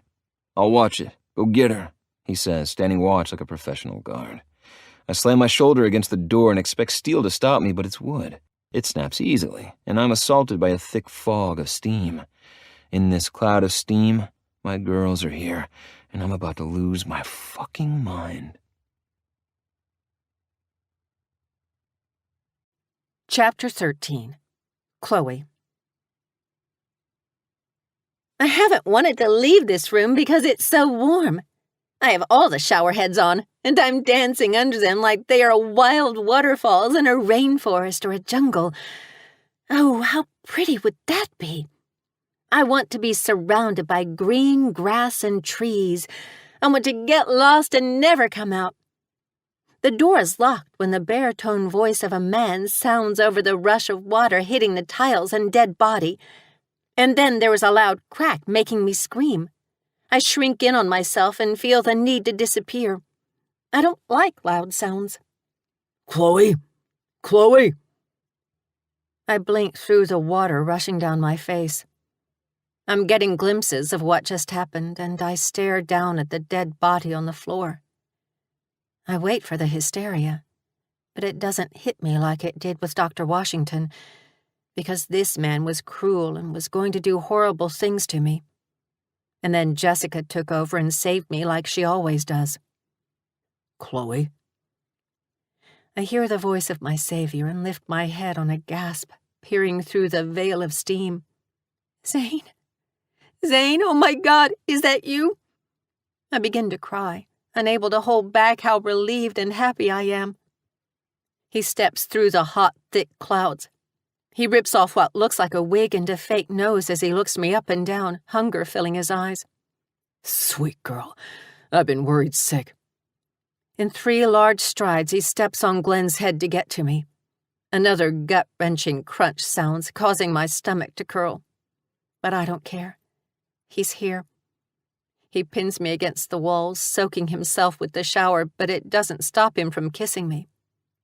He moans down my throat as he wraps his arms around me and cups my ass. I fucking missed you, sweet girl. Let me look at you. He steps back and spins me, sneering when he sees the bruises on my body from the baton. His thumb and forefinger grip my chin as I face him, and he tilts my head, finally seeing the bruise on my cheek. Who the fuck did that? I'm going to kill him. Who hurt you? Jessica took care of it, I whisper, unable to tear my eyes away from his when I point to the body on the floor. Are you okay? He asks, sliding his palm up my jaw to cut my face. I am now. I missed you so much. What they almost did. They touched me. Where? The gravel in the back of his throat has a throb pulsating my clit. My breasts? I admit with shame. I couldn't get them away. I was strapped down. I'm sorry. I begin to cry. I would never do that to you. I love you so much. I swear. He presses his mouth against mine again, licking the slit along my bottom lip to lick the blood off when the cut opens. I love you too, sweet girl. I'm going to get you out of here. But first things first. He backs away from me and pushes Glenn across the floor until he is flush with the wall. I'm going to fuck you in the way he wished he could. He lifts me into his arms, and I wrap my legs around his hips as he fumbles with the button of his pants and lowers his zipper. He takes a step and balances himself on Glenn, all while the tip of his cock finds my entrance. I'm going to fuck you with how much I've missed you. You're mine, Chloe. He thrusts his hips forward and sinks into me. Every large, wide inch of him fills me to the brink. I stretch to the point of pain, and a moan of ecstasy leaving my lips ricochets off the walls. Oh, God, Zane. I curl my arms around his neck and kiss him, never wanting to take my lips away from his. My clit rubs against the material of his shirt, and when he withdraws, he shoves himself back in, barely able to fit inside my tight heat. You feel so fucking good, Chloe. He presses my back harder against the wall so he can fuck me harder. I can live without a lot of things, sweet girl, but I can never live this crazy life without you. I fucking need you. He grunts as his cock touches my depths. I need you like the mania inside me needs release. He picks up his pace, rips his mouth away from mine, and tilts his head back. The water rushes down his face, and he opens his mouth to take a few gulps. I never want to leave you when we are like this. I fucking belong inside you. He plants himself as deep as he can, lying his forehead against mine. Nothing else matters. Nothing else exists. Just us. Just our world, sweet girl. I'll take care of you. I'll always come for you. I whimper when he slides out just to slide back in. I bring up an image of his fat, veiny cock with a wide, flared tip penetrating me. His palms cup my tits, and he growls with appreciation as he bends down to suck each nipple. And I'll always come in you because my cum won't be wasted, will it? He asks, controlling my head by gripping my neck and biting my bottom lip. Never, I answer breathlessly. I dare to look down to see more blood leaving Glenn to disappear down the drain. Something about that makes me wetter, knowing that he can't hurt me anymore, knowing that Zane is claiming me right here and now. I love that he will fuck me anywhere. He will claim me everywhere. and he will love me always. He quickens his pace, and his thickness owns me, reminding me of who I belong to for the rest of time. My back slides against the wet wall, and I lift up to get more comfortable, wrapping my legs around him again. I'm higher than his head, so I'm able to rest my cheek against his forehead. My eyes close, my brows dip together from the pleasure, and my mouth drops open with every hard, unhinged thrust. To everyone else, this might be the wrong place and time to have sex, but for us, this is the perfect time. Chloe, God, I missed you, he rasps, clutching his arms as tight as he can around me. He turns his head, and his cheek lies against my chest. His hips continue to move in a perfect rhythm, and his feet stay balanced on Glenn as he takes me to new heights. You'll never be away from me again. You're going to marry me, like we planned, remember? Do you remember, sweet girl? You're mine forever. Yes, I reply on a choked breath. The orgasm building inside me hinders my ability to speak. Is this what he wanted to do to you? Zane asks hatefully, licking across my chest until he sucks a hard, pink bead into his mouth. He wanted to feel this tight pussy. The pussy that's mine, that I've claimed, the virginity that bled along my cock. I nod, and when I breathe in, water goes down the wrong way and I choke, coughing to try to clear my airway. Did he want to make you choke and gag on his cock? I nod again. With a savage growl, he plucks me off his cock by picking me up and setting me on my feet. I look down to see his massive dick pointing straight at me, wet with my juices and the water dripping down the length. The tips of my toes dig into Glenn's back, and I feel something crack under my feet. Zane spins me around and presses my face against the tile. I stick my ass out and my cheek glides against the uncomfortable tile. Did he want to fuck you like this? Zane squeezes my ass before guiding his cock between my cheeks and slipping inside me again. His size in this position robs me of the ability to breathe. He is deeper this way, and I curl my fingers against the scum-ridden tiles, clawing at them and standing on my tiptoes to try and get relief. At the same time, I don't want relief. I want more of the delicious pain from him taking up every inch of my insides. I can feel the pressure of him in my stomach, and I press my ass against him and fuck him that way. I need to come. He shoves my head against the wall and brings his lips to my ear. That's too fucking bad, because only I fuck you in every position. A loud bang hits the door. Zane, we need to go. Who is that? I ask, looking over my shoulder to see Zane's brown eyes locked on where we are connected. He watches his cock sink into me and he licks his bottom lip. Don't ask about another man while I'm inside you, Chloe. I groan. Please, Zane, fuck me. Make me come. Let's get out of here.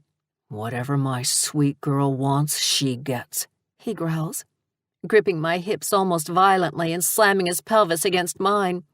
Yes, harder, Zane. Faster, I beg. When we are done, I better meet my new girls, or the next time I fuck you, I won't let you come. Our skin smacks together, and his fingertips dig into the globes of my cheeks, and I know I'll have bruises tomorrow. I love being marked by him. I nod, arching my back as my orgasm tinkles through my body, warning me that I'm about to combust. I tighten around him, my orgasm possessing my body to the point where I have no control of myself anymore. I don't have the strength to hold myself up, and Zane holds me up while he hammers into me. A scream releases my passion, but he holds a hand over my mouth to silence me, shoving the needed relief down my throat. I need it out of me. He will not hear you scream while you come. I don't care that he is dead. Those sounds belong to only me, he growls, grim darkness edging his voice. His dominance sends another orgasm ripping through me. My body spasms, squeezing and milking his cock to pull his cum to my womb. Fuck. Oh, fuck, I've missed this. I've missed feeling like this with you. Chloe! Chloe! Chloe! He chants my name, and with each jerk of his hips he comes. His hot seed soaks me to my core, bathing me from the inside until I feel him dripping out of me. He moans and kisses the middle of my neck. Mine. Yours. He flips me around, and I know I have an indentation on my cheek from the grout in the tile, but he doesn't notice, and if he does, he doesn't stare. He kisses me passionately, holding the back of my head to press our lips harder against one another. His cock is flexing inside me, and while he waits for my pussy to drink the last drop of his cum, he turns off the shower. I'm going to pull out and zip up. Do you know what you're going to do? I shake my head, blinking at him through wet lashes. You're going to stand on Glenn, legs spread, and you're going to let a few drops of my cum drip on him. I blush from how harsh it sounds, and dirty. Zane! I gasp in disbelief. I don't know if I can do that. Sweet girl, I want him to know that in his death, you are mine, and him threatening you means he gets disrespected. Jessica killed him, but I need this. We groan in unison when he pulls out and takes a step down from Glenn's body. His clothes are soaked, and he tucks his cock in, careful as he zips. Spread 'em, he orders. I do as he says, placing one foot on the back of Glenn's neck and the other on his tailbone. It doesn't take long for the first dollop to fall since he came so much. When it lands in the middle of Glenn's back, I go to step off, but Zane stops me. More, he says. But I want the rest, I pout. Glenn took enough. Zane's nostrils flare as he adjusts his cock, wanting to fuck me again. Fuck. He curses, picking up Glenn's old clothes. Put these on. Temporary. I don't want tools seeing you naked. You're mine. I know, Zane. I get dressed and the clothes begin to soak through since I don't have a towel. I wring out my hair the best I can and twist it up, tying it in a way where I don't need a hair tie. Zane intertwines our hands and drags me to the door, swinging it open. Toole is there in the middle of the hall, standing over 4 dead guards, each with a puncture in their neck or head. About fucking time. You couldn't fuck when we got home? He glowers. His crassness has me embarrassed. I know it wasn't the best time, but I couldn't help it. I needed to feel him after being felt and threatened by Glenn and Rob. Would you? Zane asks. No, but I only bought us 10 more minutes. That's all we have to get from here to the van outside. Try to keep it in your pants. Come on. Toole wipes the screwdriver on his pant leg and steps over a body. We make our way down the hall, and we aren't quiet. We are running with loud steps, and Zane's are wet, squishing with his boots full of water. Another guard comes to view, and Zane doesn't waste a second. He grips the man's head and snaps it to the side. The guard falls to the ground in a useless heap, and Zane grabs my hand again to lead me the rest of the way. The staircase comes to view, and we skip as many steps as we can while we descend. I slip on water from Zane's boot, but he has the quickest reflexes of all time. He catches me before I hit the ground, and the jolt has my vision going fuzzy. Zane, I whisper in warning as my head spins. What? What is it? He asks while we hit the platform of level B.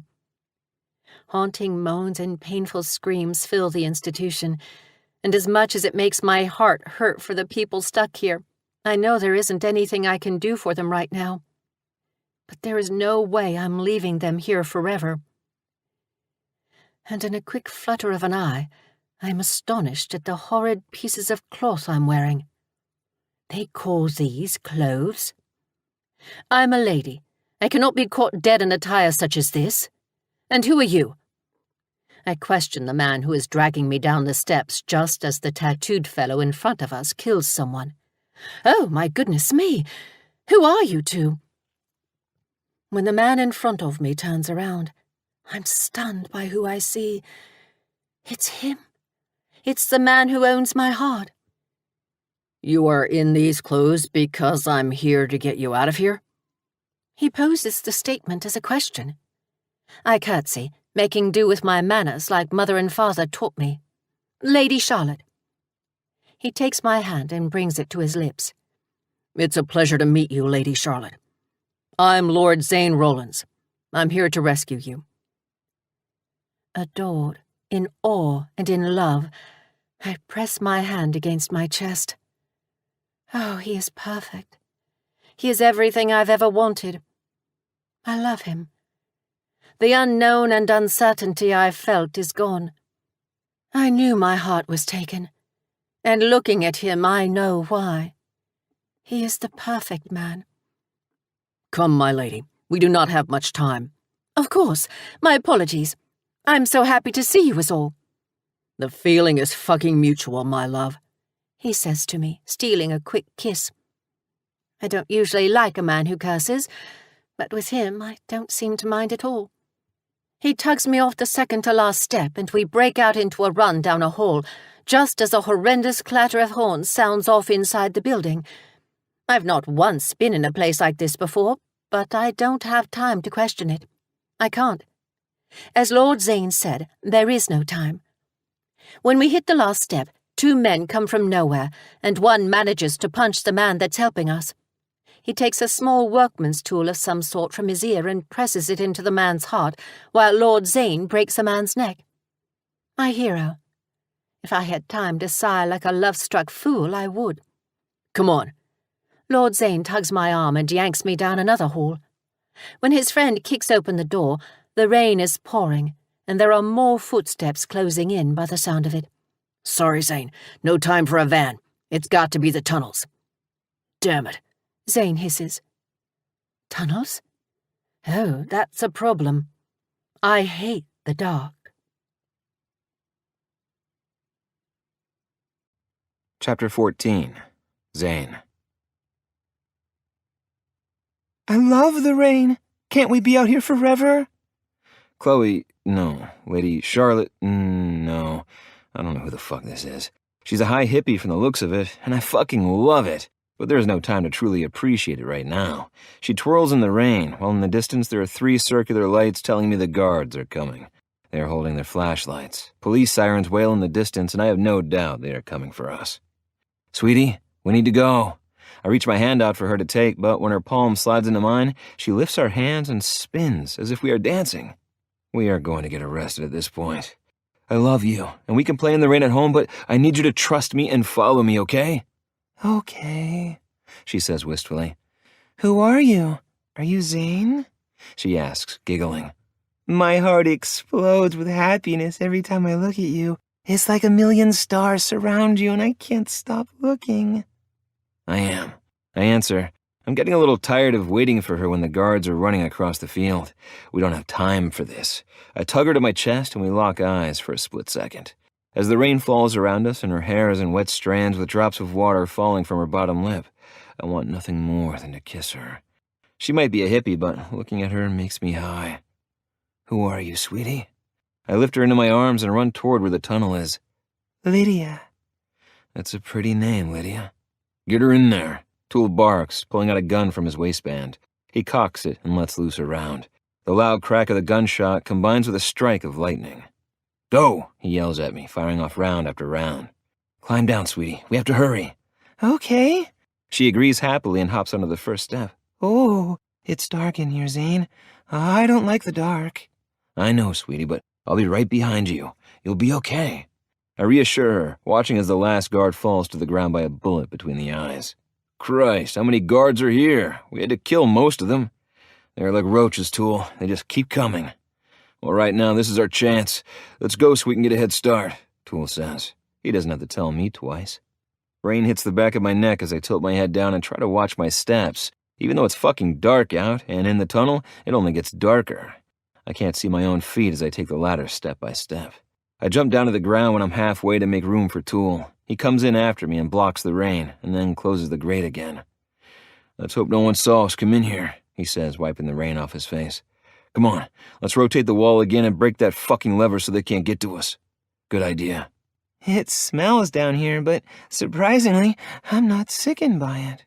Lydia awes, reaching out to touch the mold-ridden wall. I stop her by gripping her waist. Who knows what's on that wall? No way am I letting her get sick. Come on, Lydia, let's go home. I'll go anywhere with you, with how you make my heart feel. She wraps her arms around my neck and kisses me.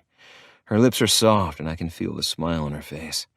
I take a second to pull her close and kiss her in return. I've never kissed Lydia before. Lady Charlotte kisses properly. She's a bit stiff and composed. Jessica is dominant and wants more every second. Chloe takes what I give her, and Lydia is soft and eager. Every personality feels different against me. Lydia's lips are like velvet, smooth and slow against mine between smiles. You taste like peace and happiness, she giggles. I chortle, feeling at peace, and she's with me again. She could have 100 personalities, and I'd love every single one of them the same. Fiercely, intensely, obsessively, and to the point of madness. Tool helps Lydia through the small space that I had trouble fitting in earlier, when there are muted shouts above us right now. It won't be long before they are down here. Okay, you know the drill. Clench that ass, Zane, Tool jokes. You have no goddamn right to talk about my ass when your hairy one touched mine. Excuse me? My ass is as smooth as a baby's bottom. It's your ass that's hairy, Tool says, as a matter of factly. I wiggle my way through the tight space and get stuck again. I'm not surprised, so Tool grabs me by the wrist and yanks me through, scratching the same spot as it did before. It's tender now. Okay, let's close this thing. The sound of the lid moving above us has Tool and I kicking our asses into gear. We push against the other side of the rotating wall. Wait, there has to be a lever on the other side, too, Tool notices. We don't have time. We have to make time. Tool dips in the space again and searches for the lever.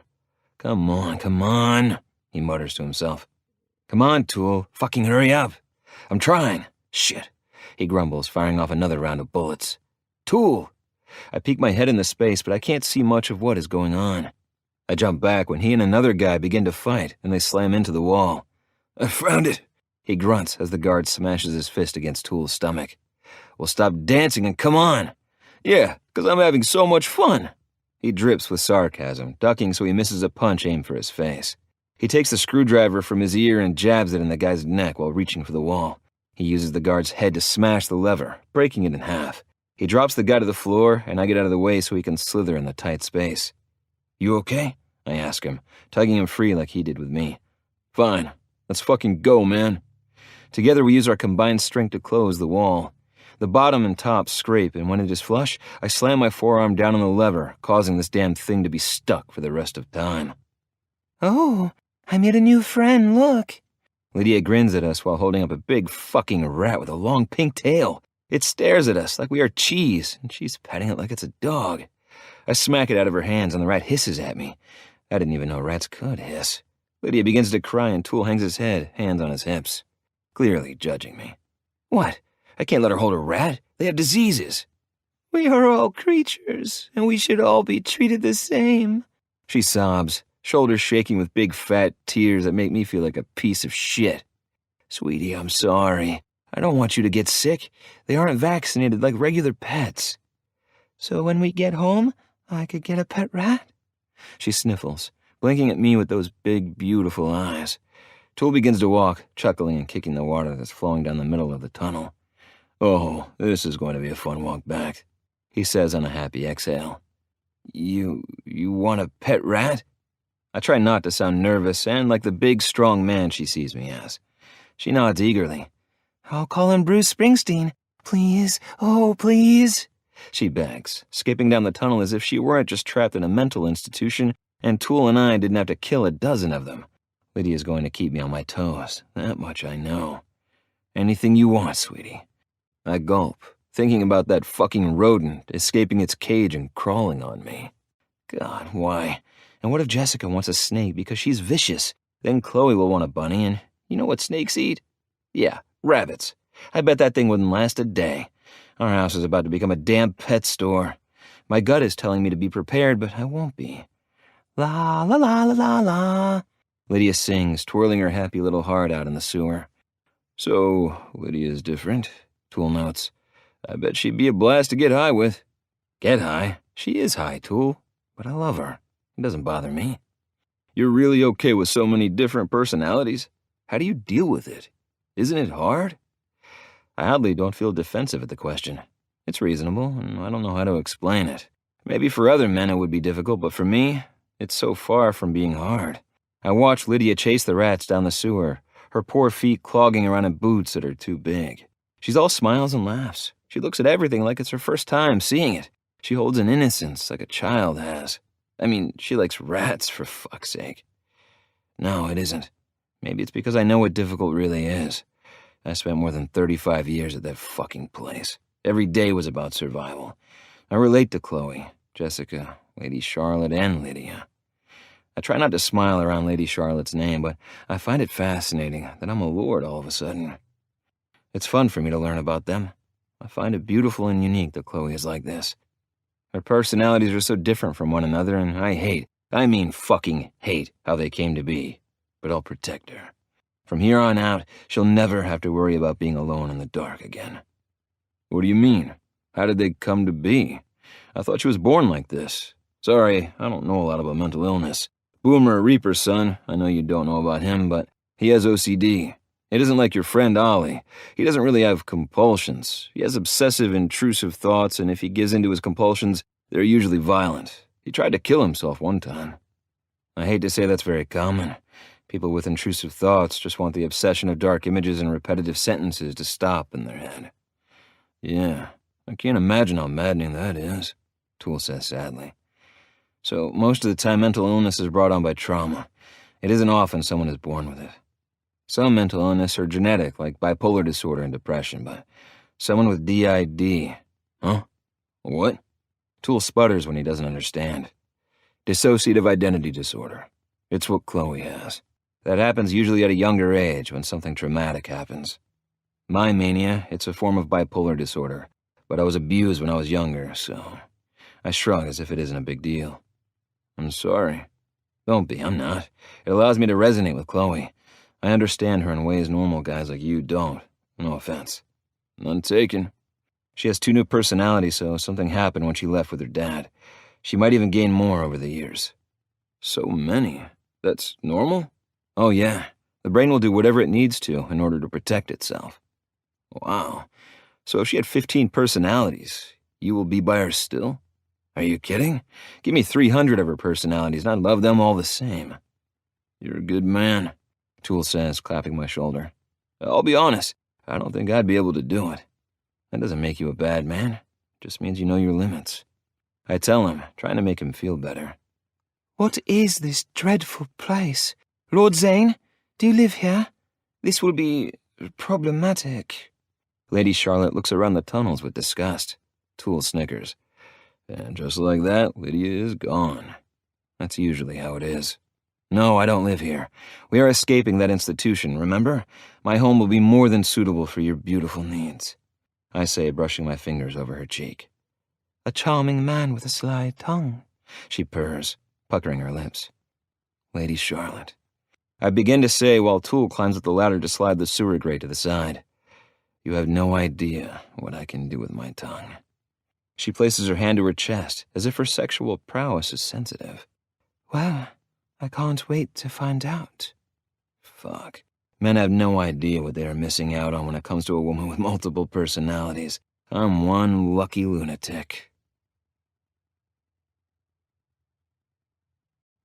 Chapter 15. Zane. I watch as she climbs out of the hole in the ground and study her surroundings. She's shocked when her hand lands on a black hardtop that makes the ground. She crawls on it and places her ear to it. What is this? Is this a road?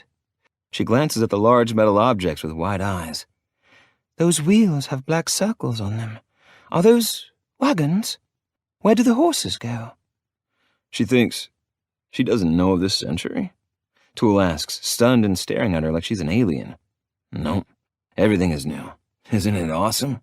I asked, then take her hands in mine to pick her up from the ground so she is standing. This is Las Vegas, my love. Nevada. United States of America. About time, you guys. Reaper greets us as he gets out of the truck, slamming the door. Chloe? He nods at her. Glad to see you're safe. I'm sorry, Lord. Lord what? Reaper's eyes find mine and Toole muffles a laugh with his hand. Lord Reaper. I barely managed to say without chuckling, but Toole is in fits, holding his hand on his stomach. This is Lady Charlotte. She's not from around here, you understand? I try to hint that Chloe has a new personality. Oh, I see, he says while nodding his head slowly. Lady Charlotte, I'm Lord Reaper, he grumbles. That sounds fucking ridiculous. You could have said my first name. It's funnier that he didn't, Toole chimes in. You are his friend? Charlotte asks Reaper. He's my uncle, family. A pleasure to meet you, Lord Reaper. Lord Zane has gallantly rescued me from that horrid place. Reaper grins. Good. Let's go before they find us, yeah? Don't have to tell me twice, Toole says, running toward the truck. He opens the door and hops in the truck. The rain has lightened up, the road sheen with what looks like glass as the lights of the street lamps reflect against the water. It's warm, but cool enough to need a light jacket. Charlotte stares at the door and pokes the handle of the truck. My hip props against the truck as I watch her try to figure out how to open the door. Reaper opens his door and she watches, smiling with pride when she opens her own door.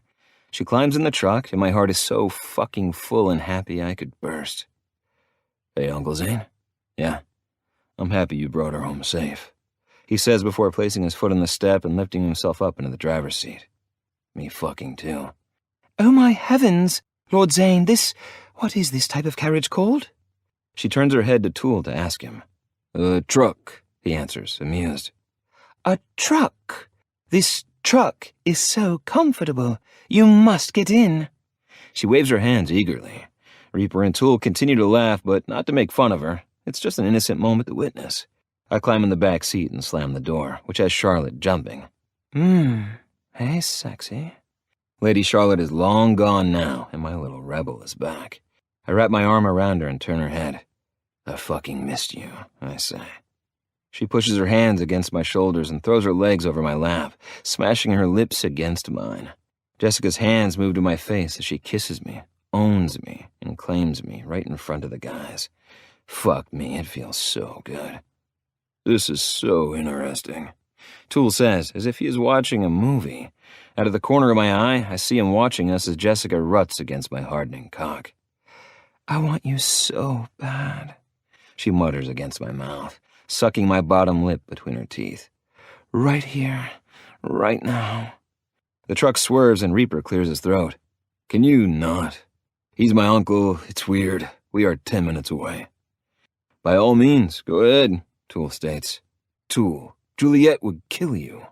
She'd act like she'd want to kill me, and then she'd fuck me later. Toole's voice deepens at the thought, which sounds awesome. I'm not fucking you right here, I say to Jessica, hating that the fire in her eyes vanishes. No one is seeing what is mine, okay? Okay, she agrees, but she does not stop touching me. I killed that guard in the shower. Her fingers scrape down my chest and pluck a nipple. My cock jerks. Christ, we need to get home before I blow on these pants. I tempted him, teased him with my body, and when he got close, she nips my ear. I killed him. I smashed his head against the floor. Did you kill Dr. Washington, too? I ask, tensing when she grips me through my pants. He deserved it, she admits. He led Chloe on. He was a bad husband to his wife. I put them both out of their misery, and I'd do it all over again. So fucking cool. I smacked Toole on the head to shut him up. It wasn't cool. Dr. Washington most likely did nothing wrong. Jessica's a loaded gun, a sharp knife, a bomb ready to go off. She's a killer, and she's the personality to watch out for. She's more than protective. She's a murderer, and I find that so fucking hot. How long before we get there, Reaper? I grip Jessica's hips and rock her against me. I might fuck her in this truck after all if we don't hurry. 5 minutes, you animals. He mumbles and turns on the radio, blaring rock music to drown out the moans and whimpers leaving her mouth and the grunts leaving mine. I thought of you while I killed him. She bites down on my earlobe, turning my head to the left violently, and my eyes lock with Toole's, who is smiling like a damn fool, hands under his chin as he blinks at us. She licks up my neck. He was naked, small cock hard and ready to fuck me, but he wasn't expecting me. She evilly cackles, and for some insane reason, my cock leaks for her to tell me more.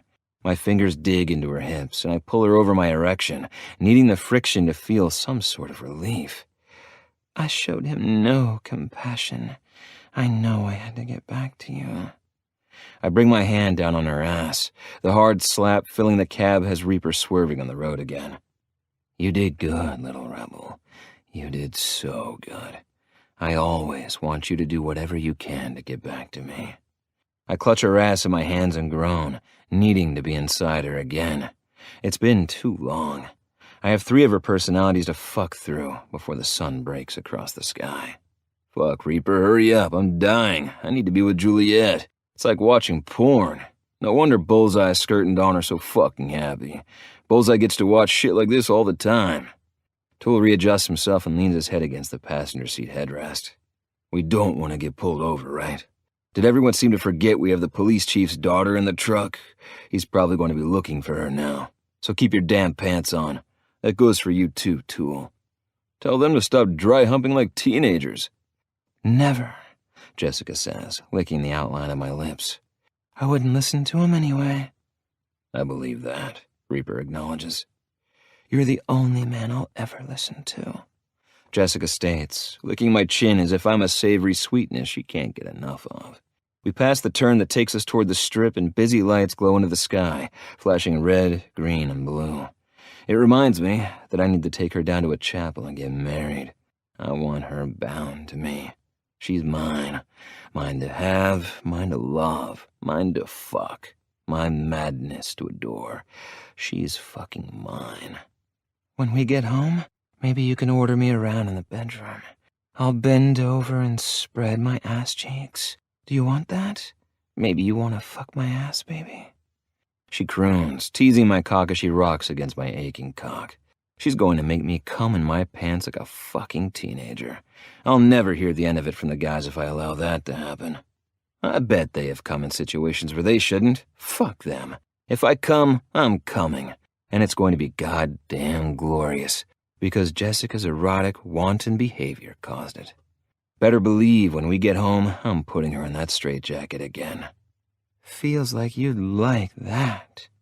She grips the seat behind me and fucks me. If it weren't for the clothes between us, I'd be 10 inches fucking deep and filling that sweet cunt with my seed all over again. You two are fucking filthy, Tool says. Jessica straightens and licks her swollen lips while circling her hips against me. She smirks at Tool. You want to join? I bet you do, but that's too bad. I'd probably end up killing you. Or maybe your girl can join in. Fun, right?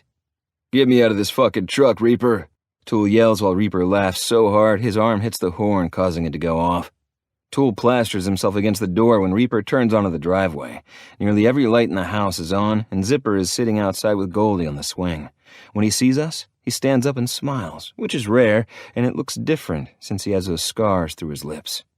Okay, I'm glad everyone is safe. Hopefully, we won't have too much fallout, Reaper informs, spinning around in his seat. Jessica scoffs and swings her blonde hair over her shoulder while reaching for the door handle. Who cares? We will just kill them too. Oh, and thanks for saving me. Now, if you don't mind, I'm going to go get naked, get on all fours, and get ready for Zane to fuck me in every way possible. Jessica hops out of the truck, blowing me a kiss. She tucks her hands in her back pockets and saunters away. Hi, Zipper. Hi, Goldie. She greets, and each of them gives her a hug. So glad you're home, Goldie says. And safe, Zipper adds. Zane, Jessica is a handful. What are we going to do knowing she killed Dr. Washington? Tool asks. Nothing. All of us have killed. Let it be her hall pass. Okay, I don't care. I just want to go home, Reaper groans. Go sate your woman so I can go home to mine. You got it. I hold up my hand toward Reaper. Thank you for helping me bring her home. We shake on it, and I reach out to Tool next. Thanks for everything. I know we aren't easy, but you guys are good at dealing with us. We don't deal with you, Uncle Zane. Your family. We will always be here. We aren't doing you favors. You don't owe me, okay? Yeah, okay. I smack him on the shoulder and slide out of the truck, then shut the door. The headlights shine a spotlight on Zipper and Goldie as Reaper reverses out of the driveway.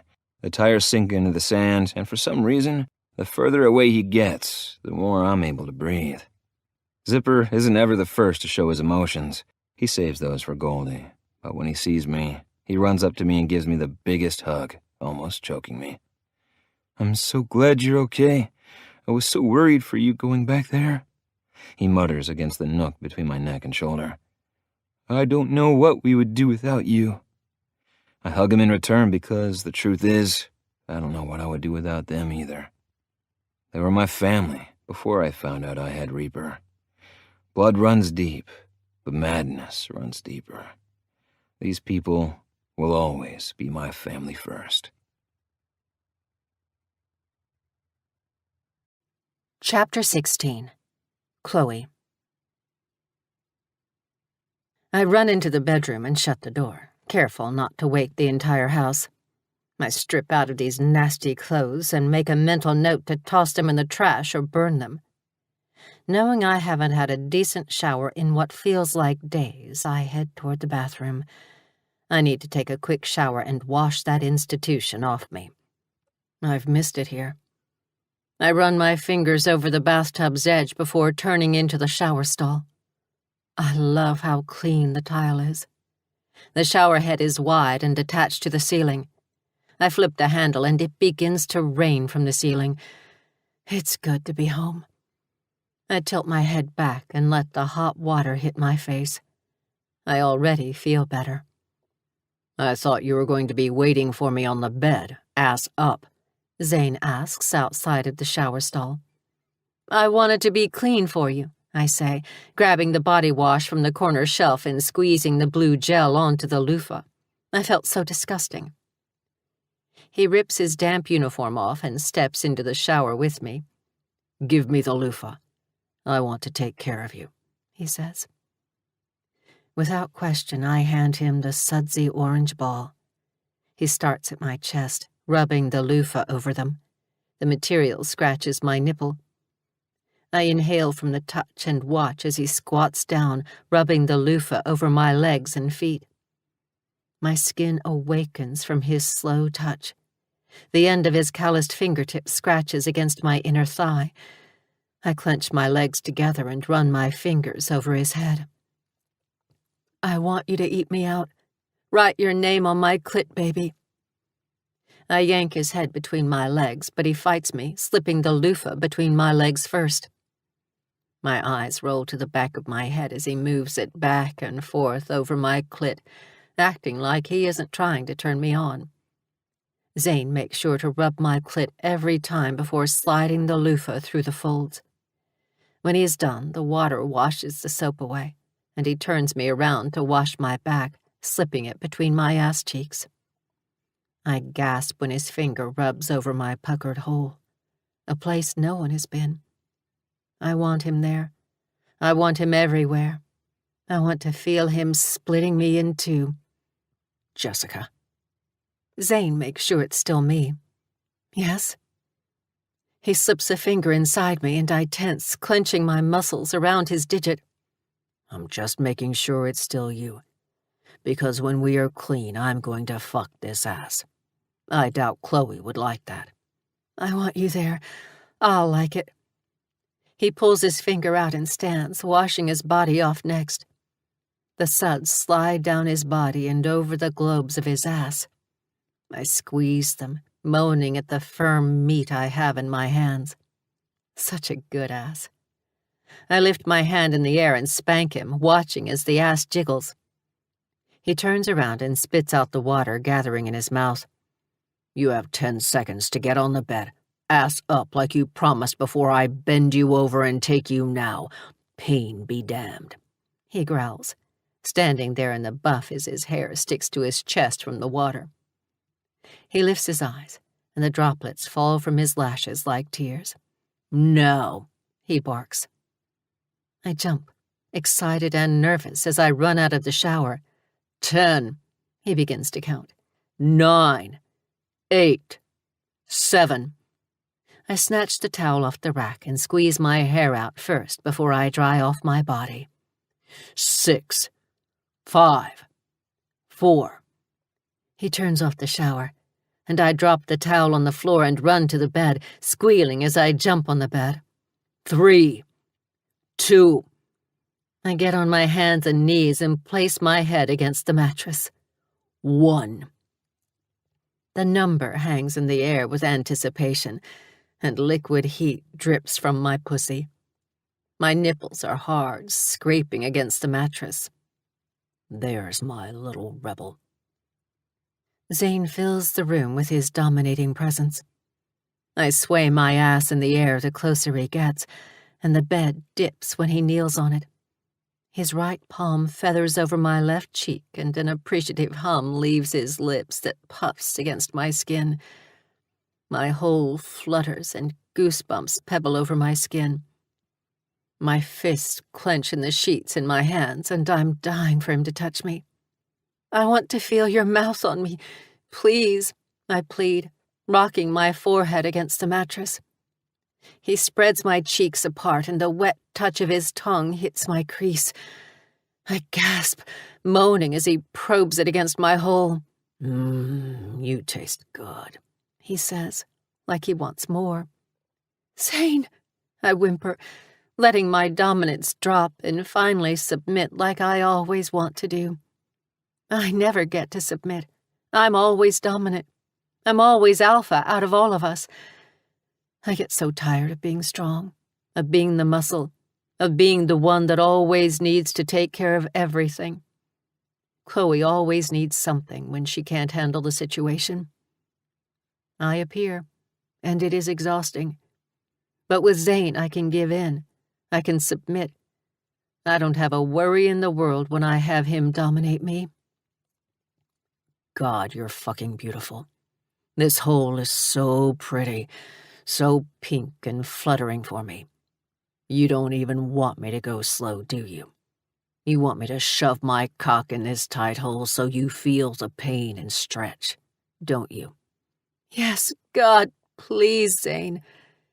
He shoves his tongue into my tight hole, then pulls away, blowing cold breaths along the puckered skin. A shaky breath escapes me, and his mouth locks onto my forbidden muscle again. His tongue strikes me, plunging into my wicked depths. I moan as he clutches his fingers onto my hips, pulling me against his face as his nose nestles into my crease. I shout in euphoria, clawing at the bed to get away from the unique pleasure. His hand sneaks between my legs, and his fingers pinch my clit. An electrical storm zings through my nervous system. I can hardly keep my balance from the pleasure.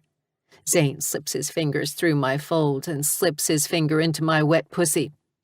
He's double penetrating me, and it's nearly too much for me to handle.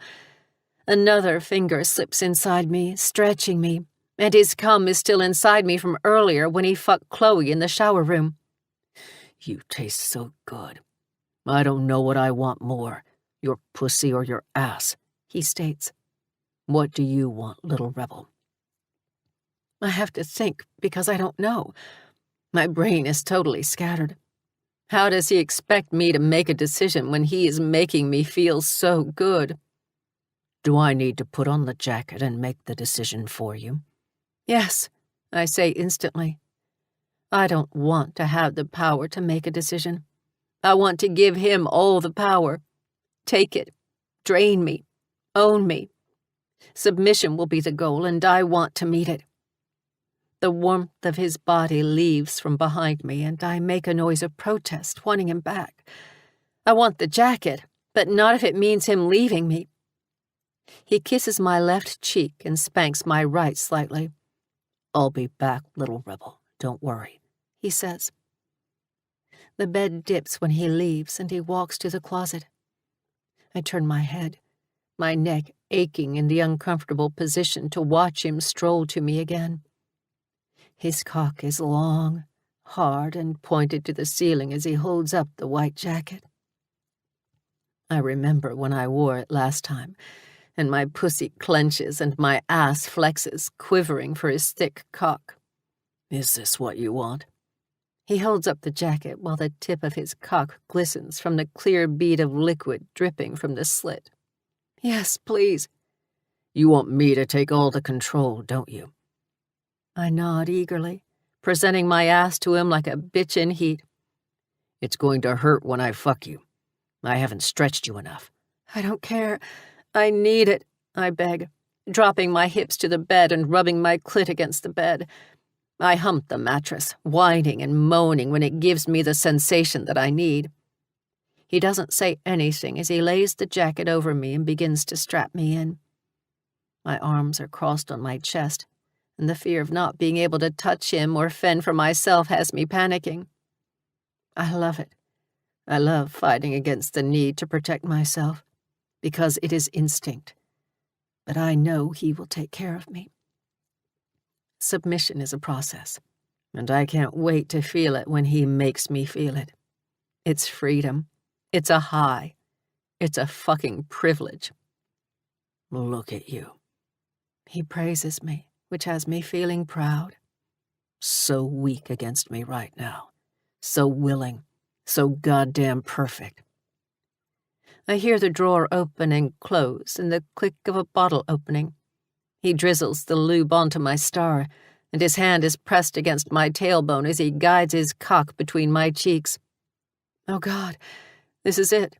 No warning, no stretch, no nothing. We are doing this. I can't wait to feel the pain. Do you want slow, or do you want me to sink into this ass in one stroke? Do it all at once.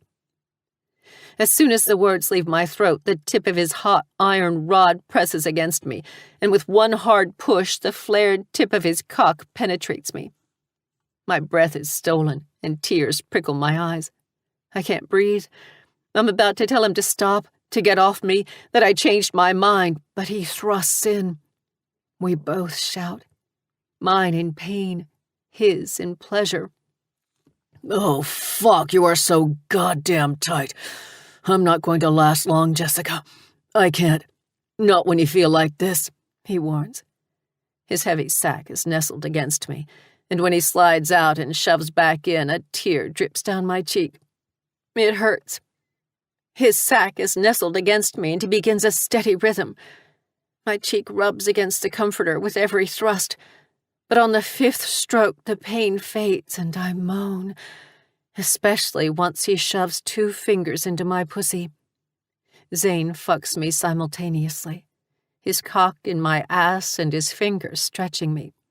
Harder, more, faster, I find myself begging. I want the pain.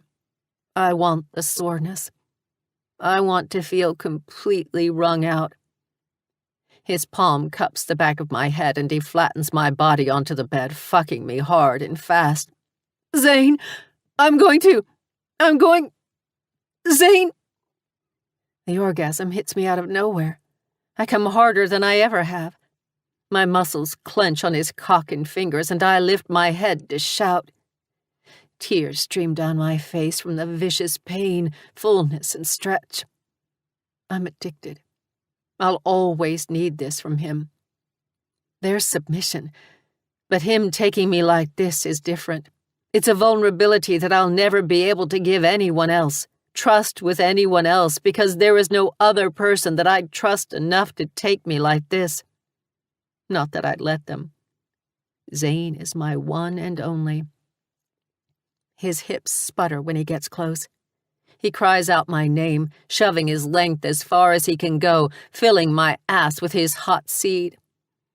My arms hurt from the struggle to bust free from the jacket. My ass hurts from the pain. But I've never felt more fulfilled, more subdued, and more relieved in my entire existence. It enables me to close my eyes and sink into my head. I'm at peace. Chloe is safe now. We're home. Chapter 17. Zane. I'm in the kitchen the next day making coffee as I watch Chloe wiggle against the bar stool. Her ass is sore, and it makes me puff my chest in pride. It's fucked up, and I shouldn't even consider feeling that way, but it is what it is. I don't regret a fucking thing. If she asked me to fuck her again and pulled down her pants and spread those beautiful globes, I'd sink into that sweet butt right now. Guys? Zipper says, turning up the volume on the TV. You need to see this. I know what it's about. I stir the spoon in my coffee and hers, then toss it in the sink and place the mug in front of her. I bend down and kiss the top of her head before I take the seat next to her. We both turn toward the TV, and a woman with long brown hair takes over the screen. The wind blows and her hair dances along her shoulders. She shoves the mic against her lips and grins as she stands outside of the mental institution. Hi, this is Nicole Yale from Nevada News, reporting from the institution in Sloan Canyon where multiple guards were killed. We have confirmed a patient has escaped. She is considered dangerous considering she has multiple personalities. If you have any whereabout of this woman... A picture of Chloe appears in the screen. It's pretty. It looks like a headshot her parents got done for her. Her hair is in waves down her shoulders, and it's a beautiful bright pale blonde against her red shirt. Her lips match and are just as bright, while her breasts are big and full. An image of her breastfeeding our children with her perky tits has my cock stirring. Please contact the Las Vegas Police Department and ask for Police Chief Ray Jones. This woman missing is his daughter. He describes her as kind, afraid, and timid, and to please contact him with any information. He is worried that she was taken instead of escaped. Zipper turns off the TV and everyone sitting on the couch turns around to stare at us. Chloe sighs, sipping her coffee in silence. What's there to say? It's too much to process, too much to understand. My dad must be worried sick. Just as the words leave her mouth, there is the sound of a car door slamming. Stay here, I say, pressing my hand in the middle of her back as I stand. I take one last sip of my coffee mug and set it on the counter. I'll be right back. I kiss the top of her head and inhale her scent. God, I love you. She melts, the tension leaving her shoulders as her hazel eyes blink up at me. I love you too. It isn't the time to ask, but I want to know why Charlotte and Lydia don't stay around long enough to have sex with me. This morning I woke up to Lydia, but got into the shower with Charlotte. But when things get heated, sex happens with Chloe or Jessica. It's happened 3 times so far since getting home last night, and every time they fade away. Do they not like me? It makes me nervous. I need them, too. I'll be back, sweet girl. Okay, she says, curling in on herself and dropping her chin in her hand while her elbow props against the counter. My bare feet pad against the floor, and I look out the curtain to see her father staring up at the house while he leans against the front bumper of his police car. Fuck, I snarl. It's your dad. Do not come out until or if I say otherwise, do you understand? I stare over my shoulder. She nods and Goldie gets up from the spot next to Zipper and makes her way over to Chloe's side to be a supportive friend. I unlock the door, not opening it all the way so he can't see inside, and slam it behind me. The wood of the porch is cold against the bottom of my feet as I walk to the edge of the staircase. Can I help you, Police Chief Jones? I lean against the beam and cross my ankles over one another. I know you have something to do with last night. He starts. I debate on lying, but I don't admit anything either. You made a mistake sending her there. You have no idea what they do to people like us. You might as well send her to her death. Can you just tell me if she's alive, please? I'm not here on official police business. I'm here as a father. I know who you are. You escaped that place. You have bolos out for you and a few other people. I bet they're here, and I know the Kings are behind it. You're related to Reaper. The connection is there. I stomp down the steps and ignore the stabs of cactus needles and broken twigs when I stand in front of him. She's here. I would kill 1,000 people, including you, if it meant keeping her safe. She was nearly raped there. It isn't a good place. It isn't a place for people who need help. I'm going to be getting a live-in psychiatrist here. She's better off with me. I love her. She loves me. I love her for who she is. All of her. All 4 of her personalities.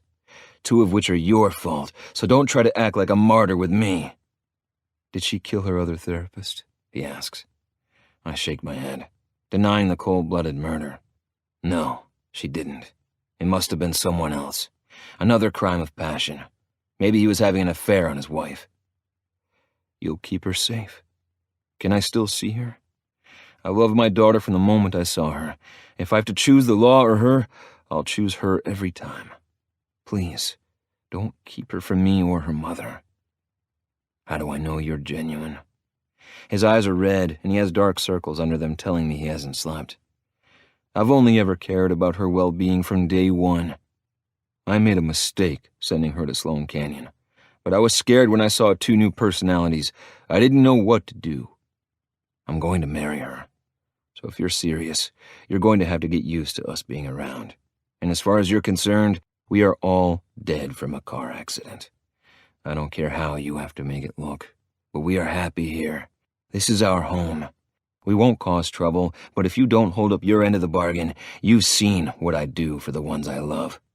Father or not, if you aren't good for her and her well-being, I'll kill you. I understand, he whispers, kicking the sand with the tip of his shoe. The door behind me closes, and I know without looking that it is Chloe. I should have known she wouldn't have listened. I huff, but take a step aside so her dad can see her. Sweetheart, he chokes and begins to cry. I'm so fucking sorry. I'll never be able to forgive myself. I'm so damn sorry. He runs up to her, climbing the steps 2 at a time before he gathers her in his arms. I love you. Whatever is best for you, you have my support. I'm healthiest here with Zane and my friends. You sent me to that place. They touched. They did things in the short 12 hours, and if it weren't for Jessica, I wouldn't have survived. I don't know if I'll ever be able to forgive you for that. It will take time. You gave up on me when I needed you. You've never done that before. I know, and I don't know how to make that up to you. I fucked up, but I swear it won't happen again. I'll make sure to give all of you a new identity, legally. I have my ways. I care, baby. I'll do anything to prove it to you. I'll work hard for your trust again. He cups her face with both hands and dips his head to meet her eyes. You've been my world since you were a little girl, and you're still my world all grown up. I love you. I love you too. She wipes her cheek with the sleeve of her blue sweatshirt. I think it's best to let a few months pass without contact. I suggest taking my place by her side. Just in case. No contact for legal reasons, and when everything is finalized with our deaths so we could be reborn, I think that's when things will be different. Can you wait to get married so I can be there? He asks. I want to walk her down the aisle. Please. She's my only daughter. I can see the want and hope in Chloe's eyes, and I know everything he is promising means he is breaking all types of laws. But if he's willing to do them for her, then that's good enough for me. Of course, I wouldn't take that from her, I state. He grins, the stubble on his face not seeming so heavy, and the dark bags under his eyes seem to lighten. Great. Okay, 2 months from now. It will be torture, but it will be worth it, he says, snatching her in for another tight hug. I love you, sweetheart. All of you, all of your sides, and I'm so glad you're safe. Your life is all that matters to me. Everything else can die for all I care. Dad, she whimpers, throwing her arms around his neck. I don't want you to go. Well, I cough, clearing my throat when I feel a large amount of awkwardness. You can come in for coffee. You can meet everyone. I'd love that. Really? He asks. I swear this isn't police business. You're safe. Anything for Chloe. I swear on my life. I believe you. And if I didn't, not even a little bit, I'd kill him. Chloe is my priority. Jessica is my salvation. Charlotte is my breath of fresh air. Lydia is my escape from reality. Our love grows the most in chaos, and that's what we live in every day. Madness can be beautiful, if you know where to look. Epilogue. Chloe. 2 months later. The police have run out of leads, and the trail has fallen cold in the case of the therapist Dr. Washington and his wife. As far as the police are concerned, the suspect is still at large, so they are asking for everyone to lock their windows and doors. The number one suspect, the police chief's daughter, has died, along with the other members that had escaped the mental institution originally in a horrible, fiery car accident. Remains have not been recovered. Well, I'll be damned, I say, twirling the ring on my finger while watching the news. We got married yesterday, and now Zane and I have the same last name. We died, but we have been reborn again. Mr. and Mrs. Zane Newland. And what's even better is everyone that lives with us has the Newland name. We are a family, a real one. I have brothers and sisters and a husband. I almost can't believe this is my life. I'm at peace. I still see Mom and Dad when they come over for lunch every Sunday, and I think Dad has a new outlook on mental illness now that he has seen it more. He realizes we are just like everyone else, and it's important for us to live normal, everyday lives. It's officially over. We can breathe without worry, Zane states, wrapping his arm around me. I lay my head against his chest and sigh. I almost can't believe it. And all the other patients that were in the institution have been moved into a better facility, one where they are actually taken care of. Reaper made sure of it.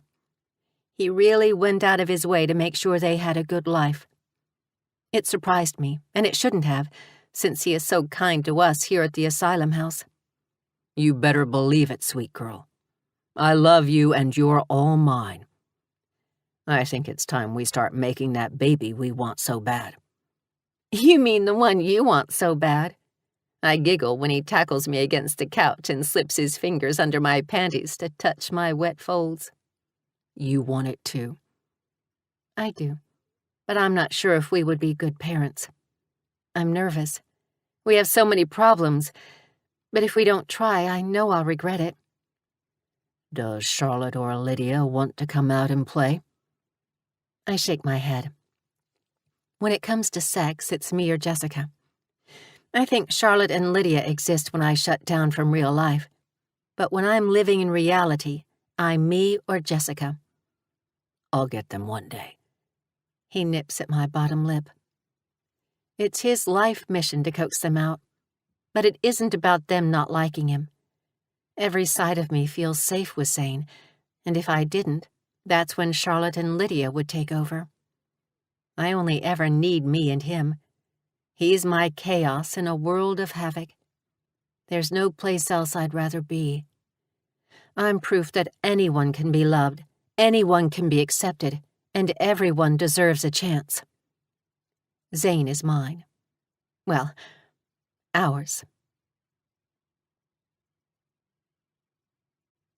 Thank you for listening to Chaotic, Book 3 in the Ruthless Asylum MC series.